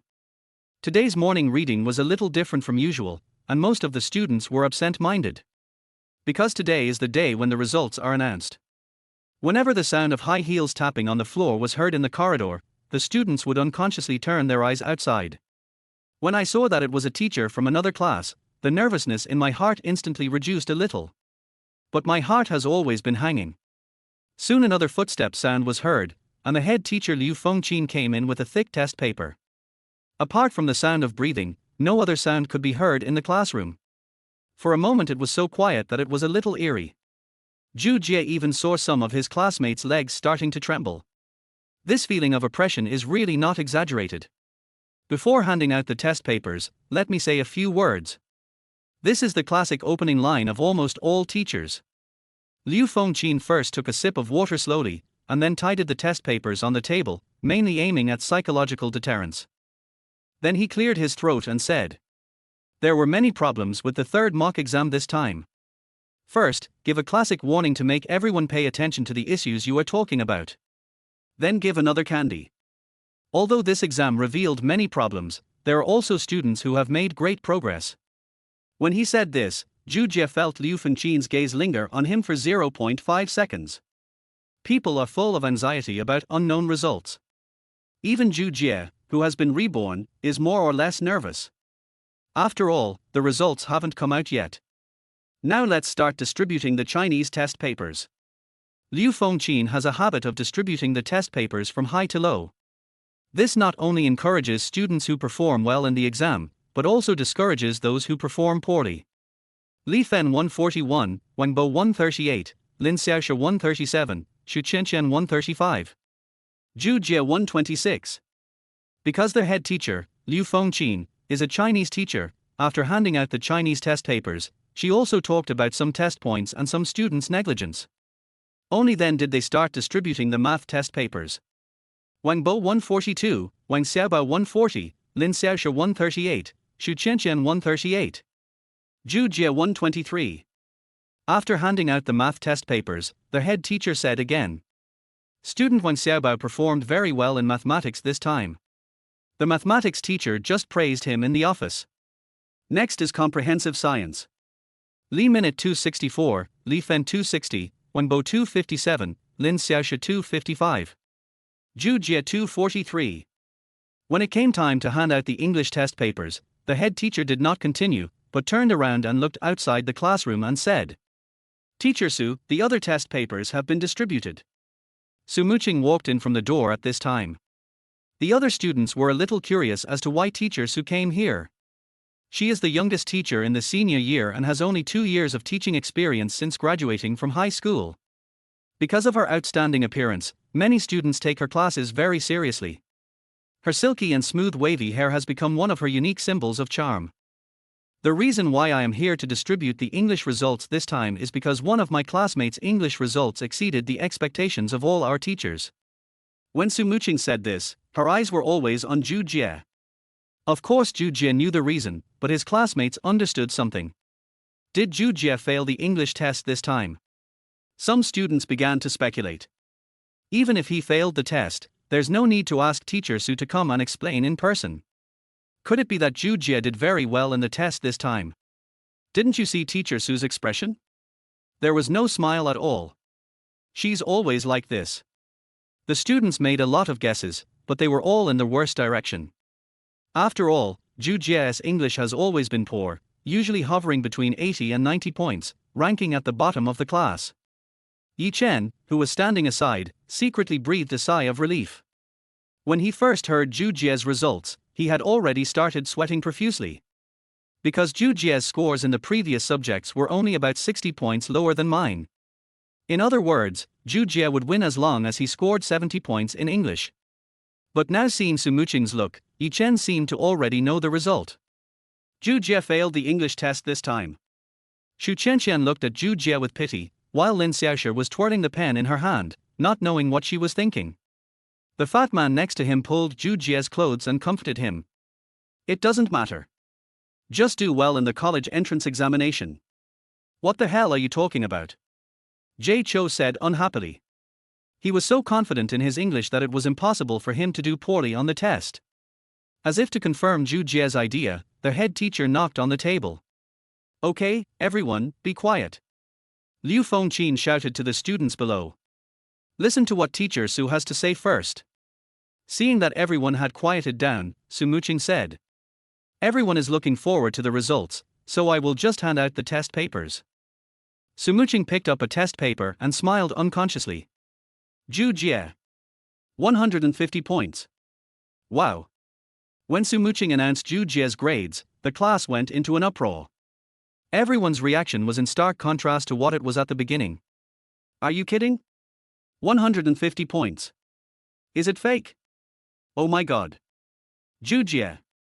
English? 150 points.